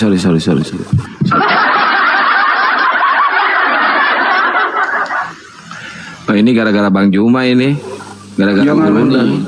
Jangan lupa nanti juga Bang Arom ya, ini loh ya. Yang itu. Bang Arom, Kalau ngobrol Bang Arom, saya umumkan dulu di hari ke-8 bulan puasa. Itu ya, jangan lupa saksikan di SCTV film jangan, para nggak usah. para Malu pencari gua. Tuhan. Malu gua, nggak usah. Malu. Nggak gua. mau dia pernah jadi pendeta Malu. lagi Bang Andi. Malu. Saya nggak umumkan lu. Nggak. Malu. Ini Hari ke-8 itu episode 8 enggak. ya udahlah, nggak usah sebut episodenya lah ya. Teman-teman nanti di bulan suci Ramadan. Ini Bang Haji. Nggak usah. Para pencari Tuhan di SCTV teman-teman. Promosiin aja filmnya apa. Udah. Iya, filmnya para pencari Tuhan di SCTV menemani Anda sahur, menanti sahur gitu loh. Aku nonton pasti. Ya, itu. Masolang generasi. Masolang generasi. Itu gue minta ini kok, minta edit nanti. Di situ ada yang pernah jadi pendeta Gurunda. Iya, aku buat piti nanti. Parah sih. Selamat tinggal rumah lamaku. Gitu judulnya. Ini Iya kan? parah sih. Terutama teman-teman yang ingat episode ke-8 jangan sampai terlewatkan.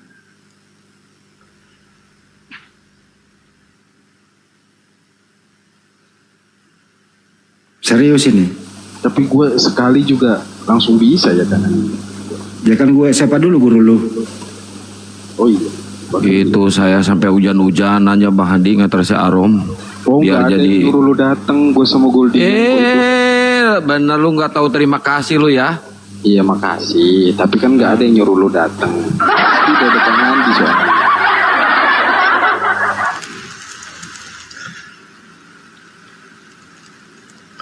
Ada tuh Bang Andi kemarin, bapak-bapak yang siapa? Yang suka ngedeket. Siapa namanya? Yang mana? Kawan lu ya? Kawan lu bukan? Siapa tuh? Bang Aang. Yang mirip Luga mukanya. Bang Aang kenapa? Itu kan dari sebelah juga kan? Bukan, apa sih?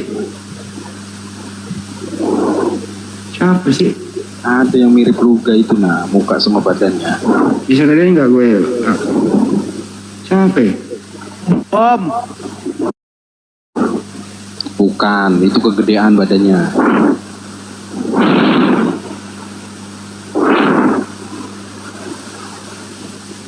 Yang pas kita bareng itu nah. Bah, kenapa lu ada foto-foto itu pula lagi? Video pula lagi, astaga. Emang macet lah. Coba belum lihat. Gak usah lah Bang, cuma lihat pitinya dia nanti. Pakai di backup segala lagi. Ya biar gak kelihatan pas-pasan Bang ini mukanya. Iya, ganteng ya.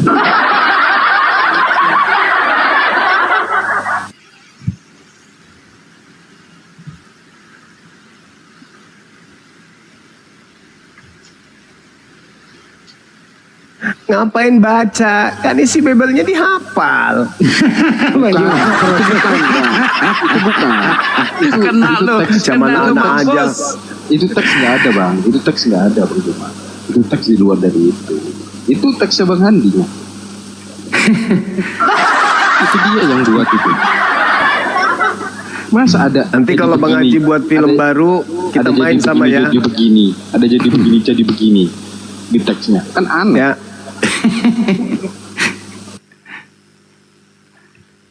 Nanti Coba kalau bayangin Bang kita Juma ya, ketika ada yang nanya, terus jawabannya jadi begini, itu bukan jawaban TikTok Bang Juma, dimasukin.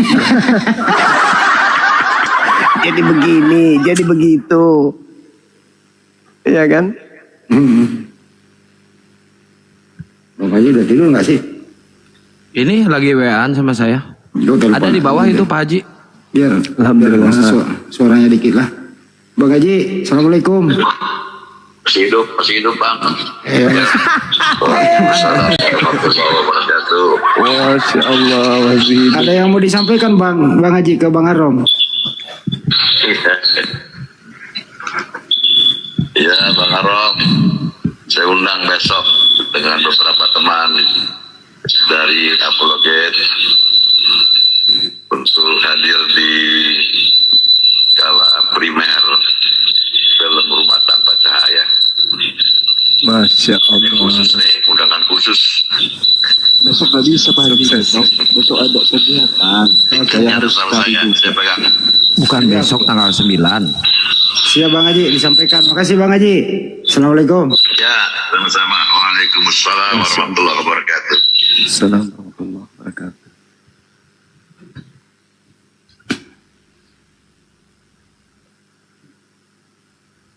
Wih, kalau primer itu, wih, buset dah. Artis-artis Buka lagi top kameranya. Artis-artis top semua di situ. Produser.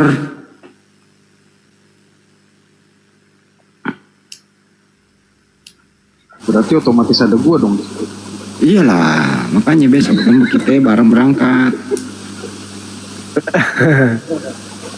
Buka kameranya Rom. Bang Juma, Iya, gimana? Doti itu ada Doti kedua nggak? Masa Pak Dusunnya mainnya sekarang? ada. Doti kedua ada. Jadi nanti tuh ceritanya bom keluar dari botol. Buset dah. Iya pun lebih besar dari ketempat pun. Kirain beranak dalam kubur.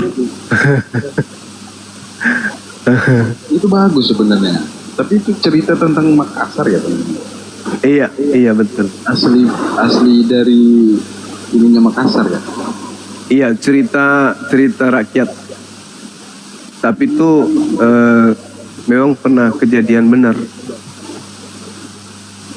Oh pernah Sekarang aja masih ada Banyuma. Ya sekarang aja masih ada. Bahaya juga ya. Belum tahu. Diganti dong, makan babi mentah. Nenekmu kiper. Babi mentah pula. Ini Bang Arom belum pernah lihat orang lembek kepalanya nih.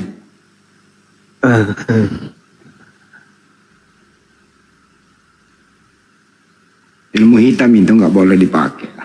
Enggak, yang saya heran tadi biasanya Gurunda kalau debat sama yang ngeyel terus potong-potong langsung agak emosi, kok ini mah agak ini Gurunda, agak apa ya? Ngikuti alur. Siapanya? Ikut Gurundanya. Aku kasihan lihat mukanya.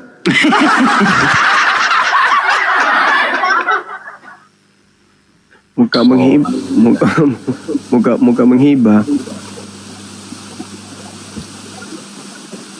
Kemarin lebih menghibah lagi. Kenapa suaranya Bang Harun yang lembek begini ya? Iya. Kemarin Iya. lebih menghibah lagi. Cuma Kenapa bisa? kalau mau tahu ceritanya, mau ku ceritakan? Mau? Jangan Rom, jangan Sebentar. Rom. Saya buat kopi sebentar, tambah masako.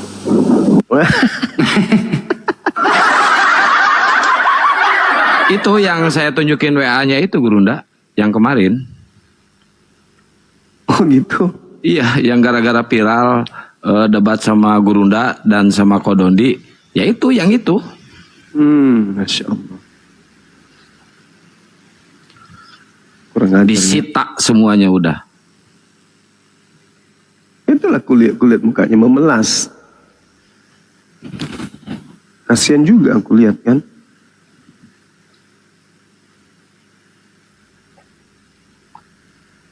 Tapi orang yang di persimpangan memang itu perlu diberi atensi perhatian ya Bang Juma ya. Iya betul Bang.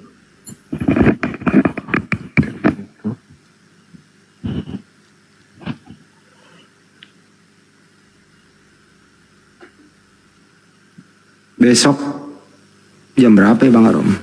Gini Bang Juma ya. Mau jadi gini lagi? Gini Bang Juma. Iya. Kemarin itu saya kan memang udah 3 kali isi sidang. Kemarin yang keempat tuh adalah kalau 10 orang ya di dalamnya itu agak ngeri-ngeri sedep. Hampir nih saya dilempar buku itu, buku kitab Oh ya. sama mereka ya. Ditaruh Terus kemana? yang sidang rata-rata besar perutnya. Itu senior semua yang memang udah lama di situ. Sama yang apa pertanyaannya? yang termasuk yang punya yayasan kan. Iya. Apa pertanyaannya? Kalau kau belum sampai ilmumu, jangan berani bertindak sendiri.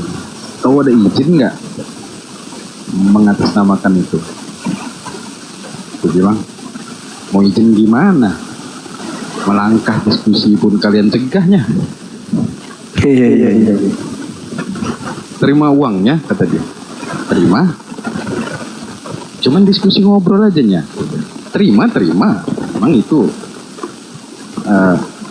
uang untuk apa namanya, pergi pulang aja sama makan gitu. Jarlah orang asing gitu.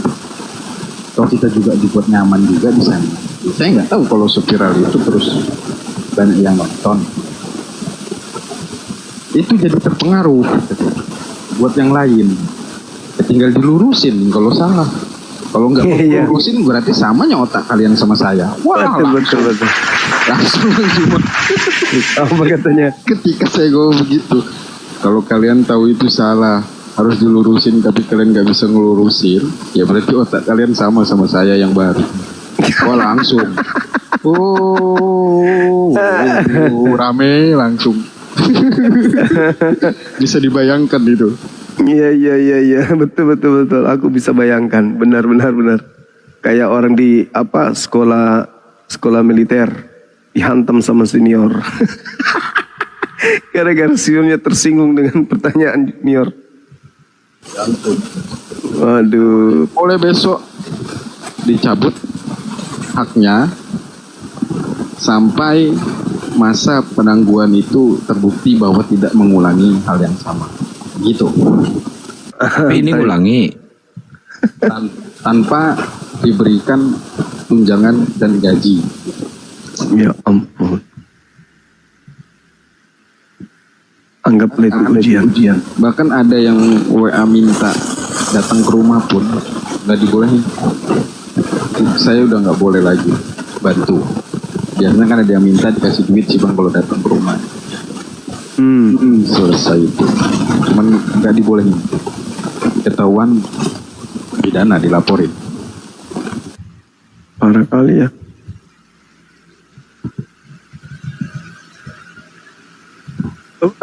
Saudara Arom ini umurnya berapa emang? 30 berapa umurnya? 34 bang. 34 ya. Iya, iya. Sudah menikah belum? Saya mau tahu ini. Saya nggak tahu.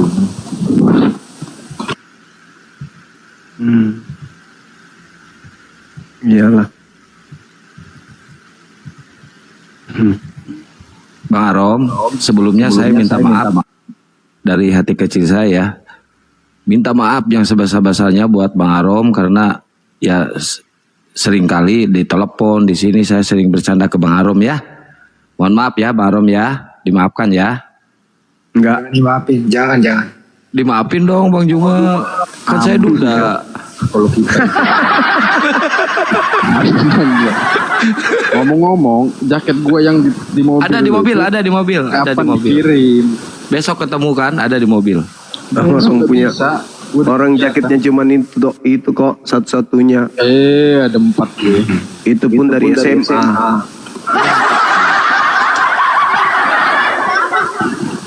4 gue. Tadi pun gua datang duduk aja, Bang Juma. Hanya mendengarkan. Tidak disampaikan mereka lagi. Ketemu dengan senior. Yoi, kata Bokin. Ya inilah. Kalau kau melanggar aturan. Udah tahu ada aturannya, ada ADRT-nya. Biarin lah. Buktinya mereka sampai sekarang juga nggak bisa bantah kok. Sama aja nih. Kuanggap otak mereka sama, jadi dengkul saya. Ada juga bandel-bandelnya ya. Orang tua di Jakarta juga. Oh.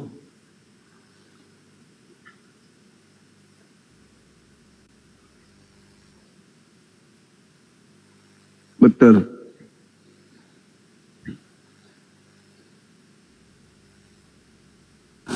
Kalau kau nggak tahu, ya sama berarti otak kita. Mas tolong generasi. Enggak ditawarkan diskusi dengan kita di sini pelan-pelan. Nggak berani. Aduh, nggak berani rupanya. Aduh, lebih parah dia berarti.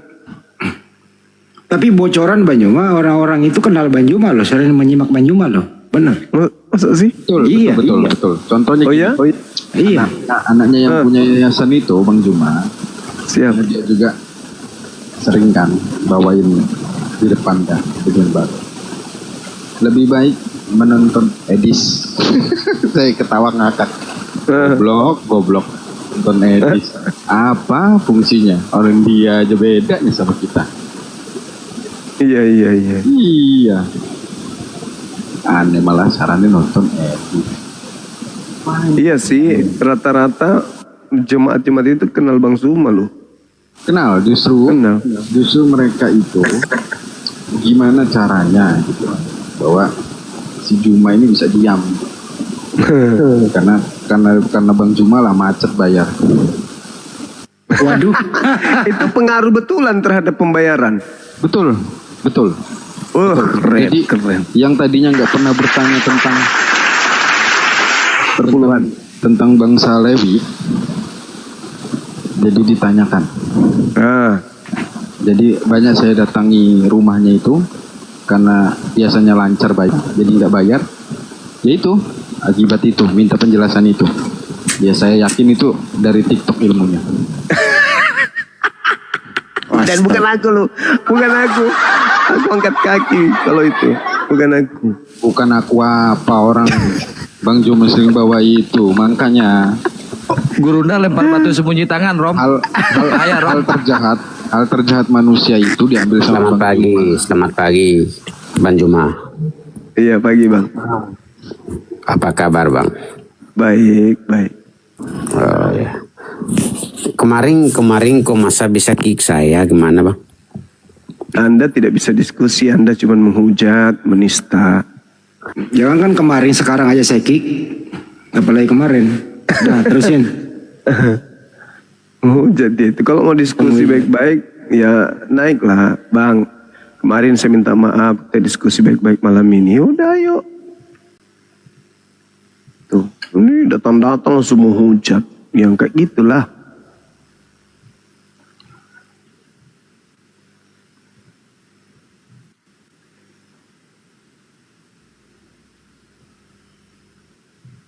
Saya sering bilang sama Pandi juga. Pandi. Yang Bang Juma ini keterlaluan.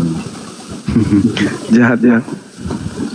Memperkaya diri Bang Juma ini. Yang lain tidak peduli. Berkaya diri. Emang cuma menerima perpuluhan. Jujur, biasanya itu penuh bangku itu Bang di sini dari pagi sampai jam 7 malam. Itu kalau udah di atas jam 12 siang, mulai lagi dari jam 1, kemudian jam 3, kemudian ada jam 5, kemudian jam 7 malam. Itu dari habis jam 12 itu, dari jam 1 udah sepi Bang. Paling separohnya yang duduk situ. Oh ya? Ini pengaruhnya tinggi banget, serius. Saya masukin karismatik HKBP sama, karena Bokin HKBP. Wow. Pantasan marah sama aku ya. Ya jelas, kalau bisa dibun-bun Bang, kalau bisa.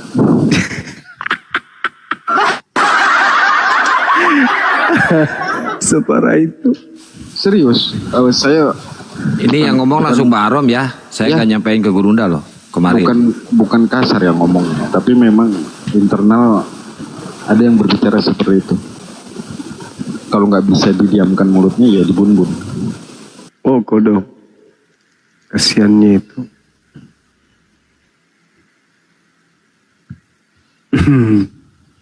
Kalau saya yang ngomong nanti bisa nggak provokator. Kebetulan Bang Arom yang ngomong ya udah. Karena itu efeknya Bang Juma. Bang Juma kan nggak mikirin efeknya. Coba pikirkan deh efeknya Bang Juma. Ketika berbicara yang tidak pernah didengarkan oleh mereka. Itu pasti bertanya, yang mereka tadinya nggak banyak tanya jadi bertanya gitu. Betul juga ya. Tapi kalau aku dibon-bon kan aku mati sahid abangku. Ya enggak lah. Iya dong. Aku mengajarkan orang kebenaran, di saat aku mengajarkan itu aku dibon-bon, mati sahid lah. Di banyaknya pengawalnya Bang Juma. Ini ada sniper elitnya di bawah nih, Bang Handi Selebes. Enggak kok. Hanya Allah aja tempat sandarku. Ini buktinya aku debat sini, diskusi besar suaraku di atas gunung, pintu masih kebuka. Enggak. Aman-aman aja kok. Alhamdulillah. Ya kalau datang ke situ bukan mereka yang ngebunuh Gurunda, mereka yang habis itu. Gue mau pop ke lu besok Kian. Tapi kalau gue pop ke lu ini apa-apa bocor halus sih Kian. Males gua. Ya kan gua bocor demi kebaikan lu, Rom. Bocor halus lu nya. Itu semua bocornya. Gua kan pengen ngebully lu kemarin. Itu ngebully gua. Udah bareng aja besok udah. Mana? Oh lu bawa sama Bokin ya? Nggak mau gua. Dia benci sama gua sih.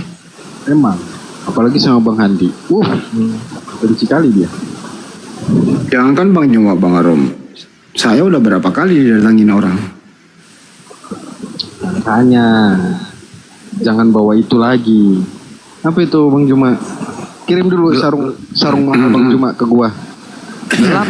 Bang Juma itu gelap. Ada kemarin gue lihat merek gajah duduk. Jaket saya sama Bang Juma. Gue juga ada Bang Juma, dikasih kemarin. Loh kok di saya gelap Bang Juma? Enggak jelas itu jaketnya. Gimana? Sama, aku juga punya tuh. Itu terbuka pintu. Orang di atas gunung kok di sini. Ya itu di Makassar, Bang Juma. Iya, di atas gunung. Masa di atas gunung? Iya, ini di atas gunung ketinggian ini. Ini rumah wisata, rumah hobbit Bang Arom. Oh, nggak tinggal di rumah sendiri? Aku datang sini tiap hari Sabtu, Sabat. Bah, Yahudi kali. Sabat. Tapi anggota sudah pada tidur itu. Coba kita lihat udah pada mati lampu. Masih rame tendanya Banyu? Udah pada masih rame?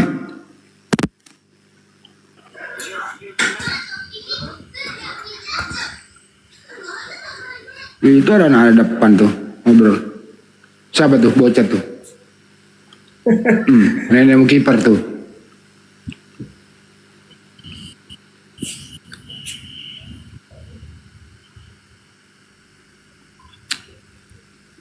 Kamu sendiri, Om?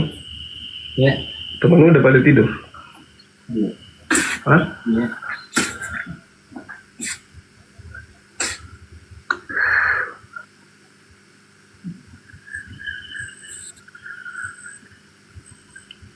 Tuh dari gelap, udah pada padam lampunya. Tapi horor ya tempatnya ya, sepi kali. Ini jam berapa? Ini jam 3. Ini jam 2-nya. Makassar jam 3. Orang di Dubai kok. Dubai pula. Oh, ke Makassar tuh di bawah tuh.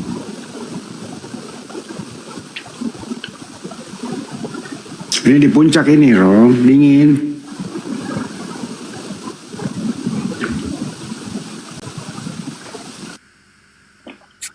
Itu Rom di puncak. Rumah wisata Rom. Nanti bulan 9 lu ikut ya? 9? Mana bulan 9?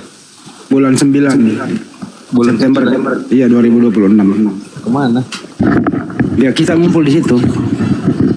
Wah, jauh kali itu.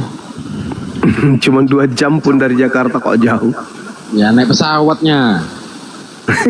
Kalau Siapa naik juga yang sepeda- suruh jalan kaki? Kalau naik sepeda jauhnya. Ada sepeda.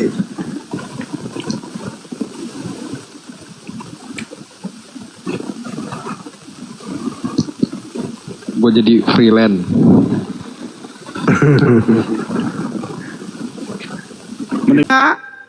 Gitu aja repot kok takut. Di marketing lu aja Bang Juma, jualin rumah lu. Gimana? Boleh. Berapa fee-nya? Fee-nya berapa ya? 2 juta 1 unit. Lumayan kalau lu. Kalau 2 juta berat lah. Masa 2 juta? Harga rumahnya aja ratusan juta. Iya, kamu dapat ratusan juta kalau laku 100 unit. Gimana juta laku 100 unit tuh? Mehongnya. Aku 2 minggu laku 82 unit, gimana dong?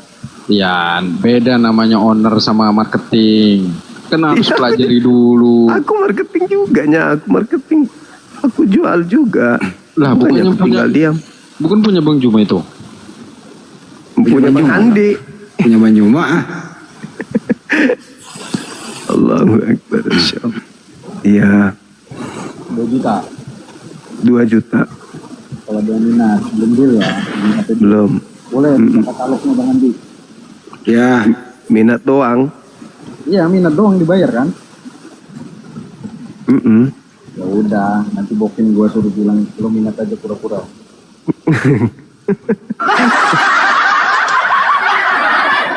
Anak durhaka. Anak durhaka. Parah suhu ini memang. banyak kok teman yang info ke saya kalau Bang Arom membutuhkan sesuatu ya hubungin gua aja, insya Allah ada lah. Dia suka makan walang sangit. Campur pete. Siapa? Diri lo. Bukan kasih kemangi. Sama kesemangi nanti dia sebulan sebelum nikah. Kemangi. Gua Emang enak itu walang sangit dimakan? nggak enak lah, orang gila yang makan walang. Pasti pernah dicoba dia tahu. Baunya aja itu menyengat. Kalau belalang baru enak. Nah itu kan belalang juga. Ya, tapi kan bau kalau walang sangit Bang Juma. Ini Oh, gitu. parfumnya Kian Santang kan bau walang sangit. Kok tahu? Durhaka si Arom ini, durhaka lu. Kalau parfum gua itu dikirimin dari Bang Faruk. Bang Faruk kirim parfum ke gua. Mereknya Konsili. Bokin gua nanya, kok Konsili? Iya, karena semua keimanan kita dari hasil konsili. Kurang ajar juga ya parfumnya. Bukan minyak Yesus. Nah, ada gambarnya Zeus di situ. Gua bilang inilah dewa yang dimaksud konsili. Bilang. Oh iya pintar. Bang Arom, si Karyana mau naik ke sini mau ngamuk. Ngamuk lah, silakan lah ngamuk. Diskusi sama saya Dengar Yesus dengar tadi. Bang Arom ini disahadatin Gurunda si Karyana ngamuk. Belum ada yang syahadat di sini. Emang udah ada yang syahadat. Ngamuk dia tuh. Ayo suruh naik aja. Banyak Budarni pun DM saya. Oh ya? Yes, banyak yang DM saya Bang Juma. Banyak ratusan yang DM saya itu dah. Oh kodong. Marah. Yes, jangan kan kalian marah-marah. Yang di depan saya nyidang saya pun saya marahin pun. Jangan bisa dimarah. Coba kalian bantah. Iya. Kalau otaknya masih separuh, samalah kita berarti penjelasannya. Jangan kau marah-marah. Itu loh maksudku. Iya. Separuh ya. Iyalah, samanya. Kalau mereka bilangin kau itu bodoh, belum ada ilmu, belum cukup ilmumu. Kenapa kau maju ke sana? Atas instruksi siapa? Lah kalau kau punya ilmumu lebih tinggi dariku, silahkan majunya. Buktinya kau nggak maju-majunya. Malah mundur ya kau. Betul. Lari malah, bukan mundur doang, lari. Makanya.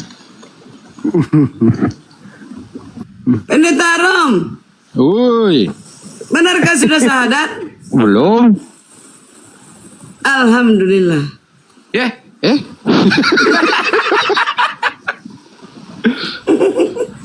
Bukan alhamdulillah. Jadi syukurlah. Oh, kok itu diumumkan di seluruh seantero? Pak Arom sudah syahadat. Siapa itu yang ini buat? Itu si Akang telepon aku tuh, lihat tuh Arom, Akang ini pembohong nih Akang ini.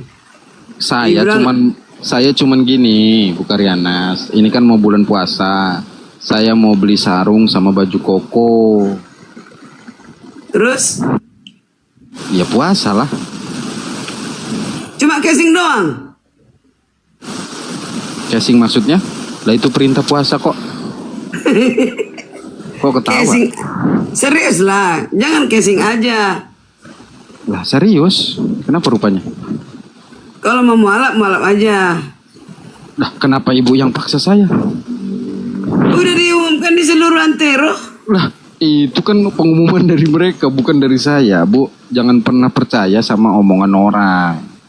Langsung lah dari aslinya. Kata Bang Juma kan bener itu. Jangan percaya tulisan orang. Percaya sama perkataannya. Bener nggak Bang Juma? Gitu. Betul. Tuh. Di karya ini banyak percaya sama omongan orang sih. Nggak percaya sama omongan aslinya sih. Omongan Iya, aslinya sebenarnya kan, aku omongan nggak aslinya kan percaya. kayak gini. Omongan aslinya kan kayak gini. Hidup yang kekal itu mengenal Tuhan satu-satunya Allah yang benar dan mengenal Yesus Kristus sebagai utusan. Itu ucapan yang benarnya dia. Pakat. Tapi kata orang-orang beda lagi. Ibu percaya kata orang-orang itu, kata Bang Juma ya, gitu.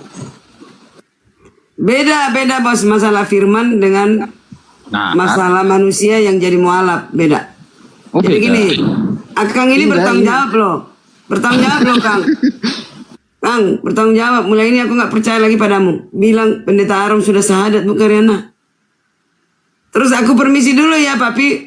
Orang itu kepo bilang, udah ada dari tadi syahadat. Katanya. Buset. Emang kalau udah syahadat dia kenapa? Bu Karyana mau apa? Kan aku bilang, Alhamdulillah. Alhamdulillah itu apa artinya? Ya syukurlah. Jadi Tuh kan Pendeta ngucapin Arom- nggak tahu artinya, gimana sih Karyana? pendeta Arom nggak kuat. Tapi aku yakin sih nggak begitu. Ya kan? Berarti nggak rela kalau Arom ini mualaf. Enggak dong. Kok nggak rela? Hubungannya apa dengan Bu Karyana? Lah berkurang jadi nggak selamat dia. Berkurang. Berkurang penduduk surga. Gimana? Iya kan, Pak Arom? Ibu Karyana ini benar-benar emang suri tauladan yang baik, Bang Juma. Kan aku bersama-sama Pak Arom nanti di surga bercakap-cakap. Ya kan? Bertemu Surga Yesus cuma 3 bertemu meter Bapak di juga. surga. Kalau dia mualaf, ya nggak bertemu lah, nggak selamat.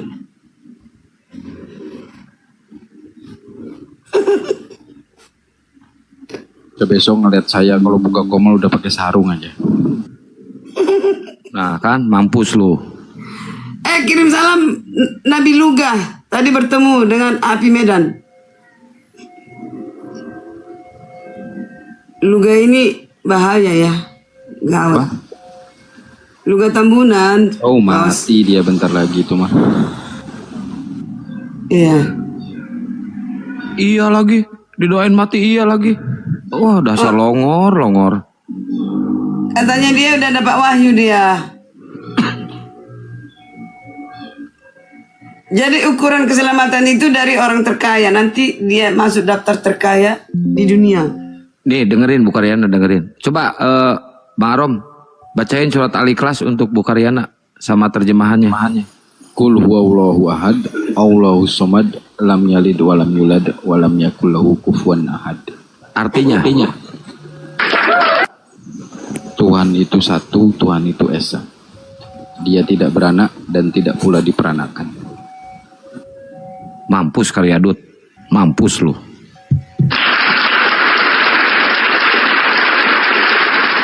Ya emang nggak diperanakkan kan nggak beranak. Beranak melalui firman, bukan seperti yang manusia. Ya diperanakan kalau itu. Kok kau membenarkan surat Al-Ikhlas, Bu Karyana? Itu kan surat Al-Ikhlas bukan punya kau. Gimana kau? Beranak cicit engkau dan penuhi seisi bumi. Itu istilah manusia. Istilah Tuhan nggak beranak seperti itu. Keluar dari Bapa. Itu anak itu arti kedekatan. Namun arti ilahinya bukan begitu.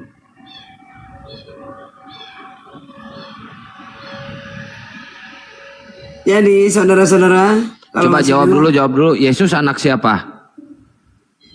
Ya, gini. Yesus anak siapa? Jawab dulu. Anak Bapa.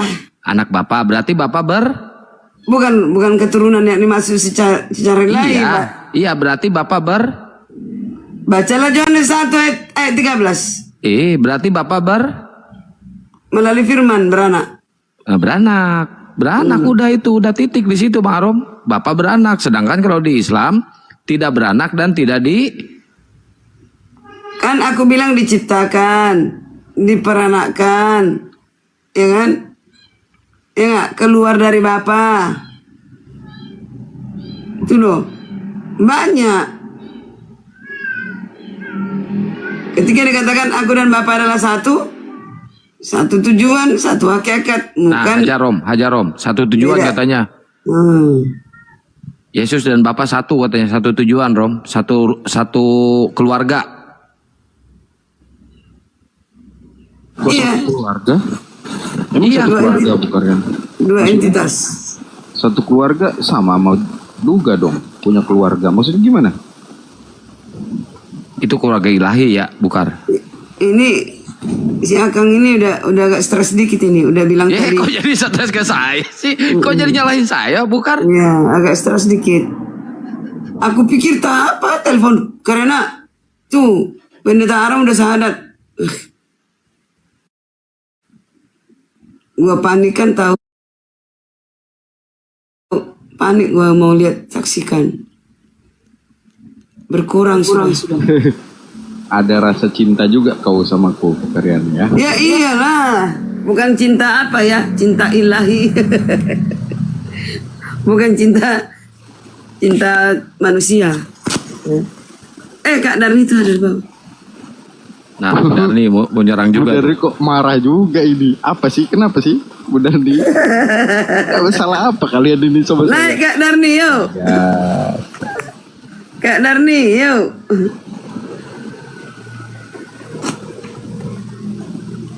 Begitu lama Bapak bersama anak. Yohanes 1 ayat 2 bersama-sama. Loh. Begitu Bu lama Darni bersama-sama. kenapa, Bu? Naik kena Bu Darni itu. Kenapa dia? Ya, bentar saya tukar dulu.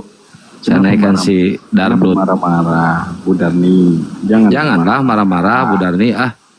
Santai aja Bu Darni. Gak ada pun yang di sini ada info. Sadat apanya? Kenapa Bu Darni? Kenapa Bu Nah, Darni? ngumpul semua. Kenapa Bu Darni? Kenapa? Kenapa Bu Kak Darni? Darni, kenapa Kak Darni nggak konsekuen mau bertemu Luga? Ternyata tadi nggak ini kasih nomor WA pun tak mau.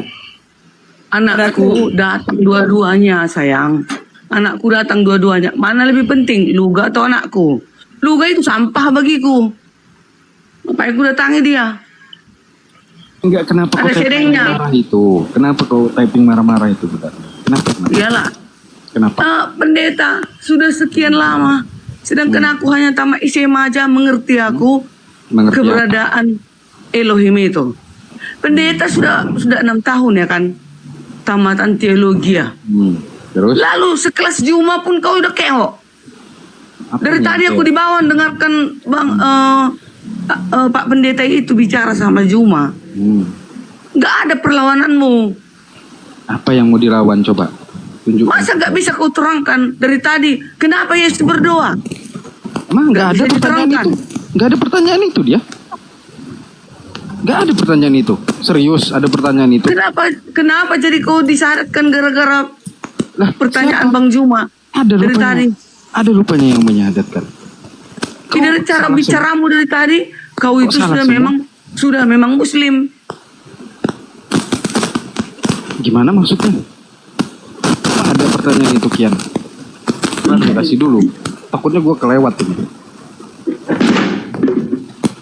Hei Kian. Nggak ada kalau pertanyaan itu nggak ada. Kalau pertanyaan itu nggak ada. Nggak ada. Iya dari tadi kau bilang jemaat kami sudah sepi semenjak mendengarkan si Juma.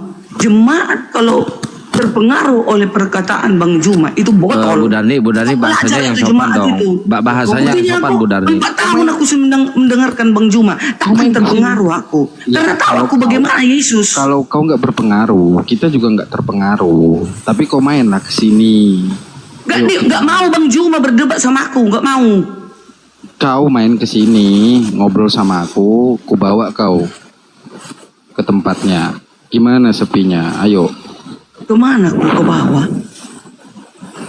Kalau kau nggak terpengaruh, Karyana pun nggak terpengaruh, aku pun nggak terpengaruh. Iya jemaat-jemaatmu itu, apa yang kau terangkan sama mereka? Karena mereka menonton TikTok itu, makanya yang tadinya dia nggak Ditonton pun TikTok ini, kayak aku lah. Saban harinya aku mendengarkan si Juma ini, guru-guru palsu, mengajarkan kesesatan di Kristennya. Di Jangan Kristen. kau pikir semua pemikiran orang itu sama-sama Mudarni. Aku kemarin aku terharu sama kau. Sekarang aku, aduh, pendeta apa aku kayak gitu yuk. Sekelas si Juma ini aja aku nggak bisa lawan. Yang sopan bahasanya Bu Darni yang sopan Ada rupanya kalau Nggak ada lagi sopan-sopan kalau kayak gini. Katanya ajaran kasih. Kenapa orang mau mualaf kok Ya, marah-marah? Yesus saja marah. Yesus Mana- saja marah mana karena ada Yesus berjualan di marah? bait suci. Apalagi aku manusia berdosa. enggak kau marah itu kenapa? Tanya dulu. Marahlah. Tadi kau bilang kayak gitu apa? Ini sudah tak mau bayar perpuluhan. Emang Setiap jam faktanya. segini sudah berkurang jemaat. Emang faktanya? Tolong jemaat itu botol. Kak Darni dibilangnya gitu tadi. Aku Emang faktanya di sini begitu. Emang faktanya di sini begitu. Kenapa? Dari tadi aku di bawah aku. Jadi gara-gara apa itu Pak Arom? Iya, ketika mereka bertanya, karena memang ada guru-guru di TikTok itu yang mengajarkan tentang perjanjian lama membahas itu, dan mereka nggak pernah mendengar tentang itu. Mereka nanyakan itu. Jadi mereka belum bayar karena menanyakan itu dulu, minta dijelaskan. Itu beda Mungkin konteks. itu bukan gara-gara nonton. Ya, memang beda- Mungkin beda belum ada konteks. pencariannya. Nah, Beda konteks. itu makanya kenapa langsung marah-marah kok Budan nih? Memang Ya, beda tapi kan konteks. Bang Aram Mereka tadi belum bilang, belajar. aku dengar itu ya. Mereka Mungkin belum belajar. gara-gara nonton Bang Juma. Nah, memang. Dia justru sudah tahu kau kayak gini, kau bikin adakan seminar. Lagian Kau nggak terangkan boleh Trinitas itu bagaimana. bahas internal, ya kan? Iya. Kode etik. Langsung kau buat 2 jam untuk seminar. Pak Aram, jangan dong 2 kaki standar ganda. Jangan 2 kaki. Saya sudah nggak 2 kali. Aku aja nggak punya sekolah. Kecil aku melawan Bang Juma ini, kecil. Kalau masalah Jangan Yesus. gitu. Bukan gitu Kak Darni. Masa kau jangan. sekelas pendeta nggak bisa kau bombardir dia? Apalah kau sebagai perwakilan Kristen kau di sini di rumah ini coba. Jangan. Nggak boleh gitu Kalau Kak. tak berani melawan Juma jangan naik. Tapi kalau mau syahadat boleh.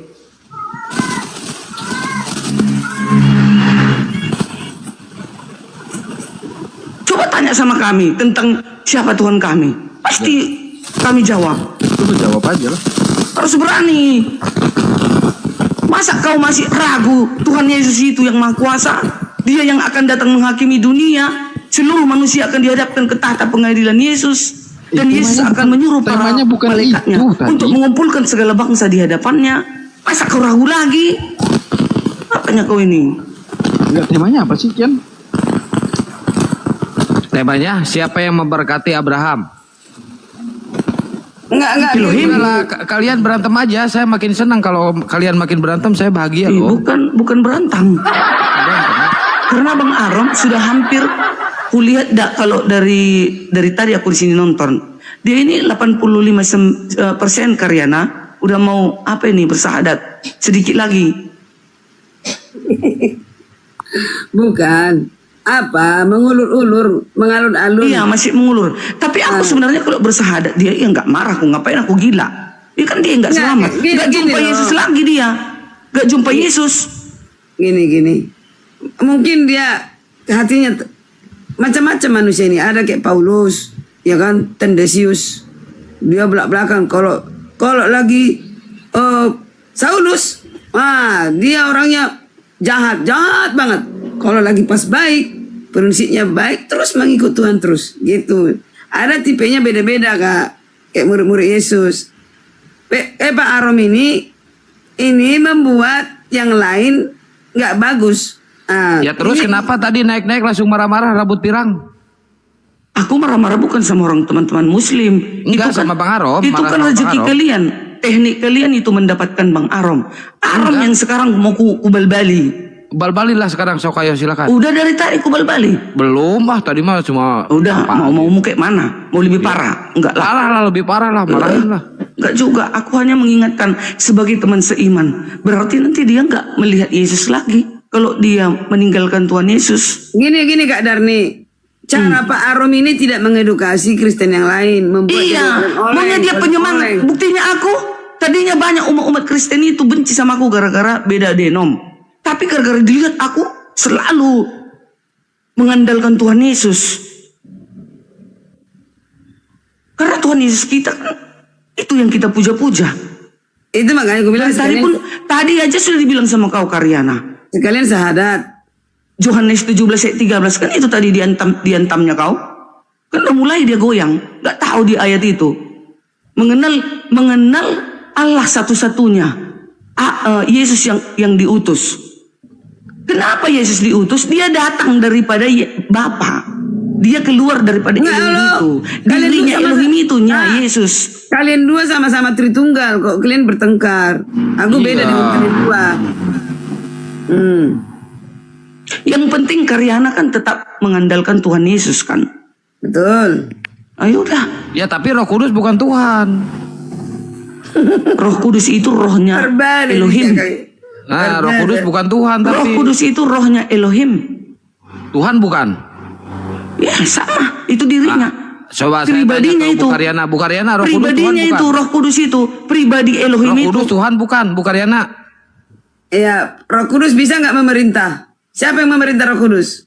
Tapi Tuhan, Roh Bapak. Kuduslah di bumi ini yang menyarankan agar manusia beda, itu beda. meninggalkan segala kejahatan. Itulah perwakilannya. Dirinya lah itu, dirinya Elohim lah Roh Kudus ini. Rohnya. Yang mengendalikan roh siapa? Mengendalikan Roh Kudus. Iya, hakikatnya Siapa oknumnya? Yahweh. Berarti ada di Bapa ya, di diri Bapa. Elohim keren itu. kan? Bukan Bisa satu berantem, pribadi. mereka kan mampus. Bukan satu pribadi. Ya nggak apa-apa kalau berantem. Ya berantemlah kalian. Kalian aja beda pemahaman. Masuk ke Wajar kalau Darwi, Arom walap. berbeda. Bukan berarti dari nyebrang. Itu maksudnya. Kalau Karyana masih jauh menyeberang, apalagi aku. Yang nyebrang siapa sih? Nyebrang kemana? Tadi udah kau lawan si Karyana, Rom. Ngelawan apa? Tadi udah kau bilang Yohanes 17 ayat 3 tadi udah Lah kau kan serang dia. Ngomong tadi itu dia yang percaya omongan orang, bukan dari saya. Kenapa? Berarti belum bersahadat. Makanya jangan longor dulu, Bu. Kau itu Kalau belum bersahadat berarti masih mencintai Arom. Masih cintai Arom. aku nggak cinta samamu. Ya sesama anak Tuhan Yesus harus saling mencintai. Enggak. Barusan kau maki-makinya, typinganmu pun. Udah Karena nangis sudah gak? Udah nangis gak Darn itu? Enggak. Iya, enggak. Typinganmu. Aku sering kayak gitu tanya teman-teman muslim ini asal ada orang yang mau bersahadat. Kenapa typing? Aku barisan pertama di depan. Kalau dikasih aku ngomong. Kenapa typinganmu begitu? Ya karena udah aku anggap kau itu bersahadat. Tadi udah kau bilang perpuluhan. Masalah perpuluhan. Ya memang. Itu masalah perpuluhan itu nggak ada yang salah itu. Kalau tidak ada perpuluhan, bagaimana kemajuan gereja itu berlangsung? Itu salahnya, itu salahnya Bu Darni. Itu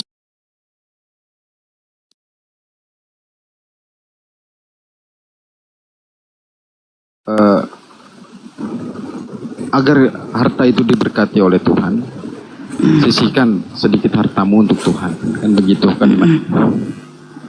Untuk agar dapat pemberkatan dalam hidupmu, gitu kan, Bu Darni. Cuman menurut Alkitabiah itu ada di Perjanjian Lama, bukan di Perjanjian Baru tentang perpuluhan. Nah itu kan yang dibahas dengan Bang Juma, gitu loh. Iya. Nah ada yang menonton. Ya si Juma pula, Bang Juma pula kau dengarkan. Dia bukan Kristen. Yang mendengarkan. Udah jangan bawa Bang Juma Lu berdua aja berantem. Kok bawa Bang Juma? Yang mendengarkan itu pemikirannya nggak sama-samamu. Makanya para jamaat itu bertanya, kenapa ada narasi seperti itu, sedangkan mereka tidak pernah mendengar tentang itu. Itu Bu Darni, kau pahami itu dulu. Karena jamaat itu tidak pernah diajak mendengarkan firman tentang itu. Hanya taunya pemberkatan tentang harta, bukan tentang perpuluhan di Perjanjian Lama. Nah, ketika tahu data ada di Perjanjian Lama untuk bangsa Lewi, itu mereka bertanya sebelum melakukan pembayaran, kenapa di Perjanjian Baru harus bayar lagi perpuluhan, sedangkan itu ada di Perjanjian Lama? Karena di Perjanjian Baru sudah digenapi oleh Yesus Kristus. Seperti itu. Iya, ajarilah mereka. Kenapa di Perjanjian Baru tetap mengadakan perpuluhan? Ya, orang-orang Lewi itu ibaratnya para pendeta. Mereka sekarang inilah sebagai pemimpin-pemimpin di jemaat. Mereka kalau di gereja Advent ya, kami ini contoh kawasan Sumatera Utara. Ya, di gereja Pancur Batu bukan pendeta yang pegang duit, enggak. Ya, ada satu orang bendahara. Tadinya akunya bendahara ya, tapi gara-gara aku nggak mau Korupsi diserahkan. dipecat. Enggak, bukan gitu. Kalau korupsi kita bisa berpenyakit datang tiba-tiba. Tuhan ada yang memantau. Karena itu uang orang yang sudah didoakan. Ya, kayak akulah. Menempel ban aku biar ada uangku berperpuluhan. Kalau dikorupsikannya bahaya untuk dia itu. Padahal setengah mati aku ngerjakan itu. Ya, kalau ku kumpulkan itu, kan tidak bisa beli mobil kan. Tapi karena itu sudah diberikan supaya ada uang orang-orang Lewi itu. Termasuklah para pendeta lah sekarang, Lewi-Lewi modern. Mereka nggak bekerja kalau di gereja Advent. Para pendeta kami itu tidak boleh berbisnis. Mau jualan apapun dia nggak boleh. Iya, mau jual fokus. susu keknya Nah, nggak boleh. sekarang pendeta-pendeta lain banyak yang bekerja tidak fokus lagi. Bahkan mereka punya mobil Mercy dan Pajero. Seorang pendeta. Dari mana dasarnya kalau nggak berbisnis? Itu Oh, yang berarti orang korupsi lain. pendetanya berarti bukan bendahara yang korupsi, berarti Bukan korupsi, pendeta. berbisnis bos, berbisnis. Berbisnis. Bisa apa uang perpuluhan kok berbisnis? Enggak Bukan bisnis mungkin, itu, pajak nggak mungkin itu. perpuluhan juga ketahuan kalau dia ngambil itu, tetap ketahuan. Jadi gini, Pengangguran pendetanya cuma ngandelin perpuluhan. jangan cepat-cepat ngejas orangnya. Bukan cepat Orang- ngejas, emang bukti Kalau kok. di kalau di adpen pendetanya diduluankan di kredit mobil melalui apa? Daerah. Dipotong nanti saya naikin gajinya. Bang Jibril biar naik, biar ini data nih. Begitu Sekali kalau di udah gereja tidur ya, di saya turunin organisasi dulu, Ustaz. adpen nggak boleh Jadi, Bang Jim, pendeta Bang Jim. itu berbisnis. Boleh pendeta aku kaya raya. tanggapi tentang perpuluhan, boleh. Pendeta kaya Silakan. raya di Bentar, ini bentar, Kang, bentar Kang. tunjukin. Aku mau solusi untuk pendeta Arom. Tunggu, Begini. tunggu. Mau ditampilin dulu data pendeta kaya raya yang pengangguran. Yang rumahnya Alah, mewah, mobilnya udahlah, mewah. Orang bisa diaudit, bisa kali. Contoh, aku langsung nyatain, aku tengok perpuluhan, ya. Dia itu disetor ke gereja, diumumkan setiap 3 bulan sekali. Diumumkan itu setelah Bang Jim, 3 naik dulu, bulan Bang Jim, sekali naik dulu, Bang Jim. disetor ke daerah. Ada semua diaudit itu, nggak bisa serasi itu. Ngapain contoh yang nggak apa, Kang? Gini aja udah paham aku itu. Sekarang gini. Udah Pada paham, tapi dasarnya- jangan ditutup-tutupin dong. Ngapain ditutupi oknum? Udah buka aja nggak apa-apa, nggak takut. Apaan sih? Nggak ada pendeta megang perpuluhan kalau di gereja-gereja. Bendaharanya, pendeta hanya digaji dari daerah, baru keluar gajinya. Ya bilang aja Kak, ada aja oknum, tapi itu nggak dibenarkan di Nah, agama. kan beda-beda kan penjelasannya Dipecat tuh. dia yang kayak gitu, dipindahkan. Jadi gini, lagian gini loh, pendeta Arom, gini ada solusi. Ini di awal pada dasarnya orang-orang Lewi di zaman Perjanjian Lama adalah yang tidak dapat bagian tanah dari keturunan Yakub, 12 anaknya. Mereka adalah yang khusus mengurusi masalah kerohanian, itu orang-orang Lewi. Tidak dapat bagian tanah. Nah, dari situlah perpuluhan itu dikumpulkan untuk kebutuhan mereka yang fokus kepada kerohanian. Mengurusi tabib, mengurusi ini segala macam, ya kan? Nah, di zaman sekarang setelah Yesus mati, pendeta-pendeta diibaratkan seperti suku Lewi. Nah, sekarang makin mikirlah orang-orang, ada kebanyakan pendeta, ya kan? Kebanyakan pendeta tidak fokus, malah mereka banyak. Mana datanya ada Bentar. maser untuk di luar suku Lewi? Mana datanya? Tunggu dulu, tunggu dulu. Mana datanya? Tunjukin dulu. Longor. Apa sih? Tunjukin datanya Ini kalau ada internal perpuluhan kami, nggak atau usah, nggak maser usah, untuk internal di luar kami. suku Lewi. Enggak, kalau enggak di grup lain kami mau bahas kami. Bahaslah di gereja sana, Loh, bahaslah. tanyalah pendeta Arom sama Kak Darni tahu, sepaham ini. Oke, itu dasarnya makanya pendeta jadi diibaratkan suku Lewi. Nah, sekarang solusi gini, Arom gini. Kalau ada, kan kayak dibilang Kak Darni tadi, bagaimana berjalannya gereja itu kalau tidak ada perpuluhan? Ada gereja lain yang tidak pakai perpuluhan lebih banyak lagi sumbangannya. Lebih besar, lebih kaya-kaya mereka dibuat jemaatnya. Tak perlu pakai perpuluhan, ya tetap juga nyumbang mereka. Bahkan lebih dari yang perpuluhan dikasih. Ada benarnya itu direvisi masalah perpuluhan ke pendeta-pendeta. Tapi ada baiknya lebih dari yang mereka, kayak saya nih, lebih banyak yang saya berikan contoh di luar perpuluhan daripada perpuluhan. Gitu. Jadi tetap kesinambungan dari gereja itu tetap berlangsung dengan baik. Itu saran saya. Terima kasih. Hanya pendeta Aron juga bisa kalian seminar tentang perpuluhan bagaimana. Itu supaya Pendeta jemaat Arom itu udah nggak mau ngurus lagi gereja, dia udah nggak mau ngurus. Kenapa nggak pendeta lagi rupanya Bang Arom udah dipecat? Iyalah udah dipecat, makanya dia mau alap. Iya Bang Arom. Jangan marah, jangan marah. Itu kan hak Bang Arom. Iya maksudku, Nangis. aku ingin tahu kenapa Nangis. dipuji ya? Mungkin karena didengar mereka. Pak Pendeta sudah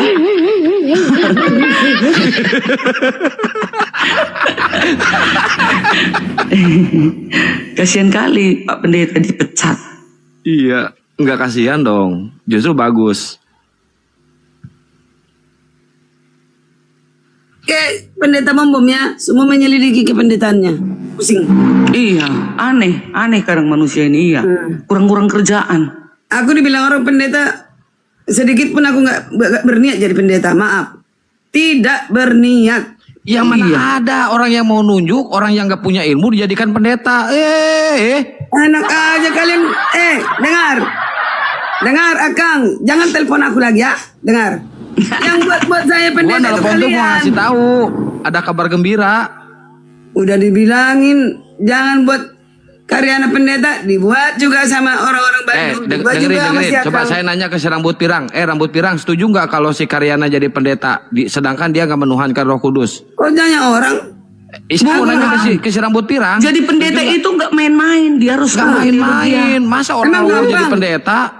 Yang bisa nggak gampang jadi pendeta. Kalau di pendeta Advent dia harus membuat cabang dulu. Dia harus bisa dulu membuka cabang gereja. Baru nanti dia disahkan itu jadi pendeta. Masih PS dulu dia. Pendeta Lagian sementara. harus STT loh, harus STT. Harus Enak tamatan aja. teologi itu. Habis tamatan bukan kalau langsung jadi Karyana- pendeta. Kalau Karyana Bang, bukan tunggu dulu, Bang STT. Hos. Kalau Karyana Tunggu, Bang bukan Hos. STT dia mah. Dengar dulu STT. SBH dia mah. Dengar, habis dia tamatan teologi ya, bukan langsung ditempatkan itu, bukan. Dia PS sementara dulu. Contoh, dia pergi dulu ke jemaat-jemaat yang kecil atau yang manapun di mana ditempatkan. Habis itu dia harus bisa membaptiskan banyak orang, menarik jiwa. Setelah dia Nih, buka cabang, belum pernah berniat jadi pendeta karena Iya. aku ini manusia brengsek dah. betul itu. Merasa layak. Nggak bisa main-main jadi pendeta. Iyalah, masa pejinah jadi pendeta? Mulutmu. Nggak boleh lah. Betul itu. Contoh betul itu. tuh, betul.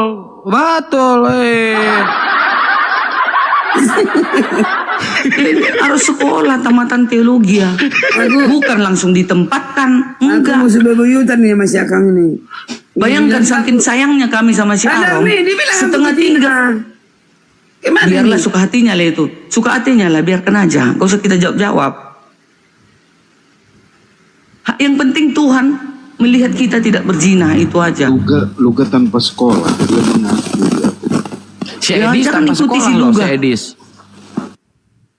Si Edis bukan pendeta. Bukan pendeta si Edis.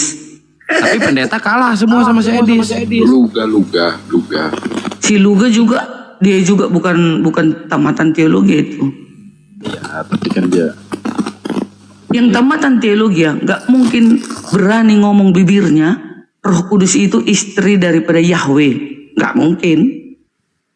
Iya, Udah benar. sedeng itu kalau Bang Luga. Makanya aku Karyana malas aku ketemuan tadi.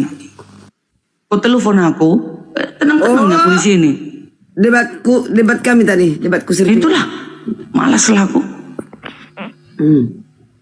Jangan dikira karena di room ini aku nggak berani, tapi di Karyadut ada videonya nggak? Lu debat sama si Luga tadi? Kau fotoin tadi Ya Karyana. tanyalah Api Medan, gimana saya tadi nantang dia? Oh sama Api Medan. Banyak Ya. pendeta itu di Unitarian itu sekolah teologi semua, itu sarjana teologi, master malah gitu, mengatakan bahwa Yesus itu bukan Tuhan. Pendeta siapa loh itu bilang? yang ngomong. Itu udah mulai sedeng itu. Loh pendeta loh itu. Mana pendeta Aku mana? berani bilang dia sedeng. Iya. Pendeta kayak gitu, aku bilang sedeng.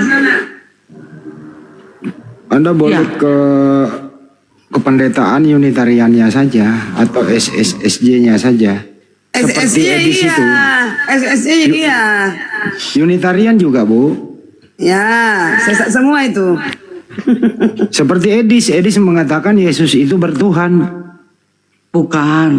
Yesus itu bertuhan dalam keadaan sebagai manusia. Waktu pernah dia turun ke bumi. Ya iya, berarti Yesus itu bukan Tuhan kalau dia bertuhan. Dalam keadaan sebagai manusia dia bertuhan. Dia kan merendahkan Kapan? diri. Turun Kapan ke ya? bumi. Kapan Yesus Sebelum berubah? menjadi manusia, Bang Handi. Sebelum dulu. menjadi manusia, Yesus. Dia apa Yesus ini? Kapan Siapa Yesus? ini? Kapan Yesus? Tunggu dulu, aku tanya dulu Bang Handi.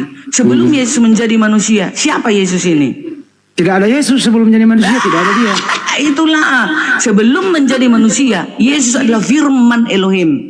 Yohanes 1 ayat 1 sampai 14. Di situ keilahiannya itu sudah lengkap. Dengerin, sebelum Bunda Maria mengandung, Yesus belum ada. Sudah ada dia. Dia adalah di Di dalam mana? kekekalan. Kenapa dibilangnya kayak gini? Aku sudah ada sebelum Abraham ada, katanya. Di mana? Siapa berani para nabi ngomong? Kenyataannya. Aku sudah ada sebelum Abraham ada. Siapa? Udah nih dengerin dulu ya. Kenyataannya nih, ini kenyataan nih. Nanti Bunda Maria mengandung dan melahirkan baru ada Yesus. Itu fakta Iya, loh dalam itu. keadaan manusia baru ada Yesus Iya, setelah Kak. dilahirkan. Nah, Sebelum ini- dilahirkan, keilahiannya sudah Nah, ada ini- di sejak kekekalan. Benar nih, salah nggak Di saya perjanjian ngomong ini? baru, keilahan Dengerin dulu, Bu. Yesus sudah ada. Bu, dengerin dulu. Dari perjanjian lama. Apakah saya salah atau saya benar? Sebelum Bunda Maria mengandung dan melahirkan, Yesus belum ada. Yesus dalam keadaan manusia belum ada. Yes, Ya belum udah. dilahirkan.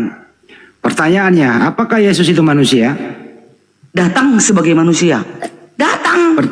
Pertanyaan saya, Yesus itu manusia atau bukan? Jawabannya dia datang sebagai manusia. Saya nggak bilang Kau kan datang. bukan Kristen, nggak kenal kau siapa Yesus. Apakah anaknya Maria ini adalah manusia? Yes, datang sebagai manusia. Berarti manusia dia. Ya memang. Oke, Siapa baik. bilang nggak dia manusia? Apakah Kami orang Kristen, sesatlah kami kalau kami tidak percaya Oke. Yesus datang sebagai manusia. Ya, cukup. Ada ayatnya. Ya, 2 cukup Yohanes lah. 1 ayat 7. Iya.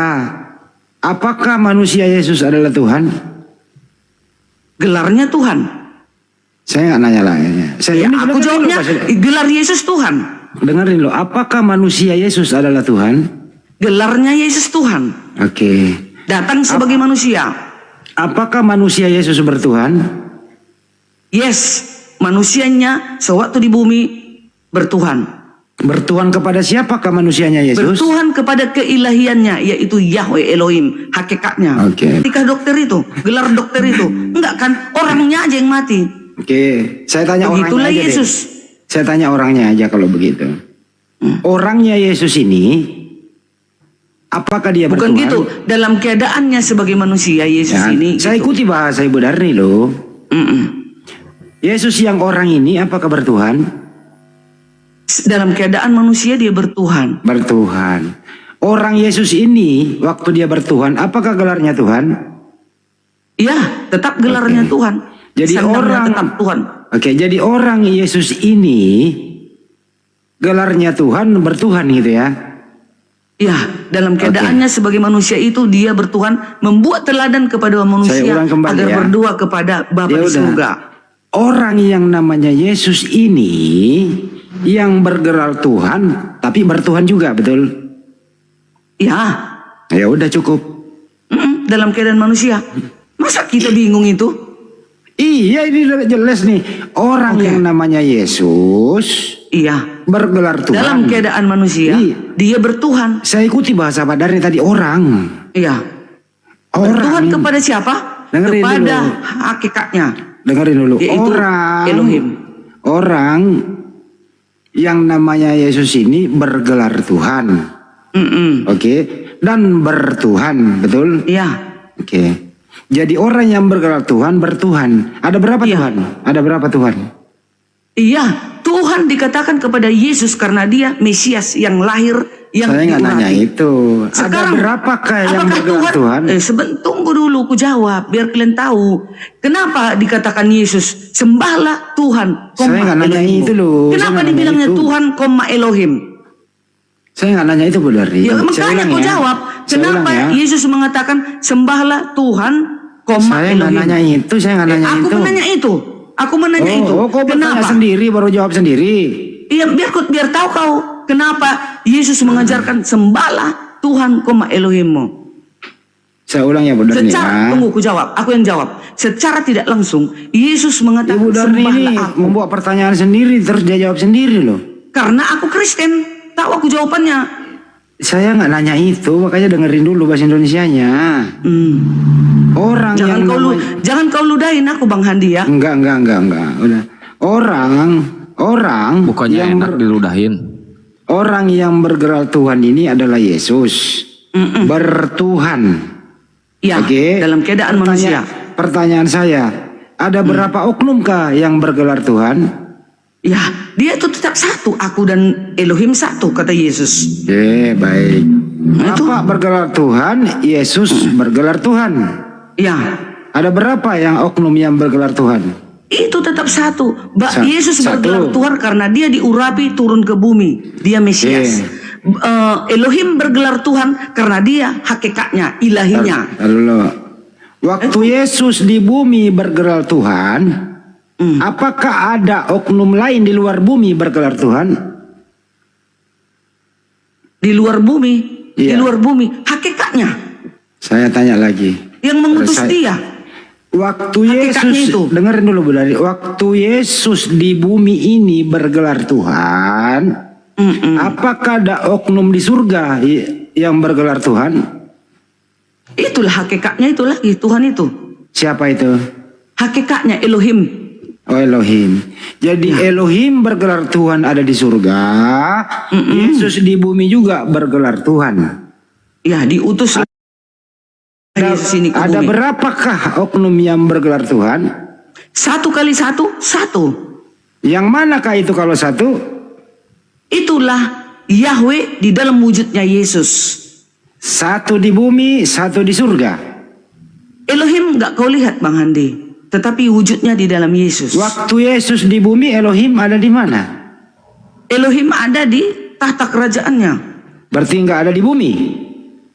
Yang di bumi firman-Nya, itulah Oke. Yesus. Yesus. Berarti yang mana yang Tuhan? Yang di bumi kah atau yang di surga? Ya mereka sepaket, satu. Satu Sepaket bagaimana kok Tuhan? Tanya Bang Andi, Aku dan tanya Bapak gini satu. Bang Andi. Di sorga kosong apa ada Elohim? Ya jawab tuh Bu Karyana tuh. Di sorga kosong apa ada Elohim? Sewaktu Yesus di bumi, di sorga itu kosong apa ada Elohim? Enggak lah, enggak kosong di sorga. Kan ada. Ada. Kan ada hakikatnya di situ. Hakikat itu ada wujudnya enggak? Enggak ada wujudnya. Berarti kosong. Wujudnya Yesus. Wujudnya Kosong. Yesus. Kosong dong Ibrani kalau 1 nggak ayat 3, wujudnya Yesus. Kosong tidak berwujud. Kan roh dia. Elohim itu roh, tak kelihatan. Jadi Bapak itu yang turun sendiri ya. Iya, Bapak itulah firman-Nya yang turun itu. itulah Yesus. Tunggu, saya lurusin. Makanya nanti menghakimi Bentar, kan Bu Darni, Yesus. Bu Darni, bentar, saya lurusin di sini. Menurut Bu Karyana, aku dan Bapak adalah satu. Yohanes 10 pasal 30 menurut Bu Karyana ya. Ini satu apa Bu Karyana? Bu Darni diam dulu. Oh, Satu tujuan. Satu tujuan bukan satu hakikat. Satu tujuan. Satu tujuan. Menurut Bu Darni, Yohanes 10 pasal 30 satu apa? satu hakikat. Nah, kok beda kalian berdua? Gimana ini? Coba Itu lurusin namanya dulu kalian manusia. berdua. Saya Itu gedein, namanya saya gedein. manusia. Enggak. Ini harus ada Sama-sama Advent loh ini, sama-sama Advent sama-sama loh. Advent Iya. nih. Ayo masuk di sini. Silakan. Ayo lurusin kalian berdua dulu nih. Seluruh pendeta Advent pun sama. Isi rambut Nggak pirang apa-apa. abang, bener nggak? Nggak apa-apa.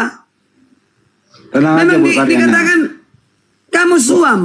Bu Karyana kalau dipecat nanti bergabung dengan saya aja. Nggak apa-apa. Iya. Enggak lah, La sorry ilaha ya. illallah Muhammad Rasulullah. Sorry. Kata Karyana lah nanti. Enggak. Tim Dia kau deh. nyamar. Belum Dia gini. nyamar. Udah Ya. muslim dia. Kenapa aku dikatakan Kenapa kau berbeda nggak dengan marah Muslim? sama Gini. Karyana, Darni? Dan Tadi kau marah sama aku, sama Karyana nggak kau marahin. Gara-gara Lebih cinta aku gua, sama gara-gara gua. Karam daripada Karyana. Gara-gara gua. gini. Kamu Bisa laki-laki, membuktikan- dia kan perempuan, adikku. Buktikan ya bahwa aku berbeda dengan Islam. Pemikiran dan iman saya adalah Yohanes 1 ayat 2, Bapa dan anak bersama-sama begitu lama kepada aku diberi kuasa di sorga dan di bumi. Kata Yesus, kata anak. Yohanes 1 ayat 13 yaitu anak yang tidak diperanakkan dari Ya udah Bu seorang. Karyana, jangan terlalu panjang. Iya. Jadi Bapak dan Yesus ini dua oknum yang berbeda, betul? Muslim. Betul Bu Karyana?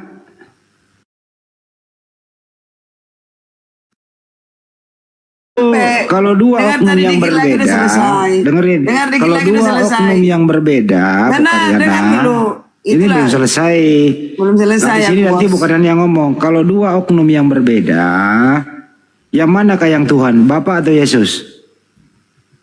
Buang kata Tuhan. Dibuang kata Tuhan, terus pakai Ya. kata apa? Pakai kata Buang apa? kata Allah, buang kata Tuhan. Terus pakai kata apa?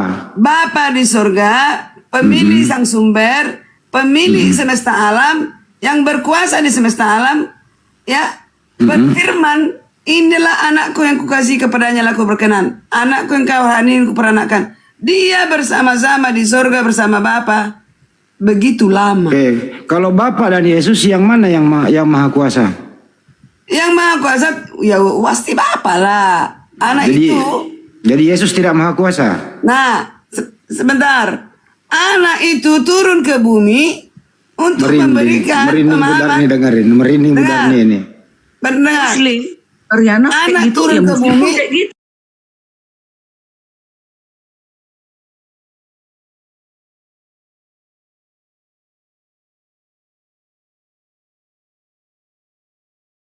Kuasa di surga. Apakah Muhammad diberi kuasa di surga pernah? Enggak dibahas itu, jangan jembrang-jembrang Ya dulu. udah berarti aku bukan Muslim. Itu Iya, memang bukan. Ibu Ya Darni udah. yang nuduh orang. Ibu Darni jangan nuduh orang dong. Iya, si rambut pirang main fitnah aja nih. Jadi menurut Anda, apakah Yesus maha kuasa? Mesias adalah yang diurapi oleh Bapa sendiri. Apa arti Begini, Mesias? kesimpulannya begini aja, Bu Karyana. Di surga itu, Bapa yang maha kuasa pemilik semesta alam. baik cukup. Ibu Darni, yang maha kuasa di surga Bapa atau Yesus? Wujudnya Yesus itu yang kelihatan, yang lain nggak ada. Beda ini, kok beda? Yesus, makanya menghakimi Yesus. Yohanes 9 ayat 39. Yesus berkata, aku akan datang ke dunia untuk menghakimi. Bukan Kalau Bapa Yesus yang benar nih, kalau Yesus yang maha kuasa di surga berarti bapaknya Yesus pensiun. semua itu sudah diserahkan kepada wujudnya itu. Iya, berarti Itulah Bapak dia, pensiun. itulah dirinya. Bagaimana Yesus nggak itu. berwujud menyerahkan ke yang berwujud? Saudara, Nah, macet, Bu Darni, macet. Enggak, kok macet? Apa deh? makanya aku bilang nanti pendeta kita juga sesat. Apa deh? Apa yang kau tanya tadi? Aku tadi nggak dengar. Bagaimana yang tidak berwujud menyerahkan kuasa kepada yang berwujud? Bu Darni, Bu Karyana ini ada dua yang duduk di tahta, Bapak dan Iya. anak. Nah, Mana ada nampak dua Bapak? Tuhan dia. Dia aja roh, Ada dua nggak Tuhan kelihatan. dia. Itu kata Bu Karyana. Nggak berwujud. Kalian kan sama-sama Adventnya. Iya. Tapi sesuai Bu Ya Karyana, itu. sesuai datanya tertulis kok. Yesus Betul, mulai saat tapi ini kan Yesus yang duduk di menyatakan sebelah kan ada kanan. kalimatnya begini Bang Andi, yang menyatakan Bapak itu hanya anak yang di pangkuannya. Jadi yang menyatakan tentang Bapak itu ya anaknya. Enggak, Lukas Anak itu. 22:69 kok. Mulai saat ini anak manusia duduk di sebelah kanan yang maha kuasa. Jadi nanti juga umat-umat itu melihat wujudnya wujud Yesus, nggak ada yang lain. Berarti Bapak udah nggak ada dong.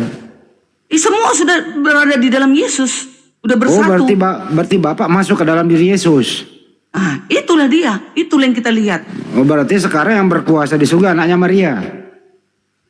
Bukan anak Maria, Yesus, Tuhan Yesus itu yang berkuasa. Yesus kan anak Ayatnya Maria. ada, Yesus kan. Matius 28 ayat 18. Yesus Udah nih. berkuasa di surga. Mana Yesus ada itu dua anak berkuasa Maria di loh. surga? Yesus itu anak Maria loh itu. Oke, sewaktu datang sebagai manusia. Yes. Nah, sekarang bukan lagi. Ya sekarang nggak lagi ada perkataan anak Maria nanti di surga. Kenapa kau pisahkan anak dan ibu? Berbeda, itu hanya sementara. Buset dah. Ya, Masa ada rahim anak Maria sementara? dipakai suatu di bumi hanya sementara untuk melahirkan sang juru selamat itu Bu Karyana, agar bisa ini- lahir. Bu Karyana, agar ini bisa datang Ntar ke dulu, bumi. Bu Karyana dulu. Betul Bu itu. Karyana, ini Bu Darni misahin anak ibu loh itu. Ah, Menurut Ibu Karyana, Yesus ini tetap anak Maria nggak? Di surga. di surga tidak. Nah itu. Lah. Jadi nanti Maria ini, ada di Matius. Maria sadar bahwa itu datangnya dari Tuhan. jadi Maria Dia- ini dengerin. Jadi Maria ini di surga ini memanggil Yesus itu Tuhannya atau memanggil anaknya? Baca original teks. Yesus Dengerin berkata, dulu. ibuku ibuku adalah yang ibuku dan bapakku adalah yang menurut kepada bapakku. Iya, ini udah di surga nih. Tentu kan Maria masuk surga juga. Yesus di surga juga nih. Nah, Maria ini memanggil Yesus itu, anakku atau Tuhanku. Tidak, Tuhan. Karena original teksnya not mother, melainkan woman. Jadi Yesus ini tidak mengakui lagi Maria sebagai ibunya. Yesus, Maria sadar betul bahwa itu menompang dari perutnya. Enggak, bukan itu yang saya tanya. Jadi ini Yesus masih mengakui Maria ibunya atau enggak lagi mengakui? Tidak pernah Yesus mengakui Maria ibunya. Ada Anak tertulis. durhaka itu. Baru tahu. Anak durhaka Maria juga itu. tahu bahwa dia adalah datangnya dari surga. Arom masuk Arom. Masa ini Yesus anak durhaka tidak mengakui Maria ibunya? Enak aja, itu kan versi manusia. Arom masuk Rom. Kacau Ada ini kok. dalilnya. Ada dalilnya, mau aku bacakan. Astagfirullah, anak nggak ngakuin ibu loh itu. Itu kan versimu. Di Ya, surga kan tidak ada ada. Advent juga, Bang Andi. Advent juga ada Bu Darni sama Bu Karyana. Sama-sama Adventnya, kita bedanya. Iya. Kok jadi pusing gue nih. Ada kompanterin nggak ya? Tapi harusnya sesama Advent masuk sih Bu Karyana sama Bu Darni. Masuk Kok tuh jadi barang. beda ya? Kok aneh? Beda lah, dua-duanya sesat kok. Saya udah tahu itu. Dua-duanya Serius, kalau saya Bu Darni sama Bu Karyana memang dari awal ketemu pun saya udah bilang kita beda. Karena memang beda. Gitu loh. Memang Bukan Pak sesama. Arom kan Tritunggal. Kalau Pak Aron apa? Katolik. Karismatik. Oh, karismatik. Menurut Ibu Karyana, Melkisedek itu siapa? Yesus. Iya, Nah, itu gambaran salah. Yesus. Betul, gambaran Yesus. Salah Bu Darni. Nih, aku jelaskan gini ya. Iya. Melkisedek. Kalau itu dibilang Melkisedek, sedangkan murid-muridnya ini tahu benar siapa Yesus. Nggak mungkin muridnya bertanya, apa tanda kedatanganmu yang kedua? Berarti itu yang pertama sudah datang. Berarti hanya 2 kali dia datang, Bu Darni. Kalau dibilang Melkisedek, berarti 3 kali nanti dia datang. Barang. Yang pertama Melkisedek, yang kedua pada saat pengajaran, yang ketiga pada saat hari penghakiman. Melkisedek itu ini loh ya, hidupnya tidak berkesudahan. Sebentar, dengerin. Hidupnya tidak jadi menurut berkesudahan. Bu Darni, tidak menurut Bu Darni, tidak mempunyai ayah dan ibu. Melkisedek itu loh. Yesus punya ibu loh, beda loh itu. Betul. Jadi gini, menurut Bu Darni, murid-murid Yesus ini tahu nggak sih sebelumnya dia udah pernah datang? Harusnya tahu dong, karena murid-muridnya pasti tahu Yesus. Nah, sedangkan muridnya itu bertanya, kapankah kedatanganmu yang kedua kalinya, Guru? Berarti 2 kali dia datang. Pada saat sama muridnya, pada saat hari penghakiman, kiamat, gitu loh. Menurut Bu Darni nih, bener nggak itu? Iya. Pantas nggak muridnya bertanya Yesus seperti itu? hanya datang 2 kali. Sekali waktu lahir kalau- dan nanti hari penghakiman. Kenapa jadi Melkisedek? Itu gambarannya. Ini dia. Berarti nggak sama dong. Melkisedek adalah Melkisedek Raja Salem bukan. dan Imam Elohim Berarti- yang Maha Tinggi. Ayat Berarti 1 ya. Melkisedek bukan Yesus. Bukan Yesus yang Nah, kata di Bu perjanjian Karyana, baru. Hanya dia digambarkan. Kata Bu Karyana, Melkisedek. dinubuatkan Karena gambaran Bu Yesus. Karyana, kata Bu Karyana, Melkisedek itu Yesus, Bu Darni. Kan? Oke, gini ya. Aku jelaskan. Di Ini kok perjanjian sesama lama. Advent saling cakar mencakar ini gimana ini? Gak apa-apa, rasul-rasul juga berbeda kok dari dulu. Berbeda sesat pendapat. nih kalian berdua nih. Bukan beda Setiap pendapat hari ini. rasul-rasul bertengkar, setiap hari bertengkar. Yesuslah sebagai panutan mereka. Nggak apa-apa. Nggak apa-apa. Kata Bang Andi. Jadi Melkisedek itu Yesus ya Bu Karyana ya? Bisa aku buktikan? Begini loh, Kau Melkisedek buktikan dulu Bu Karyana. Pertanyaan murid-muridnya kepada Yesus itu berarti murid-muridnya ini sama sekali nggak ngerti bahwa dia sebelumnya udah datang. Kenapa dia harus nanya kapan kedatangan yang kedua kalinya? Oke, aku jawab ya. Yesus sebenarnya berulang-ulang datang ke bumi, tapi yang formal sewaktu dia lahir, Buset, Kau mau bilang kayak teh dia celup gitu? berulang-ulang. Berulang-ulang. Ada Kali SOP-nya itu, ada SOP-nya itu. Itu mah ada lagunya berulang kali namanya. Bang Jemi naik, Bang Jemi. Berapa kali kalau berulang-ulang masa naik turun sih. Ya, ku cari nanti dalilnya Bang Jemi. Tenang, tenang. Naik usah Bang takut. Jemi, Bang Jemi naik Bang Jemi. Ini sesat Semua yang nih. kucapkan Mereka berdua ada ini dalilnya. sesat. Semua yang kucapkan ada dalilnya. Ya. Bertengkar itu makanya dibilang Kristuslah sebagai panutan kita. Kenapa orang-orang bisa berbeda-beda? Yesuslah sebagai panutan datang ke bumi. Kristuslah menjadi suri toladan kita yang bersama-sama dengan Bapa di surga. Bukan Turun ke bumi. Melkisedek, bukan Melkisedek.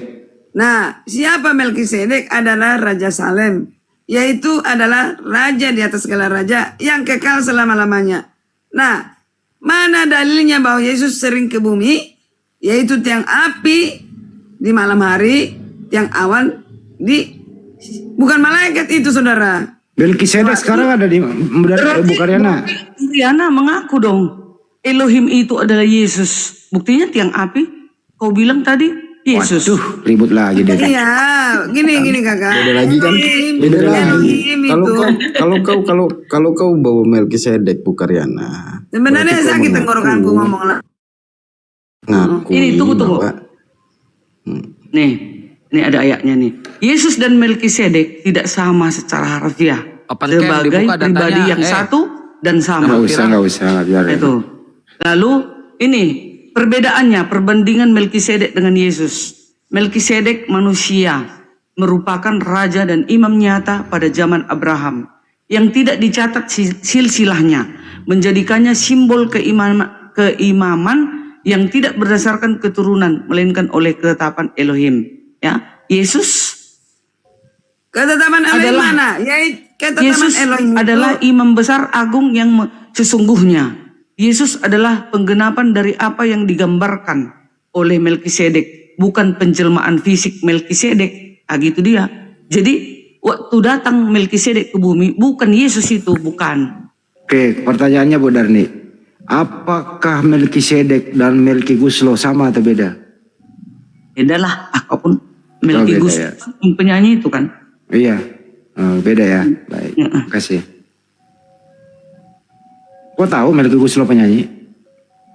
Kadang aku juga sering mendengar dia nyanyikan, dia kan pencipta lagu.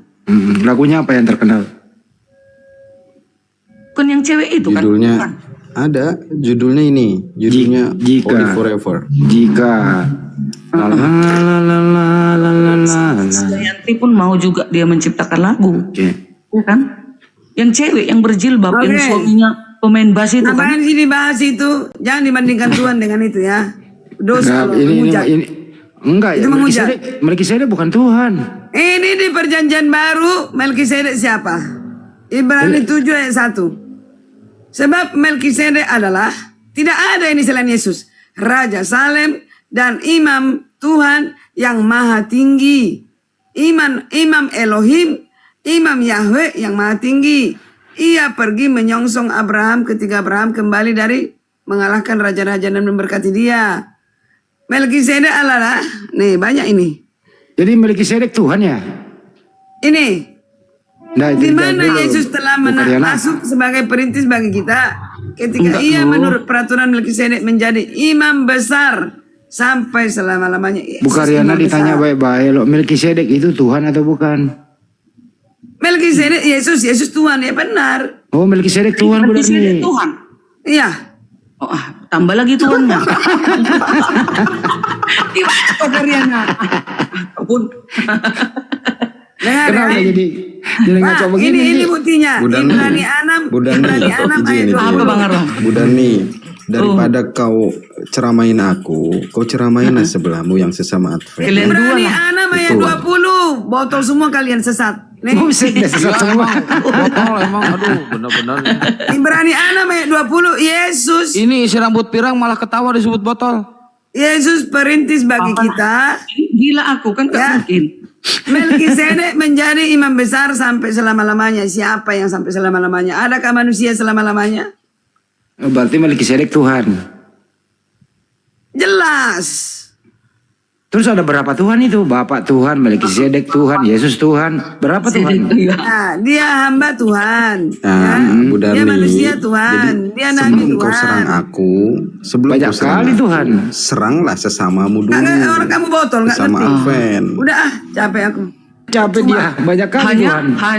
hanya Karyana kan belum menolak Yesus Tuhan. Nah, itu dia. Masih bisa tertolong. Tapi kalau menolak Yesus, kalau dia mengaku Yesus Renungkanlah Tuhan, firman itu siang dan malam. tapi Bukan gini untuk loh Bu didebat-debat. Darni, Oke? dia menambah Tuhan, Melkisedek Tuhan, dia tambahin Aku Tuhannya loh. tutup dan parkun. Bu Darni, dia tambahin Tuhannya.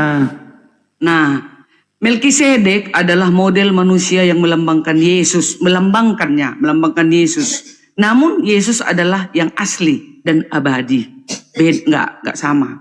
Jadi Melkisedek sama. bukan Tuhan. Oh, Gitu, ya. waduh, berbeda itu. Ini emang menurut Bu Darni ini Yesus ini berapa kali dilahirkan? Sekali. Sekali, oke. Bu Karyana, monitor Yesus berapa kali dilahirkan? Turun berkali-kali kata dia udah Enggak, tadi. berapa? Saya bukan nanya itu, dilahirkannya. Hei Karyadut, Jangan gitu Karyana. berapa kali dilahirkan? Gak usah aku jawab itu. Yesus turun secara Berapa tidak sah kali berkali. dilahirkan? Yesus berapa kali yang dilahirkan? resmi Yesus turun sebagai manusia dan nanti akan datang sebagai hakim turun di Bukit Zaitun. Berapa kali dilahirkan Yesus? Minum air hangat. Gak usah, udah jam berapa ini? Gak usah, udah jam 3. Enggak, berapa kali dilahirkan? Jujur dulu Gak dong. mau jawab, udah jam 3 nanti Kenapa aku nggak mau? jelaskan. Takut sama si rambut pirang? Ngapain takut? Ya berapa kali dilahirkan? Besok aja kita jumpa, aku besok banyak tugas. Takut, Karyadut takut. Ya udahlah kasihan ibu. Nabi dia Luka aja. aja gak takut, gua dibilang mati. Bilang sama aku mati, Iya. bilang. Ya udah jawab berapa kali dilahirkan Yesus? Gak usah, nanti aku jelaskan. Oh, berarti takut. Sekali lah lahir. Kata Bu Karyana Pakai kemarin data. 2 kali loh. Kalau 2 kali mana datanya? Ada, Mana? Yohanes 1 ayat 13. Nah tuh. Baca. Yohanes 1 ayat 13. Gimana Baca. ini Bang Arom? Kau jangan ke saya, kau tadi serang saya, tapi sedenomu malah Yohanes nggak kau 1 ayat perbaiki. 13. Iya. Yesus Harusnya lahir. sesama Kristen walaupun beda denom. Dengerin dulu, Kalau dengerin masalah dulu ya. Yesus pasti sama dong sepaket. Dengerin dulu penjelasannya Yohanes 1:13. Kenapa Bu Karyana? Yohanes 1 ayat 13. Dia bukan lahir dari manusia, bukan lahir dari daging, bukan lahir dari keinginan manusia, bukan dari sperma, melainkan dari roh Tuhan. Oh, 2 kali lahir dia. Satu lahir dari Maria, satu lahir dari Roh Tuhan. Siapa itu Yohanes 1 ayat 13? Dah jawab aku. Aku bukan kayak Robin ya. Bukan kayak Robin. Hamba hina, bukan. Nah, kan. Ini yang bidat siapa sih ini? Siapa Yohanes 1 ayat 13? Jawab. Ya menurut Bu Karyana, Yesus lahir dari roh Tuhan. Gak bisa jawab Ya si iya, rambut anak pirang. kan kau hari ini kuperanakan. Kan? Si rambut pirang gak bisa jawab. Kan masih ngomong si Ya udah apa, gantian. Karyana. Sekarang rambut pirang yang jawab. Iya. Biar gak disangka kalah. Ini kan orang-orang yang diperanakkan bukan dari darah atau dari daging, bukan pula secara jasmani oleh keinginan seorang laki-laki, melainkan dari Elohim. Ya ini memang untuk Yesus. Oh, berarti 2 kali dilahirkan. Benar si Bukan Karyana. 2 kali. Ini hanya Tapi menyatakan. bukan dari daging, bukan dari daging, lahir bukan dari daging. Iya. Yesus ini katakan di sini supaya Yohanes mengarahkan kembali, menerangkan kembali. Ya benar itu dah. Jadi Yesus itu 1 kali lahir sama Bunda Maria, 1 kali lahir dari Bapa. Betul. Anakku Tuh, yang kau benar hari ini nih. kuperanakan, kata Nah, Bapak. 2 kali lahir dia. Itu deklarasi dari Bapak, bukan lahir seperti rahim manusia. Nah, 1 kali lahir di keluar rahim, 1 kali lahir dari roh Bapa. Kan gitu ya Bu Karyana? Bersama-sama Bapak diberi kuasa menciptakan langit dan bumi. Setuju nggak Bu Darni 2 kali lahir? Ya, saya Malam ini masih tetap si rambut sekali. pirang mencret sama Karyana. Enggak, ngapain aku mencret? Enggak apa-apa. Itu kan tanggapan dia. Karena Alkitab ini diselidiki sampai akhir zaman. Daniel berapa itu? 7 ayat 12. Jadikanlah Alkitab itu penafsirnya sendiri, Kak. Jangan dari pendeta. Ini tetap diselidiki. Makanya kalian aja enggak Kristen kalian selidiki. Apalagi kami orang-orang Kristen Betul, masih tetap betul. belajar. Betul. Itu Lagi berdua, konsili berdua lagi tuh. Besok-besok konsili Adam berdua. lahir dari mana? Dari tanah, diciptakan dari tanah. Yang diciptakan bukan dari daging, bukan dari manusia, bukan dari air, melainkan dari roh Tuhan. Siapa? Ya anakku yang kau rani kuperanakkan. Berapa? Udah ibu-ibu. Udah Mana 3:30 dalilnya? ibu-ibu. Ada di Matius. Udah ibu-ibu tidur istirahat. Udah 3:30. Ya. Oke ya, turun dulu ya bos. Kak Darni, Bentar jangan turun dulu. Saya belum bahagia kalau kalian belum berantem. emang itu. Akan kan iblis. ini sibilisis. Iya iblis ya. Ayo sekarang giliran si Karyadut sama si rambut pirang berantem. Biar saya bahagia. Akan Biar nyenyak iblis tidur. pejina. Diam kok pejina. Udah.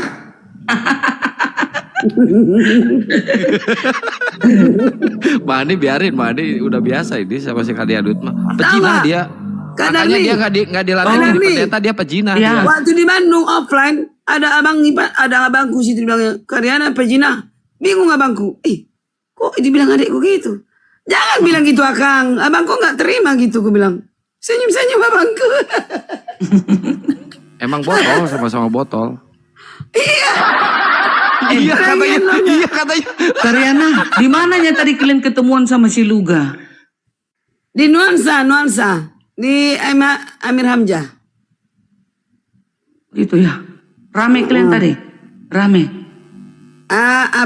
Api Medan. Berapa Berdua. orang? Nah ada yang mau aku sampaikan sama kakak. Tolong kakak kasih. Udah aku kasih sama kakak WA aku ya. Ada yang mau aku nanti sampaikan. ku apa? Iya. Nah nanti kita japrian Jadi rahasia gimana? dong. Bu Rahasia. Darni. Oh, Jadi gimana Bu Darni? Ada yang mau disampaikan nggak? sama siapa? Sama karismatik inilah. Kan Oh, kalau sama di Bang Advent udah Arom. selesainya kalian berdua. Kan Iya. kalian berdua Advent Kalau kan? sama Bang Arom, Tapi ya, kalian kan kalau memang kepercayaannya belumnya Yesus bersahadat. 2 kali lahir. Heeh. Itu udah fatal sih kalau Yesus 2 kali Fatal. lahir. Iya. Saya nggak ikutan lah kalau itu. Karena udah beda. Ya, saya dengan juga. kalian. Kenapa Tidak batal? ikutan. Yohanes 1 Fatal. ayat 13. Iya, Apalagi itu kalau sesamamu aja udah bilang dikumpulkan fatal para Karyana. pendeta. Sesama. Ini saya sesamamu aja bingung udah ini bilang fatal. yang botol ini siapa sih, si Karyadut atau si rambut pirang? Aku ada dalilnya Kang. Oh berarti si Yohanes 1 rambut pirang yang 13. botol ya Bu Karyana. Sedangkan surat Yohanes itu menjelaskan tentang firman yang akan menjadi Yesus dilahirkan. Gitu. Aduh. Tapi ya nggak apa-apa. Itu kan Advent. Pikir Pendapatnya. saya Advent itu memang seperti itu mungkin. Enggak ada Gini, gitu gini. Advent. Bang Arom, Karyana, belum Bu pernah Karyana- aku dengarkan Bu Karyana Advent. seperti itu para pendeta ngomong. Bu Enggak ada. Karyana Advent. Ya iya Karyana lebih Advent. cerdas aku Kak. Gini kan? Ya. Iyalah lebih cerdas si Ya. Karyana lah. Ya gini ya. Kalau Pak Arom bilang Yohanes itu menceritakan tentang Yesus, kenapa dikatakan di situ pada mulanya adalah firman bersama-sama Allah, bersama-sama Elohim. Iya, sebelum jadi manusia kan dia kekal memang firman. Nah, sebelum manusia dia seperti apa dia bersama-sama dengan Bapa? Ya kan itulah firman. di Yohanes 1 Firman. 13. Firman. Dia firman. Firman. Karena Pada Bapak mulanya memiliki roh dan perkataan, firman. iya perkataan. Lahir Salahnya melalui di mana firman? Firman menjadi Yohanes manusia, 1 13 yaitu itu. Yesus. Artikan aja lah. Selesai. Artikan aja Makanya- Yohanes 1 13. Makanya muridnya ketika bertanya kepada Yesus, kapankah kedatangan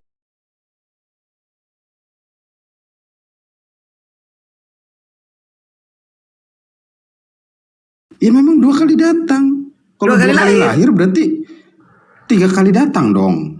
Wih. Kalau 2 kali lahir. Agak ngerti Pertama juga. lahir kedua, habis itu Aku datang 3 makanya kali. lebih suka offline. Kalau offline si Luga juga keok. Ya. Lu Bu Karyana, makanya gue selalu menghindari diskusi samamu. Ya iya orang lu gak Karena memang berani. bukan gak berani, karena kita beda denom. Artikan dulu Yohanes 1 13 siapa itu? Kita udah beda. Artikan Kau dulu aja Pak Arom dulu. itu artikan dulu biar enak. Artikan dulu. Doakan dulu baru doakan baca. Pasti kamu mengerti siapa. Satu malam ini doakan. Doakan. Roh Kudus akan mengajarimu siapa itu. Kenapa nggak suruh sesama senodemu itu, si Darni itu? Kenapa suruh saya? Menjawab ya. Di Yohanes 1 ayat 13 itu menjelaskan status sebagai anak-anak Elohim diperoleh melalui kelahiran rohani, ya, atau kelahiran baru. oleh kehendak Elohim, bukan melalui Nggak ada keturunan rohani, darah, ada daging di situ Kak. usaha, Daging, air. atau keinginan manusia. Laki-laki. Ia menekankan, Rohani pula. Ia menekankan bahwa keselamatan adalah tindakan inisiatif Elohim, bukan hasil usaha atau Muter-muter ini baru muter-muter manusia. Kakak, ini muter-muter. dia. Itu kan Yohanes 1 ayat 13, itu maknanya, maksudnya. Bukan dari darah dan daging keinginan manusia, menegaskan bahwa menjadi anak Elohim tidak diwariskan secara biologis, keturunan jasmani, Yohanes tidak menjelaskan dan itu tidak Kak. bisa dicapai melalui keinginan atau usaha manusia. Yohanes menceritakan Dilahirkan tentang dari anak Elohim, tua, anak kelahiran bapak, baru. anak Aku Elohim. baca ini, baca buku ini. Kelahiran baru adalah perbuatan ilahi atau investigasi Elohim. Konteks keselamatan menjadi Tidak anak pernah Elohim Yohanes membahas terjadi itu, karena Kak. rahmat Itu Tuhan, bukan data Bu Dani, itu hasil Bukan. tulisan bapak-bapak gereja. Jadi Yesus hanya sekali lahir dan nanti datang kedua kali di akhir Itu zaman. doktrin. Ya, doktrin itu. Tapi jadikanlah, makanya Jospan itu udah matang dia. Udah matang Jospan. Dari saya yang menguatkan dia itu. Saya menguatkan dia, jadi dicari terus di Alkitab. Dicari terus. Oh, udah dapat Bukariana, udah dapat. Nah, Akhirnya kali ini dia- saya dukung Bu Karyana karena udah menyesatkan Kristen, saya dukung. Akhirnya dia dipecat, dia curhat padaku itu. Iyalah, Karena- udah mereng, dipecat lah. Nggak boleh itu mengajar ke depan. Kalau sudah kayak gitu, apa pendapatnya? Nggak Iya, dibolehin. jadi sekarang Lagi ngajar Jadi sekolah kalau sahabat, Jospen nggak bisa. miring, Bukariana miring juga maksud Bu Dani gitu. dengar, baca hampir dulu lah Kak. sama. Baca dulu tentang dengar dulu Kak. Mengenai Jemaat pelajaran bilang- ya, pelajaran ya. Kakak apa kan? Dengar dulu, ini antara Ya, internal ya. kita. Kakak tahu jemaat Laodikia? Iya. Jemaat Laodikia ciri-cirinya suam adalah kuku. Ya itu Suam kuku. dia. Suam-suam kuku tidak dingin, tidak panas. Yaitu pendeta-pendeta, Brad. Salah kok Karyana. Ah. Kok kau bilang pula pendeta-pendeta Tidak kayak gitu? ada Aduh, bertobat. keselamatan di Advent. Ya, tapi itu adalah jalan. Ada yang gedor pintuku. Anakku yang ngapain kayaknya balik ini. Oke lah, kita tidur lah udah jam 4.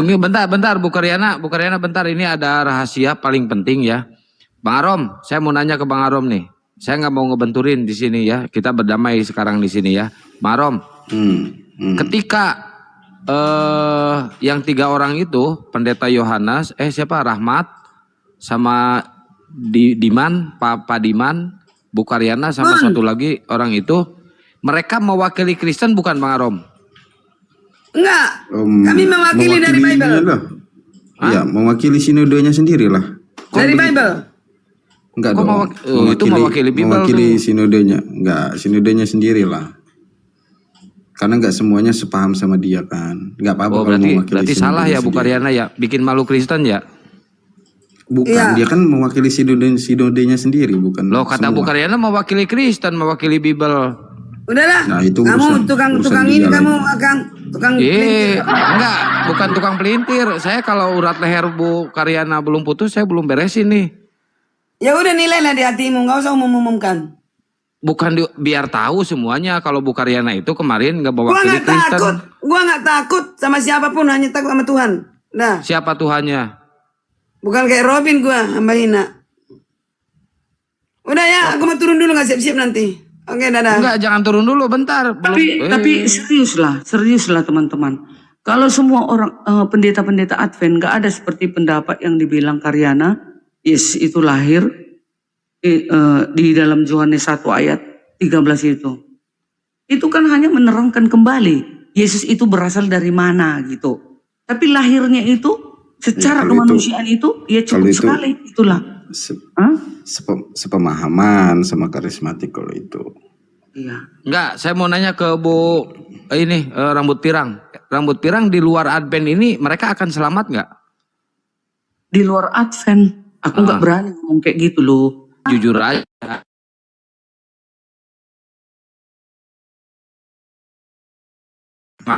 Mana sih lu? Selamatkan dulu Karyana. Iya, baru ngomong karena di gitu. Advent juga kayak gitulah, kayak si Jospen. Berbeda pendapatnya, melenceng dia dari apa? Dari doktrin organisasi masih Advent hari ke-7. Sudah Nggak seru, capek-capek. kalian nggak berantem mah. Nah masih bisa menahan diri, nggak berantem. Tapi Gitu Pak ya. Arom alhamdulillah ya besok beli baju koko sama sarung Pak Arom. Nanti Kalau Al-Qur'annya saya ketahuan kirim. pun Bang Arom, kalau ketahuan pun sama pendeta adik Karyana ini, dia tuh bisa dikeluarkan itu. Maksudnya diskors dulu. Dia nggak boleh itu memimpin. Jangan Dia nggak bahas-bahas takut. skors lah di sini. Iya, Nggak jangan usah bahas skors. di sini. Dia Ada memang yang harus lagi ada peraturan. Di gereja itu harus ada peraturan biar teratur. Ih, Bentar kalau nggak nih nanti Karyana suka-sukanya. lurusin dulu Karyana, ini Bu Darni ngomongin di belakang loh Bu Karyana. Tuh ngomongin jelek. Ada nih, aku luruskan ya. Luruskan Iya. Bu Karyana. Kalau aku membawa itu di apa, boleh saya dipecat. Tapi saya kan nggak mengeluarkan itu secara person diam-diam. Artinya itu yang kuimani. Setiap diskusi aku ungkapkan yang di hatiku. Aku kan kita diskusi nih. Aku kan di gereja veteran. Ketua BWA adalah kakak Rospita Sitorus. Itu kawan kompakku. Dan mereka mengerti aku. Ini berkuluruskan kak. Kalau kakak bilang, ini Jospen kenapa dipecat? Karena dia sudah memaksakan kehendak mungkin. Saya kan tidak memaksakan kehendak. Saya kalau ditanya aku jawab. Kalau namun aku memaksakan kepada orang-orang masalah doktrin itu. Doktrin mereka yang udah salah. Saya nggak mau. Itu. Mau kakak bilang pun orang itu nggak percaya. Nggak percaya mereka. Iya, aku pun kenal Rospane itu, Rospina. Iya, itu dia. Perawat Itu kan dia ada kan? foto-fotoku itu. Foto-fotoku di Kakak gereja. itu perawat kan? Hampir setiap Iya, sahabat perawat. kami berfoto. Loh. Ya, kami ketemuannya setiap kumpulan BWA, ketua-ketua BWA kami kumpulan semalam itu kan gabung kami. Aku nggak tahu. Aku Kalau di tidak situ- suka jadi pengurus. Ya, ingat itu. Emang menurut Bu Karyana ini yang menuhankan Roh Kudus ini sesat nggak? Ini si Akang ini bengkelani nih. Kok biang keladi? Tukang melaga itu, tukang Orang melaga. nanya kok biang keladi? Supaya rame. Yang menuhankan Roh Kudus ini sesat nggak? Kalau dia tidak Kari- tahu, kalau dia belum tahu dia nggak salah. Kalau dia udah tahu, Kalau udah tahu, mengarahkan hatinya, ya udahlah, berarti neraka.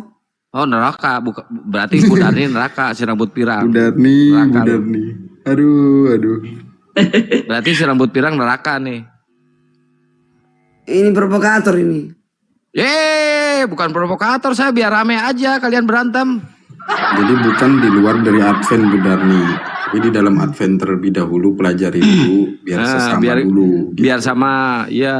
Yang jelas nanti yang masuk kerajaan surga itu sesuai dengan perkataan Yesus di Matius 7 ayat 21 sampai 24 ya. Bukan setiap orang yang berseru kepadaku Tuhan, Tuhan akan masuk kerajaan surga. Tetapi dia yang melakukan kehendak Bapakku. Apa itu kehendaknya? Yaitu percaya Elohim adalah Bapa dan Yesus adalah utusan dan melakukan 10 hukum. Itu yang dia apa? Yang diterima kelak. Jadi bukan denom-denom, enggak.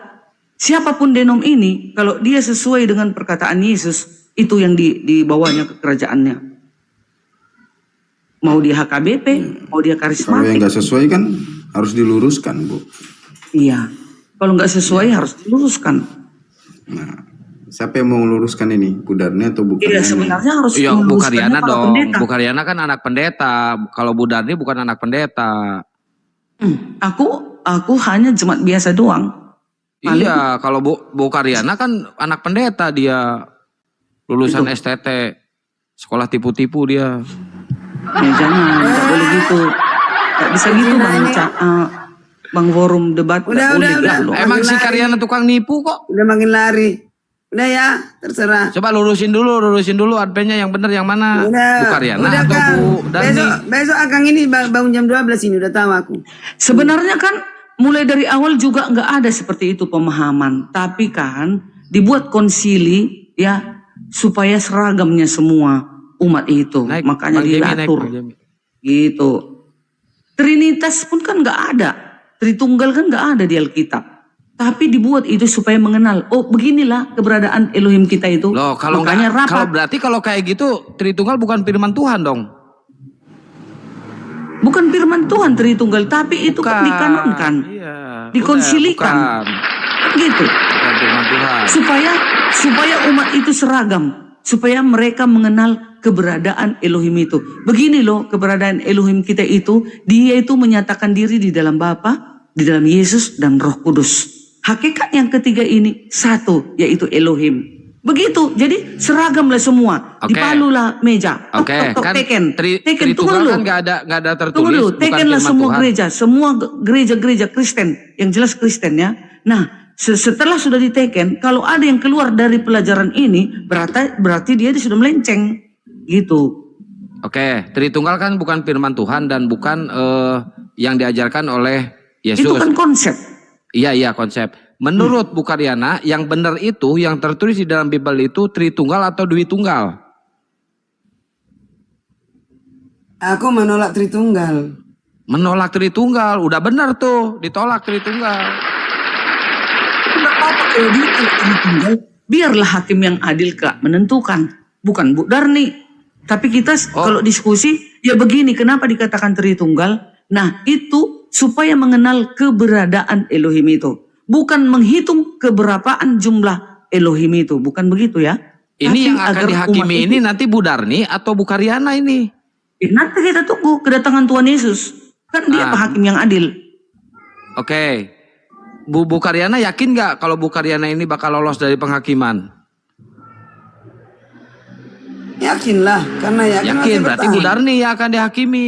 Kalau Bu Karyana Aku pun yakin di dalam. Ya saya bingung, jadi saya yang bingung. Makanya nanti tunggu kedatangan Yesus.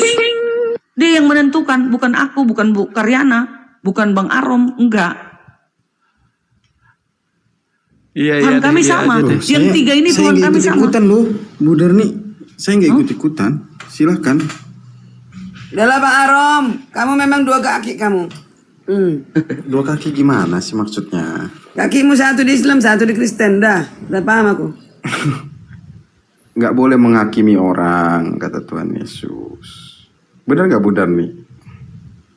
Menghakimi, dia menilai Bang Arom gitu. Sama, menilai ketika penilaian itu menjadi kesimpulan, berarti sudah menghakimi orang lain. Artinya tidak punya prinsip. Warnanya harus kelihatan abu-abu. Nah, kau pun abu-abunya di Advent. Ada abu-abu aku berani berbeda, tampil beda. Lah, kau bilang Yesus lahir 2 kali, Roh Kudus bukan Tuhan. Itulah perbedaanku. Ya, Kamu nggak jelaskan boleh Yohanes beda.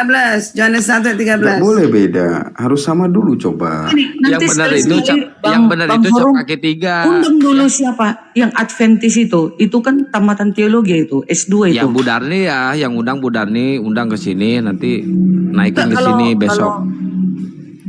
Kalau host itu buka room ini kan kalian kan udah berteman kan?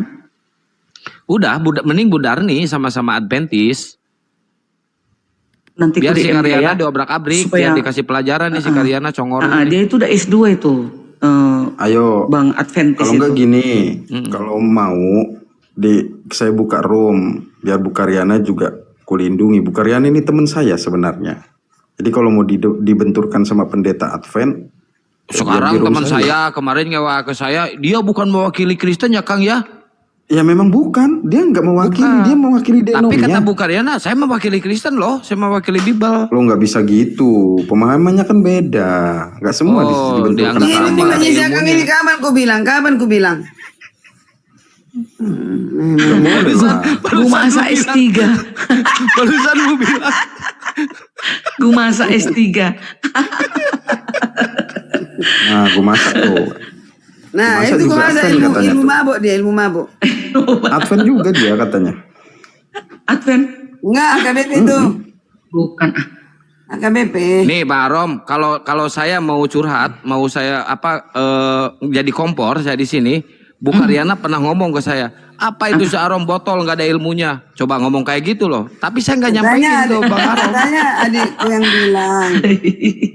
Iya, sama Pak Rahmat bilang gitu. Botol Arom ini nggak ada ilmu katanya. Tuh, saya kan nggak pernah bilang ke Bang Arom. Enggak, si Rahmat itu enggak tahu bilang botol. Aku yakin bukan dia. Makanya Kang jangan pernah bohong. Jadi bohongmu itu selalu Loh, nggak siapa dipercaya yang orang. bohong? Nih, Gimana sih? Memang langsung di depan Pak Arom kok dibilang pada saat itu. Kalau ditanya Enggak ada. beliau ini paling bilang Melkisedek itu Raja Salem paling itu. Lah, memang. Cuman saya Jadi- gini, Bu Karyana. Nggak Nggak pernah dibilang saya ngomong di botol. belakang begitu. Kan dibilang botol. Botol nggak ada ilmunya katanya si Arom. Ah. Nggak dibilang Bukan botol. gini loh, meladeni yang masih seiman, mendebatkan yang sesama seiman itu nggak boleh. Ngapain? Kan Gitu. beda imannya. Itu Pak Arom sudah bijak, artinya ngapain 3 benturan di situ. Makanya saya Ya, diam. kalau orang sudah bijak tidak mau mendebatkan, ngapain harus ngomong di belakang botolin orang gitu loh. Itu sih saya yang Iya. sesalkan Bu Karyana.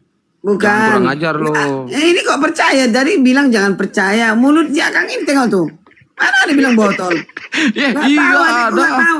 Adikku nggak tahu istilah botol apa. Kalau ditanya apa botol katanya, nggak ngerti dia tuh. Dia beda pergaulannya. Bukan di TikTok ini baru-baru ini mulai apa dia? Tapi Bang Arom jujur, menurut Bang Arom Bu Karyana sama Pak Rahmat ini ada ilmu nggak? Loh, pemahaman mereka tentang denomnya mereka ya nggak masalah itu. Ada ilmu nggak? Yang saya tanya ada ilmu nggak mereka? Bukan, Ya, kalau bukan. Tuh.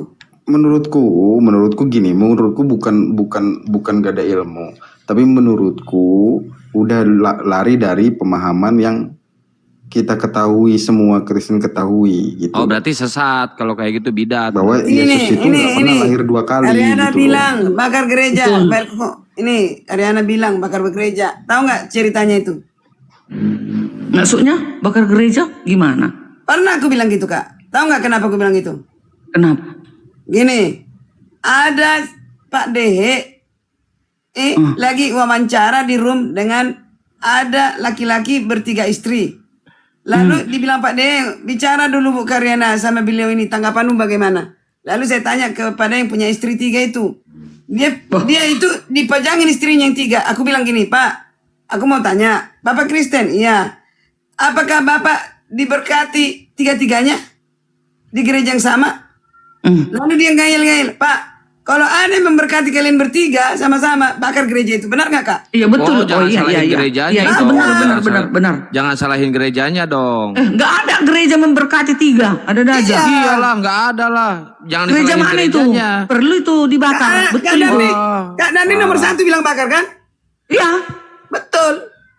Gini, bakar aja kalau kayak gitu, saya senang bakar aja gini, udah. Bu Karyana. Impossible. Kalau mau pendeta memberkati 3. Sebentar gini Bu Dani. Oke, ayo. Apa Bang Arom? Bukan gerejanya yang salah, tapi pendeta yang memberkatinya yang Si Arom salah. so bijak ini. Saya Gereja nyumbang itu bensin, tempat saya nyumbang ibadah. bensin. Saya nyumbang bensin 5 liter. Itu kan Iya salah. Iya salah kita Gereja kan Karyana. tempat ibadah. Sebenarnya aku nggak Betul boleh. itu. Dibakar. Bukan gerejanya dibakar, salah kita. Maaf. Tempat ibadah kok dibakar sih? Iya, minta Lucu maaf kalian kita, ini. Karyana. Aneh. Itu aku Terus emosi sesaat. Sebenarnya jemaat mau ibadah di perkataanku mana? itu pun Yang salah kan, yang salah. Pendetanya yang mesti dihukum. Yang Pendeta pun salah, nggak boleh yang dibakar. salah, yang salah yang melakukan pemberkatan. Iya, Itu iya yang- betul. Iya. Yang memberkatin Gitu itu loh, yang bukan salah. gereja. Ya udah kalau gitu Gerejanya pendetanya nggak yang punya bakar. salah Saya nyumbang apa-apa. 5 liter bensin Kenapa ya. jadi gerejanya disalahkan? Pendetanya pun nggak Iya, boleh. iya, Ya gereja itu nggak salah, gereja nggak salah. Yang memberkati itu yang salah. Iya, kenapa, Jemi, kenapa Bang Jemi Bu Dani seru, tadi bilang salah? Naik sini. Kenapa Bu Dani tadi bilang setuju dibakar? Aneh. Tadi Bu salah, Dani salah. pelan nih, Bu Dani Salah pelan, bibirku. minta maaf. Sorry, Minta aku maaf. minta maaf. Sorry. Nah Enggak. gitu, Ini, minta maaf. pada Berarti saat si itu- Karyadot aja ini yang kurang ajar nih mau bakar Dengar gereja dulu, nih. Pak Sundal, dengar dulu. Dibilang Bapak. Apa lu ke Sundal? Dasar lu pejina.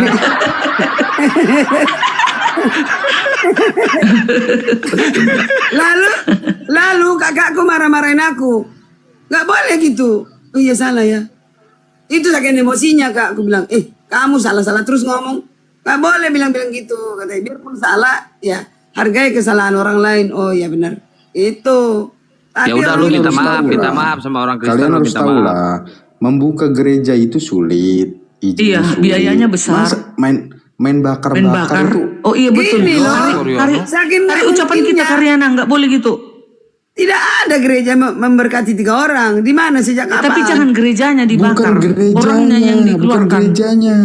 Pendeta yang memberkati Pendetanya itu yang dikeluarkan salah. dari gereja itu. Gitu tuh. Taunya orang bos pada saat itu aja itu. Kalau ya Allah, terus gimana? Pak De aja kita ketawa Pak De.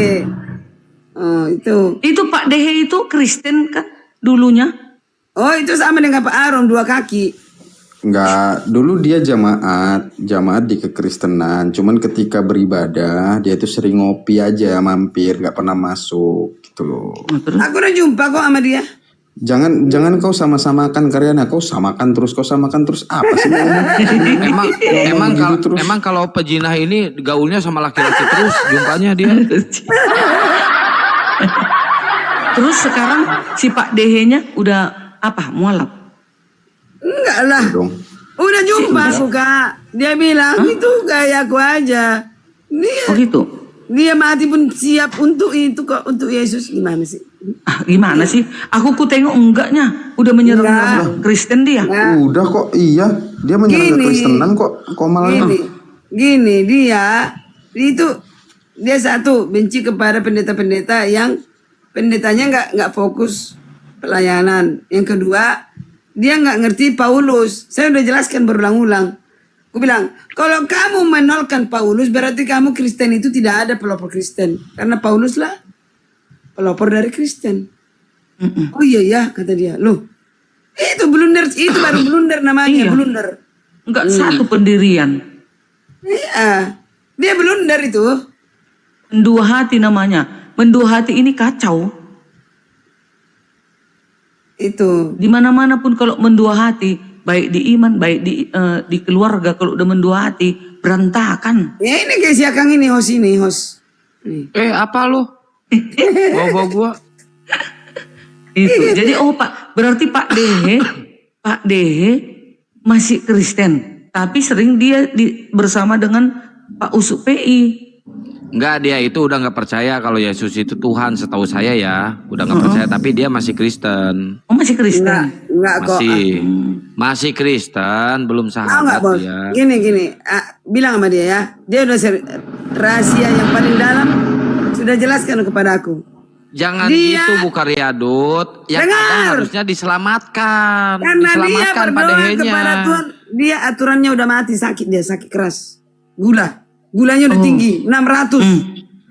Tapi karena dia beriman kepada Tuhan sejak tua ini, udah karena kita udah tua. Nah, dia Dia nggak membuat menuhankan Yesus, dia nggak menuhankan Yesus, dan dia nggak percaya dengan Paulus. dia bilang ke Darni gini, tahu nggak? Karena saya sedih, orang-orang kami di sana di kampung itu, Alkitab awet nggak pernah dibuka, taruh di atas. Nah, semua suku kami itu, aku nggak sebut ya, suku kami itu bukan Rena. Semua rumah punya Bible, tapi tidak pernah dibuka, tidak pernah dibaca. Gitu. Jadi dia sistemnya gini, diberantakin dulu semuanya. Kesimpulannya nanti ada sama dia gitu loh. Bijak juga. Udah ku bilang para pendeta agar seminar lah dulu kalian Pak Pendeta. Sekarang ini TikTok ini semua orang ber-HP.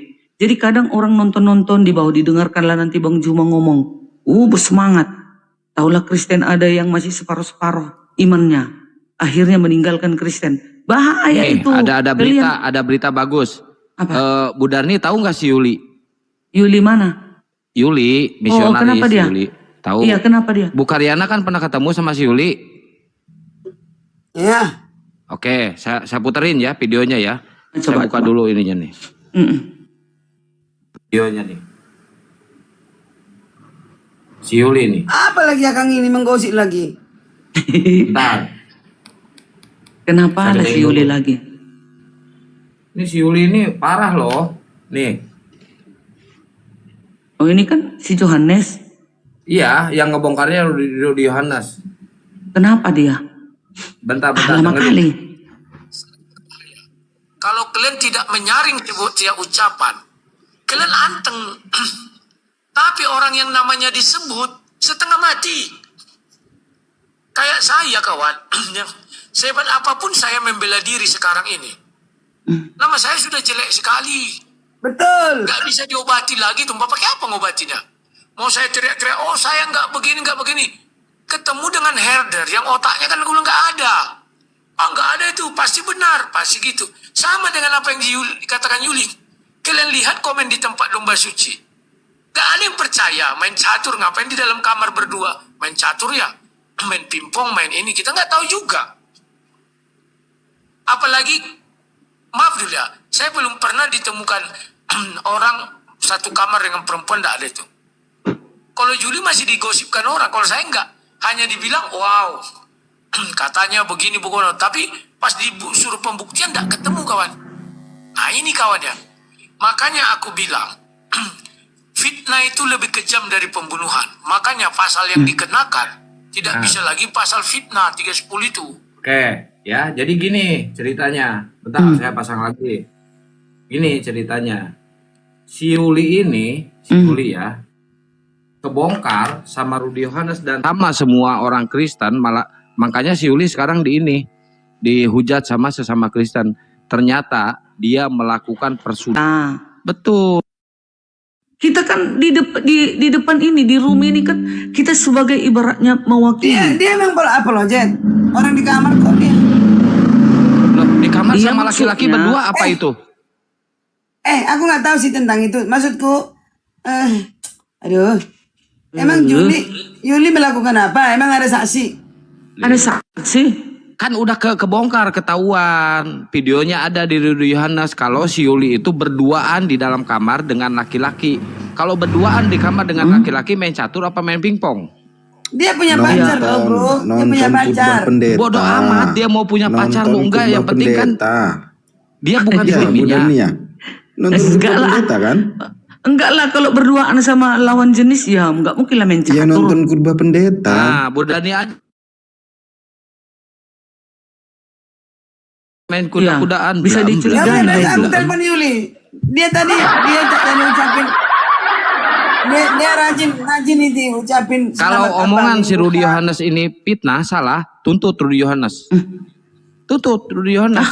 Capek deh. Rudy nggak jelas. Loh, Rudy Johannes bilang, masa dibilangnya Judas selamat. Nah tuh bahaya itu. Aku debat sama dia. Orang dia mati bunuh diri. Orang bunuh diri mana ada yang selamat? Menurut kakak ada keselamatan sama Judas? Enggak ada, karena dia bunuh diri, enggak sempat bertobat. Iya. Betul. Mana dia selamat? Orang dia bunuh diri, gantung diri. loh kata Rudy Besok Yohanes aku tanya selamat Yuli Yudas ya. ini. Nah itu makanya. Yuli itu orangnya baik. Besok aku tanya. Nah, kalau tanya Yuli dulu tidak kalian. melakukan hal seperti itu, nih saran saya ya, saya bukan mau ngaduin ya, tapi mau ngomporin ya. Kalau Yuli emang gak melakukan, tuntut Rudy Yohanes.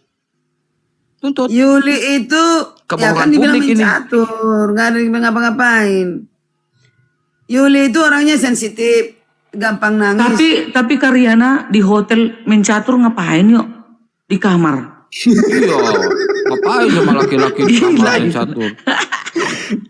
Gila udah pagi nih. Kau jangan giring ke sana sama Budar Bang nih. Arom di hotel Kita kami. ini lajang. Gak mungkin Saya mencatur. lajang. Gak mungkin. Jangan kayak gitu. Jangan. Saya Jangan, mikirnya Mungkinkah kita berdua di hotel mencatur Bang Arom? Jangan. Kan gak Iya. mungkin. Gak mungkin, pasti belam-belam. Ya kalau saya sama Budar nih satu hotel itu mungkin aja main catur. Mungkin aja ya. Karena nggak Oh, mungkin gara-gara udah gitu tua Budar nih gitu. Bukan. Iya, Budar udah gak nih. enak dipakainya. Budar nih masih cantik kok. Wah, cantik Budar. Mungkin menurut Bang Arom Cantik. ini Budani ini udah gak enak dipakai kalau menurut Arom. Bukan. Soknya masih bagus itu. Budar itu Loh, soknya kalau masih sama saya bagus. pasti dipakai lah. Kalau di dalam kamar berdua. Sekarang gak usah lari-lari. Sekarang kembali ke laptop. Yuli di kamar. Ngapain? Dia apologet. Aduh. Sering berbicara Iya, tentang firman Tuhan. Iya. Ya kita jaga Jangan, dong jangan, langkah kita ini. Ya kita kan Jangan nggak bahas tahu. dia, Bu. Jadi kayak mana kalau Jangan aku bahas ini dia, kalian Bu. lihat? Kayak mana? Beda pasaran lo Karyana. Aku setiap hari Beda. dengan laki-laki. Beda. Beda lah, udah lepet, beda itu. bukan gitu. Kan pasaran, kalau pasaran kan beda. Kita bisa lihat. Tapi ini di kamar Mungkin gini, berduaan. Kalau menurut saya gini, mungkin mereka main tebak-tebakan mungkin Budar nih. Mungkin ya. tebakan, Atau main ular tebakan. tangga gitu ya. Ya, yang kalah buka baju. Bukan, kayak gini mungkin Bu Dani gini contoh, misalkan Bu Dani sama saya di hotel tebak-tebakan. Tebak yang di dalam celana saya ini apa gitu. Nanti kalau salah, Nah, ini nih udah nggak beres nih otaknya nih, otak Amsal nih si Arom nih. Rum di sini kita harus betul-betul jaga diri kita ini. Betul. Iya kan? Sulit. Kasihan para penginjil-penginjil itu udah capek-capek. Iya, itu sama aja mempermalukan Kristen loh. Tiap hari dia menginjili, Sama kayak teman-teman muslim pun gitulah. Kalian kan Iyalah, project sama. muslim. Satu nanti makan cempedak, semua kena getahnya. Gitu. Iya, kebanyakan makan kemangi nih kayaknya nih si Yuli ini. Tuh. Lupa, jadi lupa dia akibat peluru rudal Gak kudus. usah ngomongin orang, ngurus diri sendiri. Tapi Akan belum kita pasti ya. Karena masih kayak gitu-gitu ya. Kayak gitu belum jelas. Pasti. Belum pasti. Tapi menurut saran saya, Rudi Yohanes harus mempertanggungjawabkan perkataannya ini. Kapan Rudy benar? Kapan Rudy benar? Gak pernah benar dia. Enggak, bukan gitu. Si Yulinya yang harus yang harus nyerang lah, bukan Bukariadut. Ntar besok aku telepon dia. Iyalah. Soalnya ini sumbernya dari Rudi Yohanes ya. Kalau saya sih cuma membukain aja biar orang-orang tahu gitu. Kirim sama aku Kang, biar aku kirim masih apa Yuli. Apain? Nggak usah, tonton aja di YouTube gua tuh di forum debat. Tapi kalau menurutku si Yuli seandainya pun besok-besok nggak ada, memang betul dia bersih, nggak usah dilapor dia. Biar aja Tuhan yang yang berkehendak. Oh ya harus lapor lah itu. Nggak usah. Apa namanya? Emangnya melapor nggak pakai duit? Buang-buang duit. Enggak itu kebohongan publik itu Ya apa walaupun mencemarkan nama kebohongan baik. publik kan sudah dikelirkan. Nah kalau sudah dikelirkan orang udah tahu oh ternyata salah si Rudi. Ya udah ngapain buang-buang duit lapor polisi? Nggak seru kalau mana kayak cukup gitu, 10 nggak seru. juta nanti keluar uang awak melaporkan itu. Iya kan Karyana? Ya udah open donasi aja, open donasi ngelaporin. Jadi nggak kayak gitu habis limpul. Mau gak? Perlapor kan habis limpul. Aku gak terlibat gitu-gitu. Bom-bom ini Ya, nggak usah, nggak usah kita ikut campur Karyana, nggak usah. Masalah orang itu ribut-ribut Itu aku bilang sama Yuli. Aku peringatkan Yuli, jangan mau diantara mereka kamu disuruh selidiki bom-bom, jangan. Iya kak katanya, betul dia nggak pergi kok, nggak usah. Apain lah jadi manusia nggak ada yang benar, semua salah. Emang kita ini udah sempurna? Nobody perfect. Yes. Loh. Cuman kalau boleh pesan kita ya, kita sesama yang sudah berapologet ini, seharusnya kita buat menjadi panutan lah kita ibaratnya ini. Ya benar. Gitu. Serius Kang? Tapi Bu Darni pun ke depan. Serius apa? Jangan ngata-ngatain gue lo terus. Ya. Siapa yang ngata-ngatain kepada Nih, yang lu pengen dikata-ngatain? mungkin di bawah, mungkin di apa? Di typing. Gak usah baca itu Karyana. Aku gak pernah aku baca-baca. Kalaupun ada kayak gitu-gitu, oh ketawa aja aku. Iya. Capek menjawab-jawabnya deh. Sampai kita buka nanti TikTok kita kan, apa pertanyaan orang, kita jawab-jawabin. Aduh, mau berapa orang nanti itu menghujat kita? Mau kita jawabi semua itu, capek deh. Iyalah. Iya kan? Aku nggak mau, biar aku.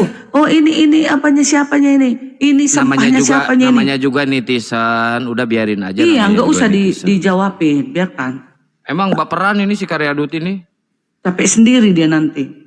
Oke lah guys, udah. Ya udah. Udah jam 4, ayo tidurlah kita Karyana. Nanti undang itu si bapak itu ya, Pak Pendeta Adventist itu ya. Ini Kian Santang ini beraninya sama aku bilang aku pesundal. Berani nggak bilang Kak Darni? Coba bilang. Enggak, kalau Bu Darni ini si rambut pirang. Awalnya kenapa dia si Karyana dibilang pesundal yuk? Nggak ada, gara-gara dia baca Amsal. Jadi aku artikan. Itu kan di Amsal 7, Amsal 7 ayat 18 ya. Itu juga berani. Harus dibaca ayat 25 Karyana. Jangan kau melangkah seperti perempuan itu. Iya. Udah aku jelaskan Kak. Enggak, 25-nya enggak dibaca. Kan enggak ada ilmu. Si Karyana ini enggak ada ilmu. Bacot doang. 25-nya baca. Itu jawabannya. Semua dibaca kok. Enggak disuruh kita seperti itu. Enggak disuruh kita bersundal. Jangan kau melangkah seperti perempuan itu, katanya. Itu kan nasihat-nasihat berbagai perjinahan. Itu kan ada judulnya di atas. Gitu. Gara-gara itulah aku jadi pesundal dibilangnya. Karena nggak Semua benar. undang pendeta Adventis itu Bu Budar. Nantilah aku apa dulu dia. UDM dulu dia. Aku ya Kak, itu apa aku ya? WA aku. Iya. Oke. Ya coba saya pengen tahu nih Advent yang benar ini Advent versi Budarni atau Advent versi si pesundal. Kalau yang benar akan ikut kami ya. Mana ada. Cuma ingin tahu doang. Mulutnya ini. Udahlah. Oke lah. Emang nggak bisa Terima kasih. dijaga mulut si Karyadut ini nih. Makasih Iyalah, ya Bang, Kang. Bang Hos. Ya, Makasih sama-sama. banyak ya Bang Hos. Bang Hendy, Maaf ya kalau ada Alisa, salah-salah thank you. kata ya. Ya Iya, Bang. Kak Selalu Nari. kalian berdua ya. Oke Yang Karyana. akur kalian Dadah ya. semuanya. Amin. Tapi cantikan Budarni loh daripada si Karyadut bener. Dua-duanya kami cantik. Dua-duanya. Udah si Karyadut udah lepet.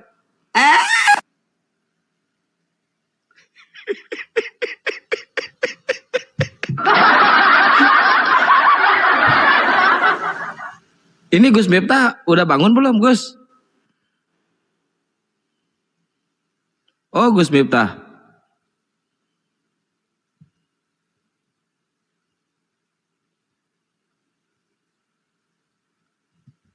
Tapi ngomong-ngomong kalian yang di bawah netizen bahagia nggak?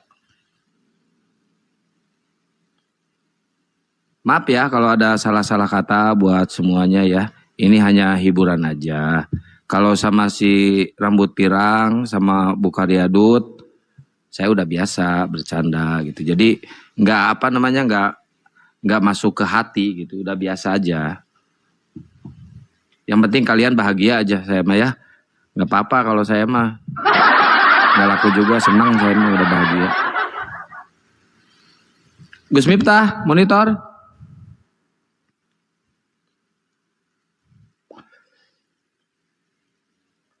Mantap Kang, sering-sering aja kayak gitu. Oh capek lah kalau saya sering-sering. Penting ayeuna Advent di Untal. Kian bahagia kami. Aduh Pak Jeremy parah. Pak Jeremy emang bertolak belakang dengan Advent ya. Masya Allah. Kita mah bukan ngadu domba tapi pengen tahu nih yang mana ini yang benar ini kan. Ini sesama Advent aja mereka brutal. Pak tok brut. Sesama Advent aja. Jadi jangan dulu lintas iman, jangan dulu lintas agama, beresin dulu di internal kalian. Nah, kalau di internal kalian udah beres, baru beranjak ke lintas keyakinan, lintas iman. Itu yang benar tuh. Saya jadi capek loh.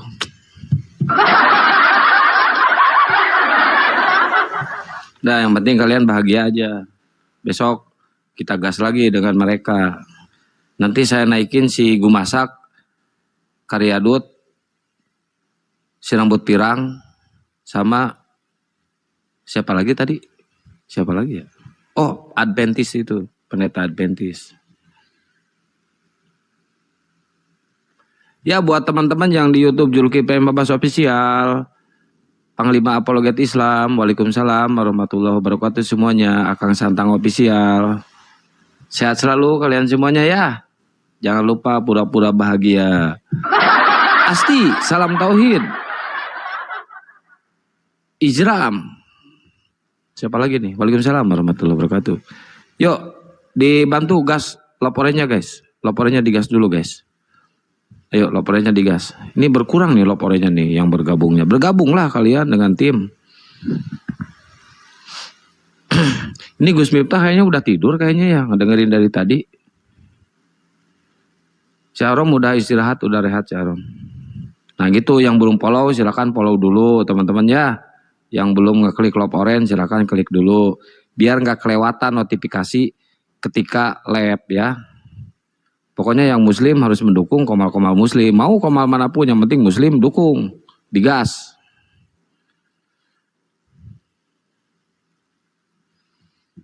Ini jam berapa sih? Oh jam 4:05. Kalian kuat ya begadang ya. Ya Allah. Udah jam 4. Jangan lupa undang Bu Widi. Dedang kuat Advent. Dijamin semua Advent di atas. Diam. Oh gitu. Bu Widi yang mana ya? Yang mana ya Bu Widi ya? Nantilah, coba dicari dulu Bu Widya. Atau di-share ke DM Bang Jemi.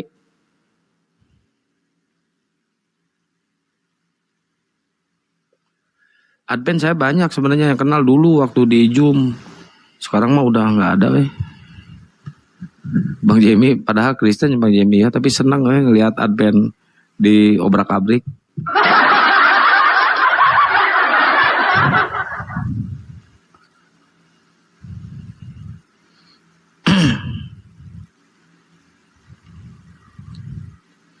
Capek istirahat dulu, jangan debat dulu.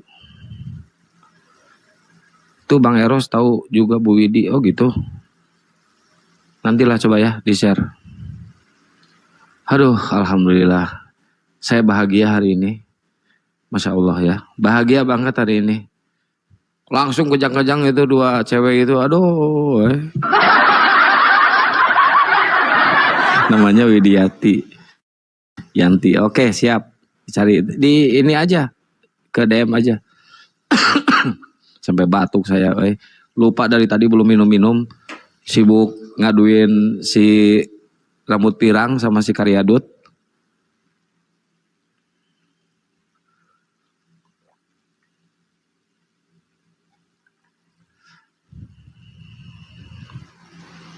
Iya betul Pak Jemi.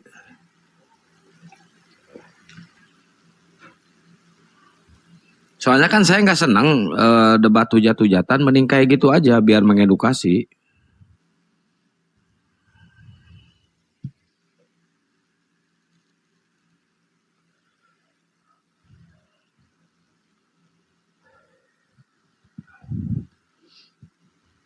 Biar mengedukasi kita semuanya. Jadi mana yang benar nih Advent ini, sesama Advent aja saling cakar. Wow. Yang satu Roh Kudus Tuhan, yang satu Roh Kudus bukan Tuhan, yang satu siapa Melkisedek itu Tuhan, yang satu bukan Tuhan. Aduh, Insani siapa? Ini Gus Miftah. Tidur kayaknya Gus Miftah ini tumben tidur. Jam segini dia biasanya nggak tidur atau di room lain gitu dia. Monitor Gus Miftah.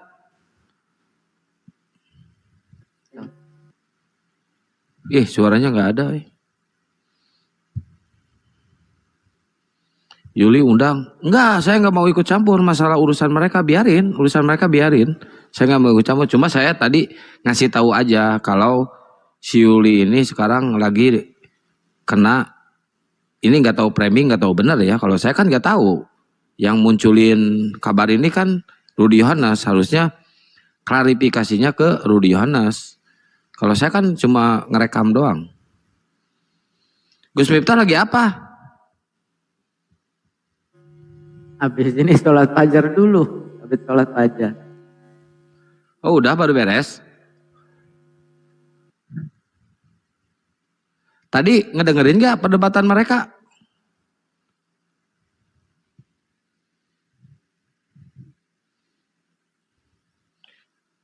Pada kemana semua? Ya tidur lah. Dengar sih tadi. Cuma ya ada yang seru kan?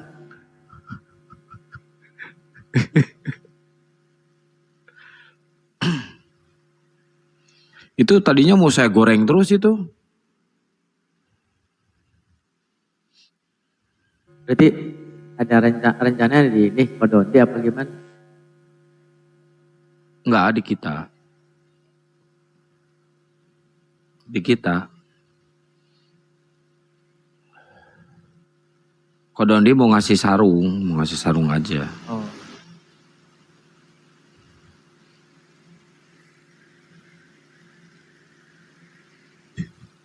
Bu Dani ini sama si Karyadut ini gimana ya? Katanya nggak apa-apa saya aromu alap, tapi kok marah-marah ya? Aduh, isi dulu Tat bentar, pengen kencing. Isi dulu. Ini lagi live di YouTube juga, di Bang Juma juga masih live. Iya.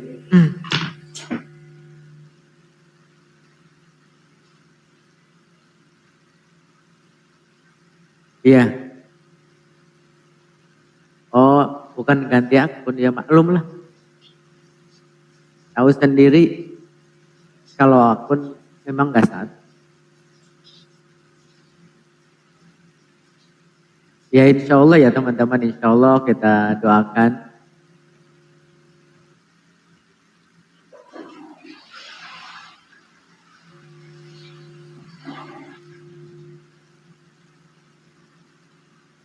Oke, makasih yang udah follow ya, makasih.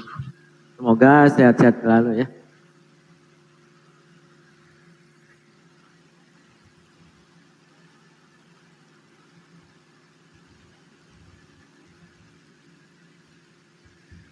Tapi seru juga sih tadi diskusi terakhir, jujur aja.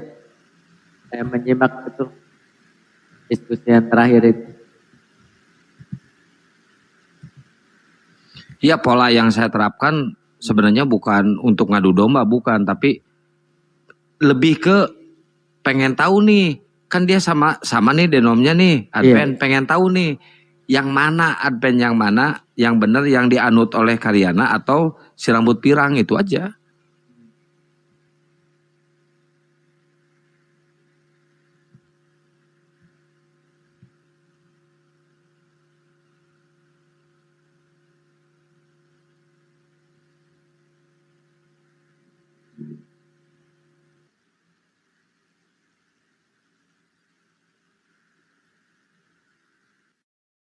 Tapi emang ketar-ketir ya mereka ya, dengar si Arom mau login. Ya pastinya lah, ya walaupun nggak ini banget gitu, tapi nama Arom ini cukup ini juga kan. Masalahnya pendeta Gus. Pertama ya itu kan.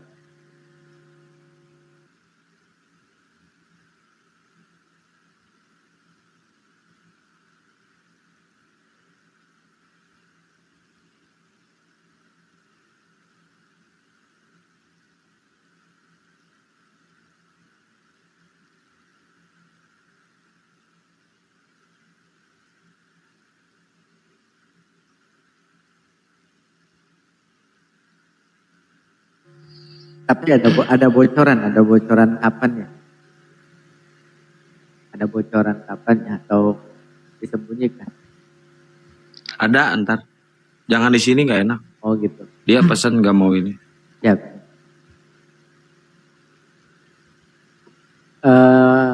2030 Oten punah, jangan. Kalau punah sih jangan ya. Sisain si Masaha. Masaha gue masak. Siapa lagi ya?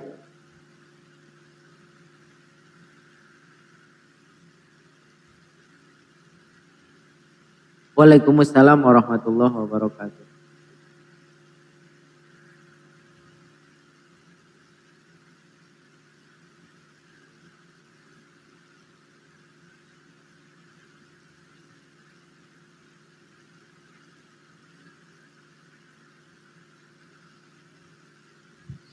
Hamba hina. Waalaikumsalam warahmatullahi wabarakatuh. Tadi hamba hina ini di ini loh. Disinggung-singgung sama si Karyadut tuh. Sesat katanya.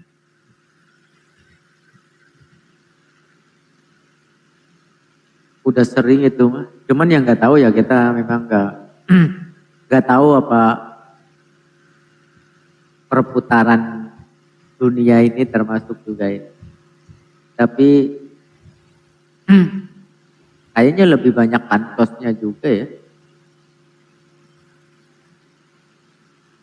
Iya sih. Tapi kalau sama saya nggak mau dia diskusi. Dulu pernah digasak habis-habisan di komalnya ini Pastor Loading. Kalau yang lain kan mungkin mengikuti narasi dia karena kita tahu pernah ini.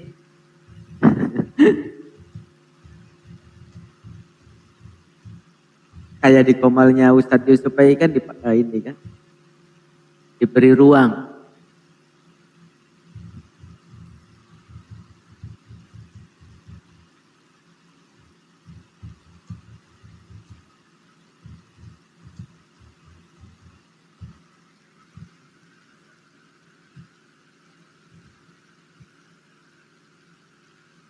Waalaikumsalam warahmatullahi wabarakatuh.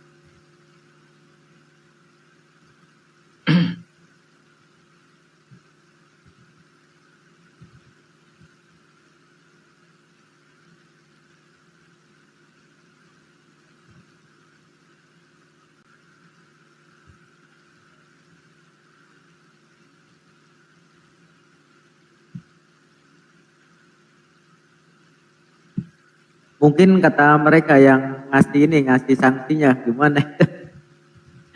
Yang ngasih sanksinya nggak bisa tidur itu. Yang mana tuh? Iya, yang ngasih sanksinya nggak bisa tidur. Ngasih something. Sanksi. Oh, iya.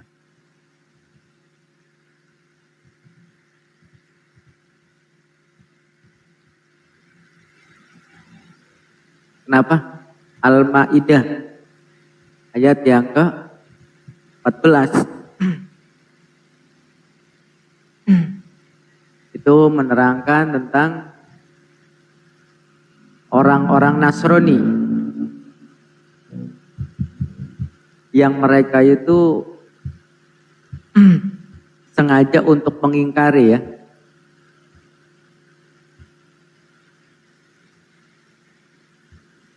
Ya makanya sering kali ini teman-temannya kita katakan itu.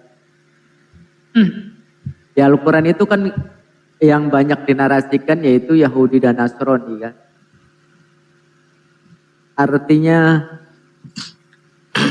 Yahudi dan Nasrani, Bani Israel ya, terutama Bani Israel adalah salah satu kaum yang dimuliakan oleh Allah Subhanahu wa taala, ditinggikan. Pertama karena memang terlahir dari Bani Yakub. Kemudian juga banyak nabi-nabi yang telah dilahirkan di situ dari Bani Israel. Namun karena mereka itu suka ingkar janji dan berlebihan dalam beragama guluh ya.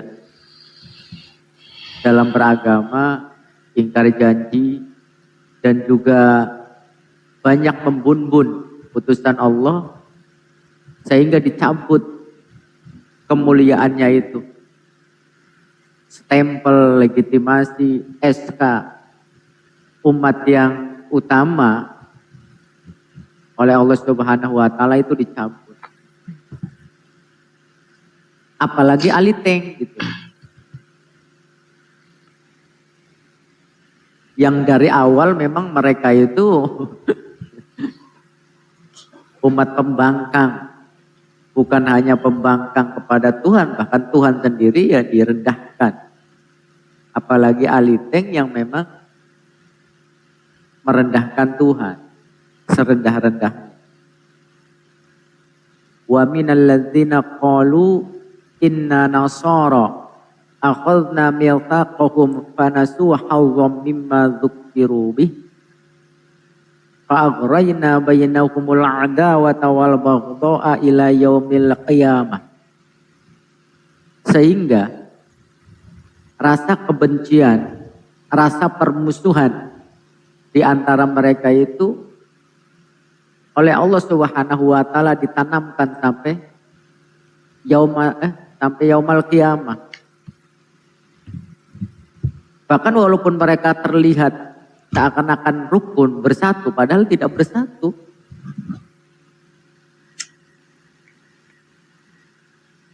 Allah timbulkan rasa benci, permusuhan tersebut hari demi hari, waktu demi waktu sampai bergulir sampai hari buktinya kiamat mereka kan datang. nggak bersatu kan buktinya. Betul. Tadi Walaupun mereka terlihat akur, terlihat kompak, tapi pada dasarnya tidak.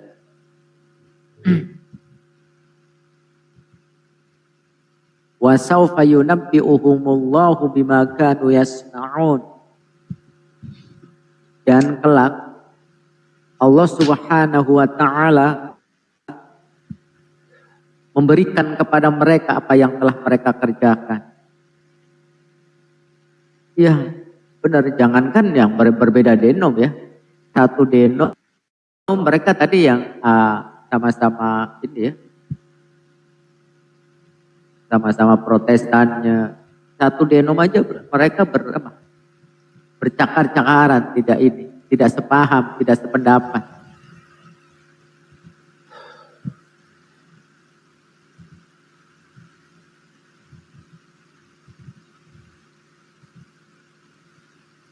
Maka di ayat yang selanjutnya itu sangat menarik ya teman-teman.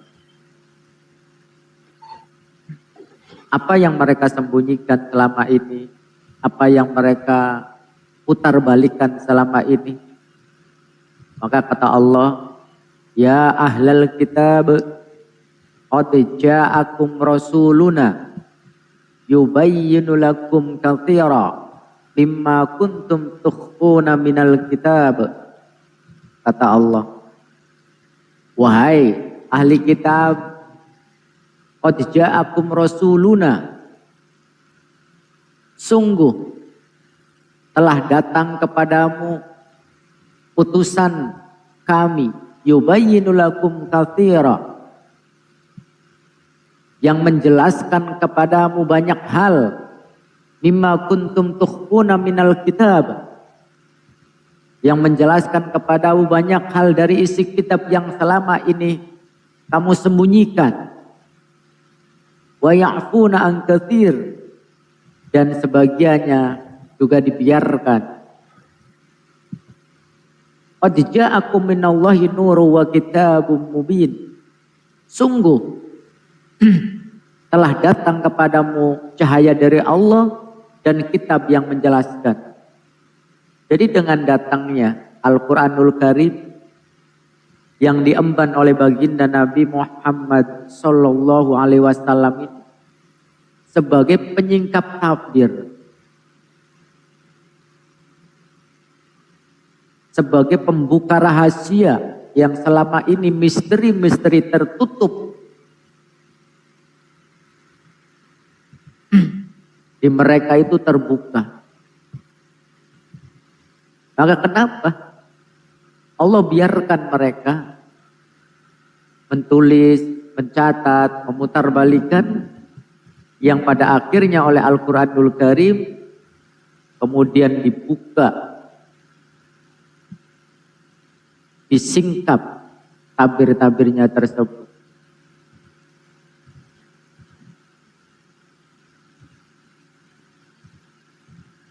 Maka di sini Nuru wa kitabun mubin ya, Al-Quran itu sebagai cahaya dan juga kitab yang menjelaskan.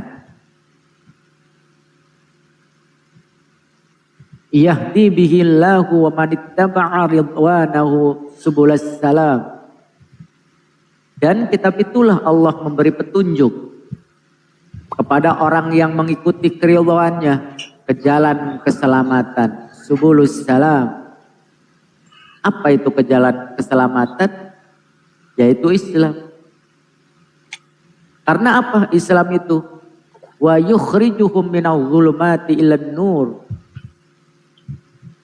Karena Al-Quran ini ajaran-ajarannya itu bisa mengeluarkan orang tersebut dari gelap gulita kepada cahaya. Tentu dengan izinnya Allah Subhanahu wa Ta'ala. Yang selama ini berdebat begitu ngeyel, kencang, keras, kasar, kadang-kadang juga menghujat. Yang pada akhirnya dengan izin Allah Subhanahu wa Ta'ala mereka tersentuh oleh hidayah-hidayah dengan berbagai macam perantaraan. Ada yang lewat diskusi, ada yang lewat penyimak di bawah, ada yang lewat mendengarkan atau menyaksikan di YouTube ataupun fasilitas dan media-media lain. Wa yahdihim ila siratim mustaqim, sehingga Allah Subhanahu wa Ta'ala memberikan hidayah kepada mereka ke jalan yang lurus. Padahal mereka selama ini menggaungkan Yesus adalah jalan kebenaran,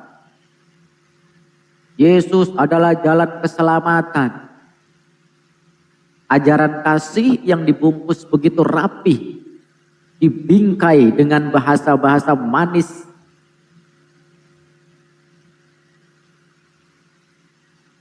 Tapi dengan izin Allah Subhanahu wa Ta'ala,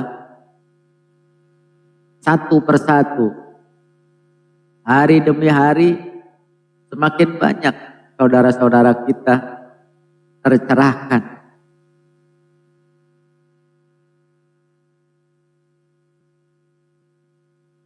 Kalau untuk musnah sih tidak akan musnah ya teman-teman. Sampai hari kiamat mereka tidak akan musnah.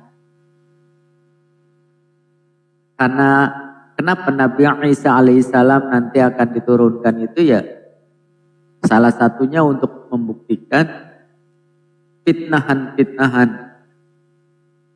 yang selama ini mereka katakan, mereka lakukan.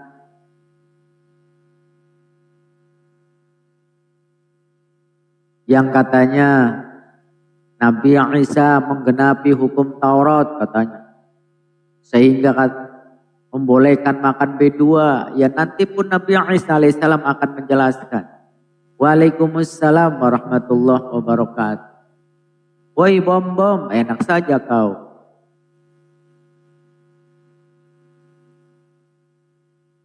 Waalaikumsalam warahmatullahi.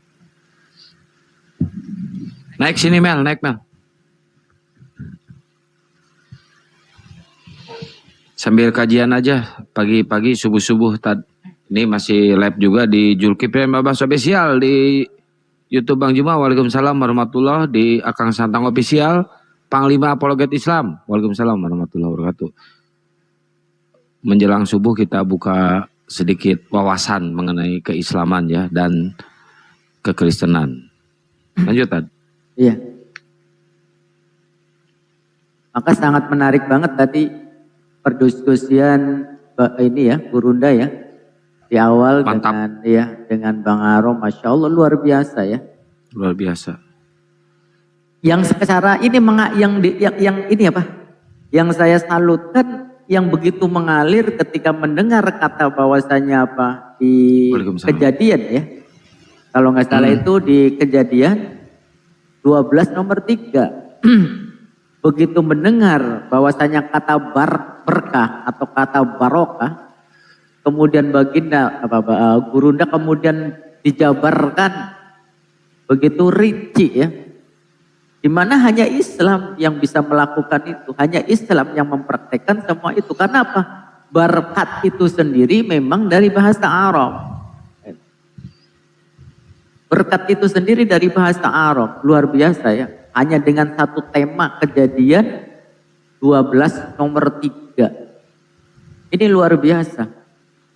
Karena apa? Pada faktanya mereka yang selama ini mengaku bahwasanya pengikut, pecinta,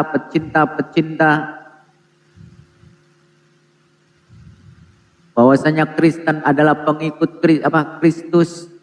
Tapi faktanya justru sebaliknya. Yang mereka lakukan selama ini justru adalah melakukan kekejian kepada nenek moyang mereka maupun keturunan mereka. Sepanjang masa yang mereka lakukan, yang terbayang dalam diri mereka, bahwasanya itu ada anak manusia mati terkutuk untuk menebus dosa. Maka sebagai hukumannya, maka di dalam kajian ilmu ulumul Quran, di dalam surat An-Nisa itu wa qaulihim, itu adalah yang berarti Allah Subhanahu wa taala menghukum mereka akibat ucapan-ucapan mereka sendiri. Allah hukum ketika orang itu langsung mati, tidak. Hukuman yang paling pedih adalah ketika segala sesuatu yang kita harapkan, yang kita bayangkan, kemudian tidak sesuai dengan ekspektasi. Itu hukuman yang paling miris. Kalau mati, kita tidak langsung mati aja kan tidak merasakan. Tetapi apa? Seperti apa? Seperti disayat secara pelan-pelan gitu. Waalaikumsalam warahmatullahi wabarakatuh. Warahmatullahi wabarakatuh. Waalaikumsalam warahmatullahi wabarakatuh. lanjut. Jangan banyak senyum.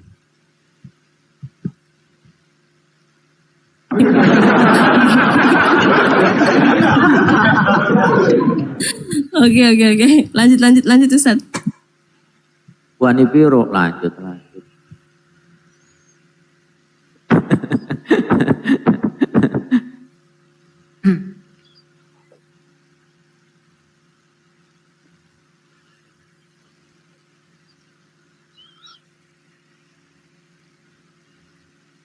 Maka asbabun nuzul atau bab dari ayat yang dibacakan oleh Gurunda itu adalah bagaimana Allah Subhanahu wa taala itu memberikan ketentuan dan ketetapan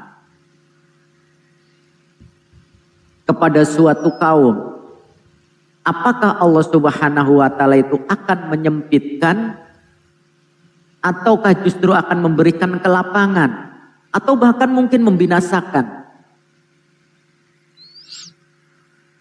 Yaitu di dalam surat Al-A'raf ayat 94 tersebut. Wa ma arsalna fi qaryatin min nabiyyin illa akhadna ahlaha bil ba'sa'i wad dharra'i la'allahum yadharra'un. Dan kami tidak akan mengutus seorang nabi pun kepada suatu negeri. Lalu penduduk daripada negeri tersebut adalah orang-orang yang mendustakan, pengingkar, pembangkang.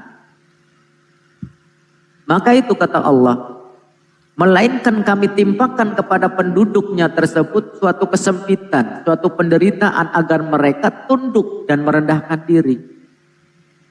Dan yang menyampaikan aturan-aturan dari Tuhan tersebut kepada kaum yang memang sudah ingkar. Itu. Kalau misalkan kaum itu tidak ingkar, itu tidak akan diutusnya nabi. Kenapa adanya nabi, diutusnya nabi, para rasul tersebut? Karena memang ada satu kaum yang mereka itu ingkar, sudah melenceng, sudah jauh dari mengingat Allah Subhanahu wa ta'ala. Tsumma baddalna makana sayyi'atil hasanah hatta afau wa qalu qad massa aba'ana ad-dharra'u was-sarra fa akhadnahum baghtatan wa hum la yash'urun. Nah, kemudian kata Allah, kemudian kami ganti penderitaan-penderitaan itu dengan kesenangan. Sehingga apa? Anak keturunan mereka bertambah banyak. Harta mereka juga bertambah melimpah. Sehingga mereka ketika mendapatkan ketenangan tersebut, kenyamanan tersebut, ketenangan, keamanan, keberkahan daripada anak-anaknya tersebut, wa qalu, mereka berkata, qad massa aba'ana ad-dharra was-sarra, sungguh nenek moyang kami telah merasakan penderitaan dan kesenangan. Fa akhadnahum baghtah, maka kami timpakan siksaan atas mereka dengan tiba-tiba tanpa mereka sadari. Jadi terkadang orang itu sering lupa diri. Awalnya mengingkari datang seorang nabi, kemudian diberikanlah kesenangan, kesempatan oleh Allah, kemudian lupa diri lagi. Maka Allah pun menimpakan satu musibah yang secara tiba-tiba dan mereka tidak sadar. Jadi saya ini subuhan dulu. Ini Jo, ini Muslim apa Kristen Jo? Jo. Gantian nyatat nanti subuhannya nyatat. Ya, saya subuhan dulu. Sok nanti giliran saya subuhan.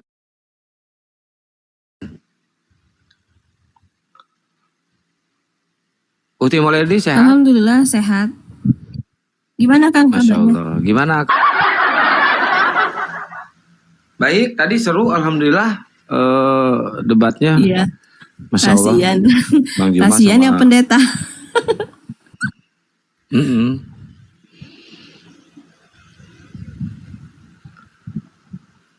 Terus si Karyana tadi sama Bu Darni, wah seru lah pokoknya. Ada siaran ulangan itu, ya kan?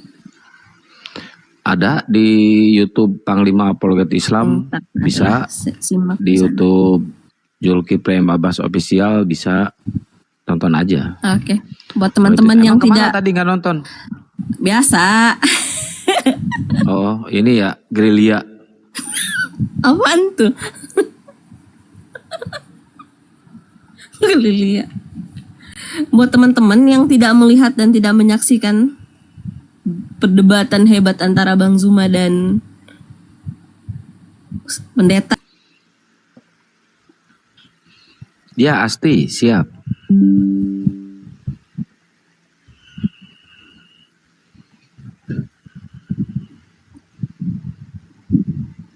Tapi gembala diserang, biasa itu.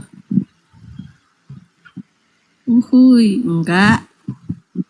Ya buat teman-teman yang di Panglima Apologet Islam, syukron jazakallah khairan kasiran sudah nyimak di channel YouTube Panglima Apologet Islam. Geser ke Akang Santang Official ya. Di sini kita cut dulu udah 5 jam. Wabillahi taufiq wal hidayah. Wassalamualaikum warahmatullahi wabarakatuh. Udah 5 jam itu. Ganti ini. Kapan merit Kang? Abis lebaran. Insya Allah.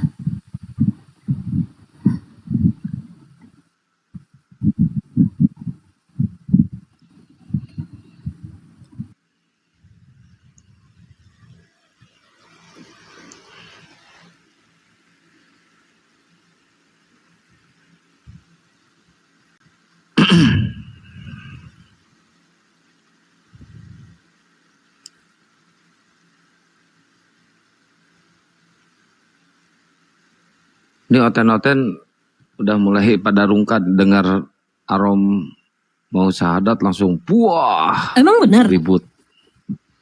Insya Allah. Insya Allah ya. Amin, amin, amin. Semoga ya.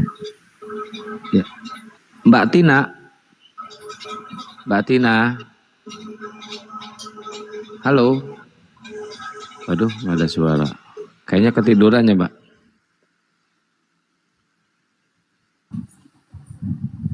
Habis lebaran ijab kabul. Ya tuh Akang bilang insya Allah. Katanya setelah selesai lebaran.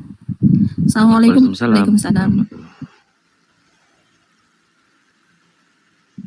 Gak tahu sama siapa Kang.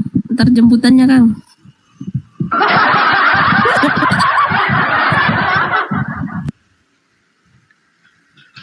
Ya guys, kita doain aja ya kan.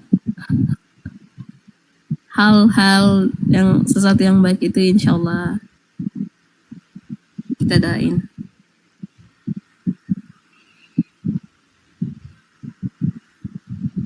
Langsung pada kepo.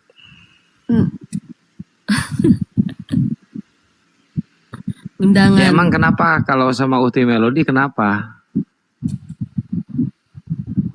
Nggak salah kan ya? Yang salah itu kalau sama si Luga itu baru salah. Bu Karyana gimana Kang? Nggak seru? Ya. Apaan sama Oten? Iya. Nggak gitu Kang. Nggak ada apa-apanya sama si Karyadut mah apa juga. Ya kan belum tahu. Ini mana Bunda Rahman ini? Tadi udah minta naik dia. Mana? Entahlah. Bun. Udah dinaikin kok ngilang.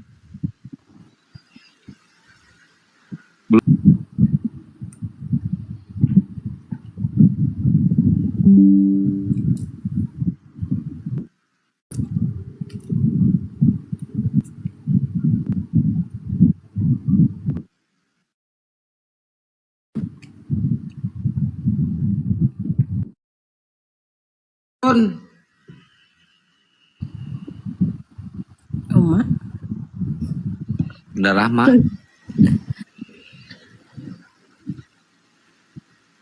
Yang belum dengerin tadi perdebatan Bang Juma dengan si Pendeta Arom, silakan nonton ulang di YouTube.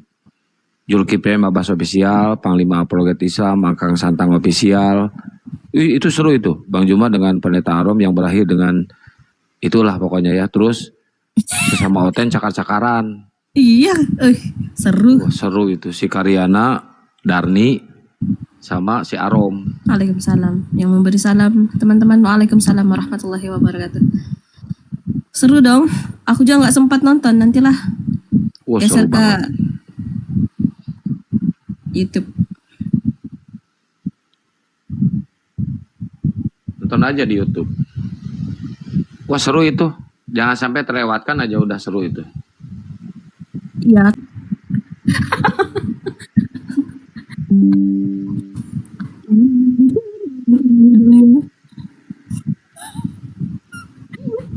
Aku bertemu kembali nggak tuh?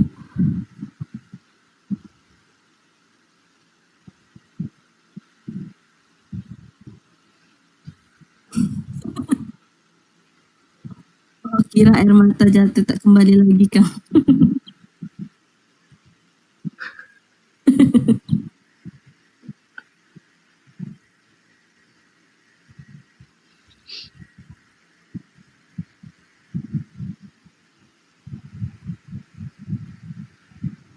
Oh, Kak Melody baru dengar suaranya. Ya, ini suaraku yang nggak seberapa.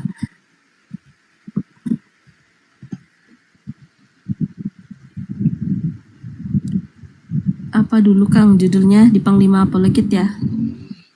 Iya, di Panglima Apologet. Udah yang lab terakhir aja itu. Yang kedua terakhir sama yang terakhir. Terus tadi ada berita. Nah, udah saya up di Panglima Apologet Islam, tapi itu bisa ditontonnya jam 12 siang. Untuk jam 12 siang. Ternyata si Yuli melakukan persundulan. Sama laki-laki.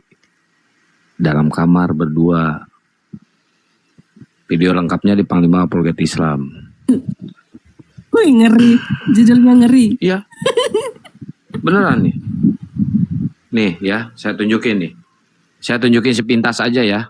Iya. Nanti kalian tinggal nonton aja di Panglima Apologet Islam jam 12. Ada buktinya nggak? Nggak ada sih katanya. Hanya dengar-dengar. Jadi kawan-kawan, ini sangat-sangat berbahaya. Kalau kalian tidak menyaring sebuah ucapan, kalian anteng. Tapi orang yang namanya disebut setengah mati. Ini nih. Kayak saya kawan. Sehebat apapun saya membela diri sekarang ini. Nama saya sudah jelek sekali. Gak bisa diobati lagi. Tuh pakai apa ngobatinya? Mau saya teriak-teriak, oh saya nggak begini. Ketemu dengan herder yang otaknya kan gula nggak ada. Nggak ada itu, pasti benar, pasti gitu. Sama dengan apa yang dikatakan Yuli. Kalian lihat komen di tempat domba suci. Gak ada yang percaya main catur, ngapain di dalam kamar berdua. Main catur ya, main pingpong, main ini, kita nggak tahu juga. Apalagi Kasus Rudal Kudus lagi guys. Yuli, ada. Kalau mau salahin Rudi Yohanes ya. Salahin Rudi Yohanes tuh. Dia yang membawa berita kalau Yuli ini melakukan persundulan dalam hotel. Ya iya sih, logikanya ngapain di dalam kamar berdua dengan laki-laki main catur, kan gak mungkin main catur kan. Misalkan Akang sama Uhti Melody nih berduaan dalam kamar, gak mungkin main pingpong. Gak mungkin kan? Gak mungkin main pingpong. Mungkin gini Kang Jan Santang, ada baju yang belum disetrika mungkin. Iya benar. Berpikiran ini aja. Menurut saya itu kalau nggak ngebully mereka. Pokoknya mereka semakin berantem, mereka semakin tantrum, semakin cakar-cakaran. Aku bahagia. Parah. Seriusan. Saya bahagia banget. Bodoh amat, mereka mau cakar-cakaran, Terus ada tadi kata si Karyadut kan, itu kalau misalkan ada yang seperti itu saya bakar gereja. Oh saya nyumbang bensin. Kalau dia mau bakar gereja, saya nyumbang bensin 5 liter. Akhirnya diralat, minta maaf. Ya udah saya minta maaf kalau gitu. Ya udah, saya mau sholat 2 rakaat dulu. Tad, lanjut Tad. Siap. Waalaikumsalam warahmatullahi wabarakatuh.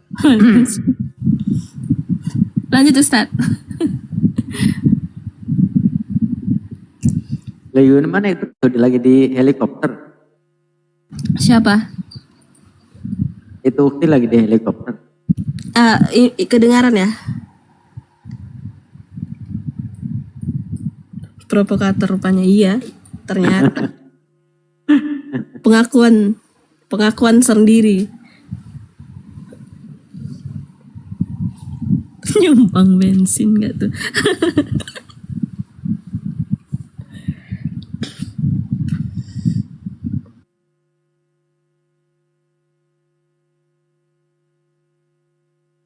Iya, Bang Denis monitor.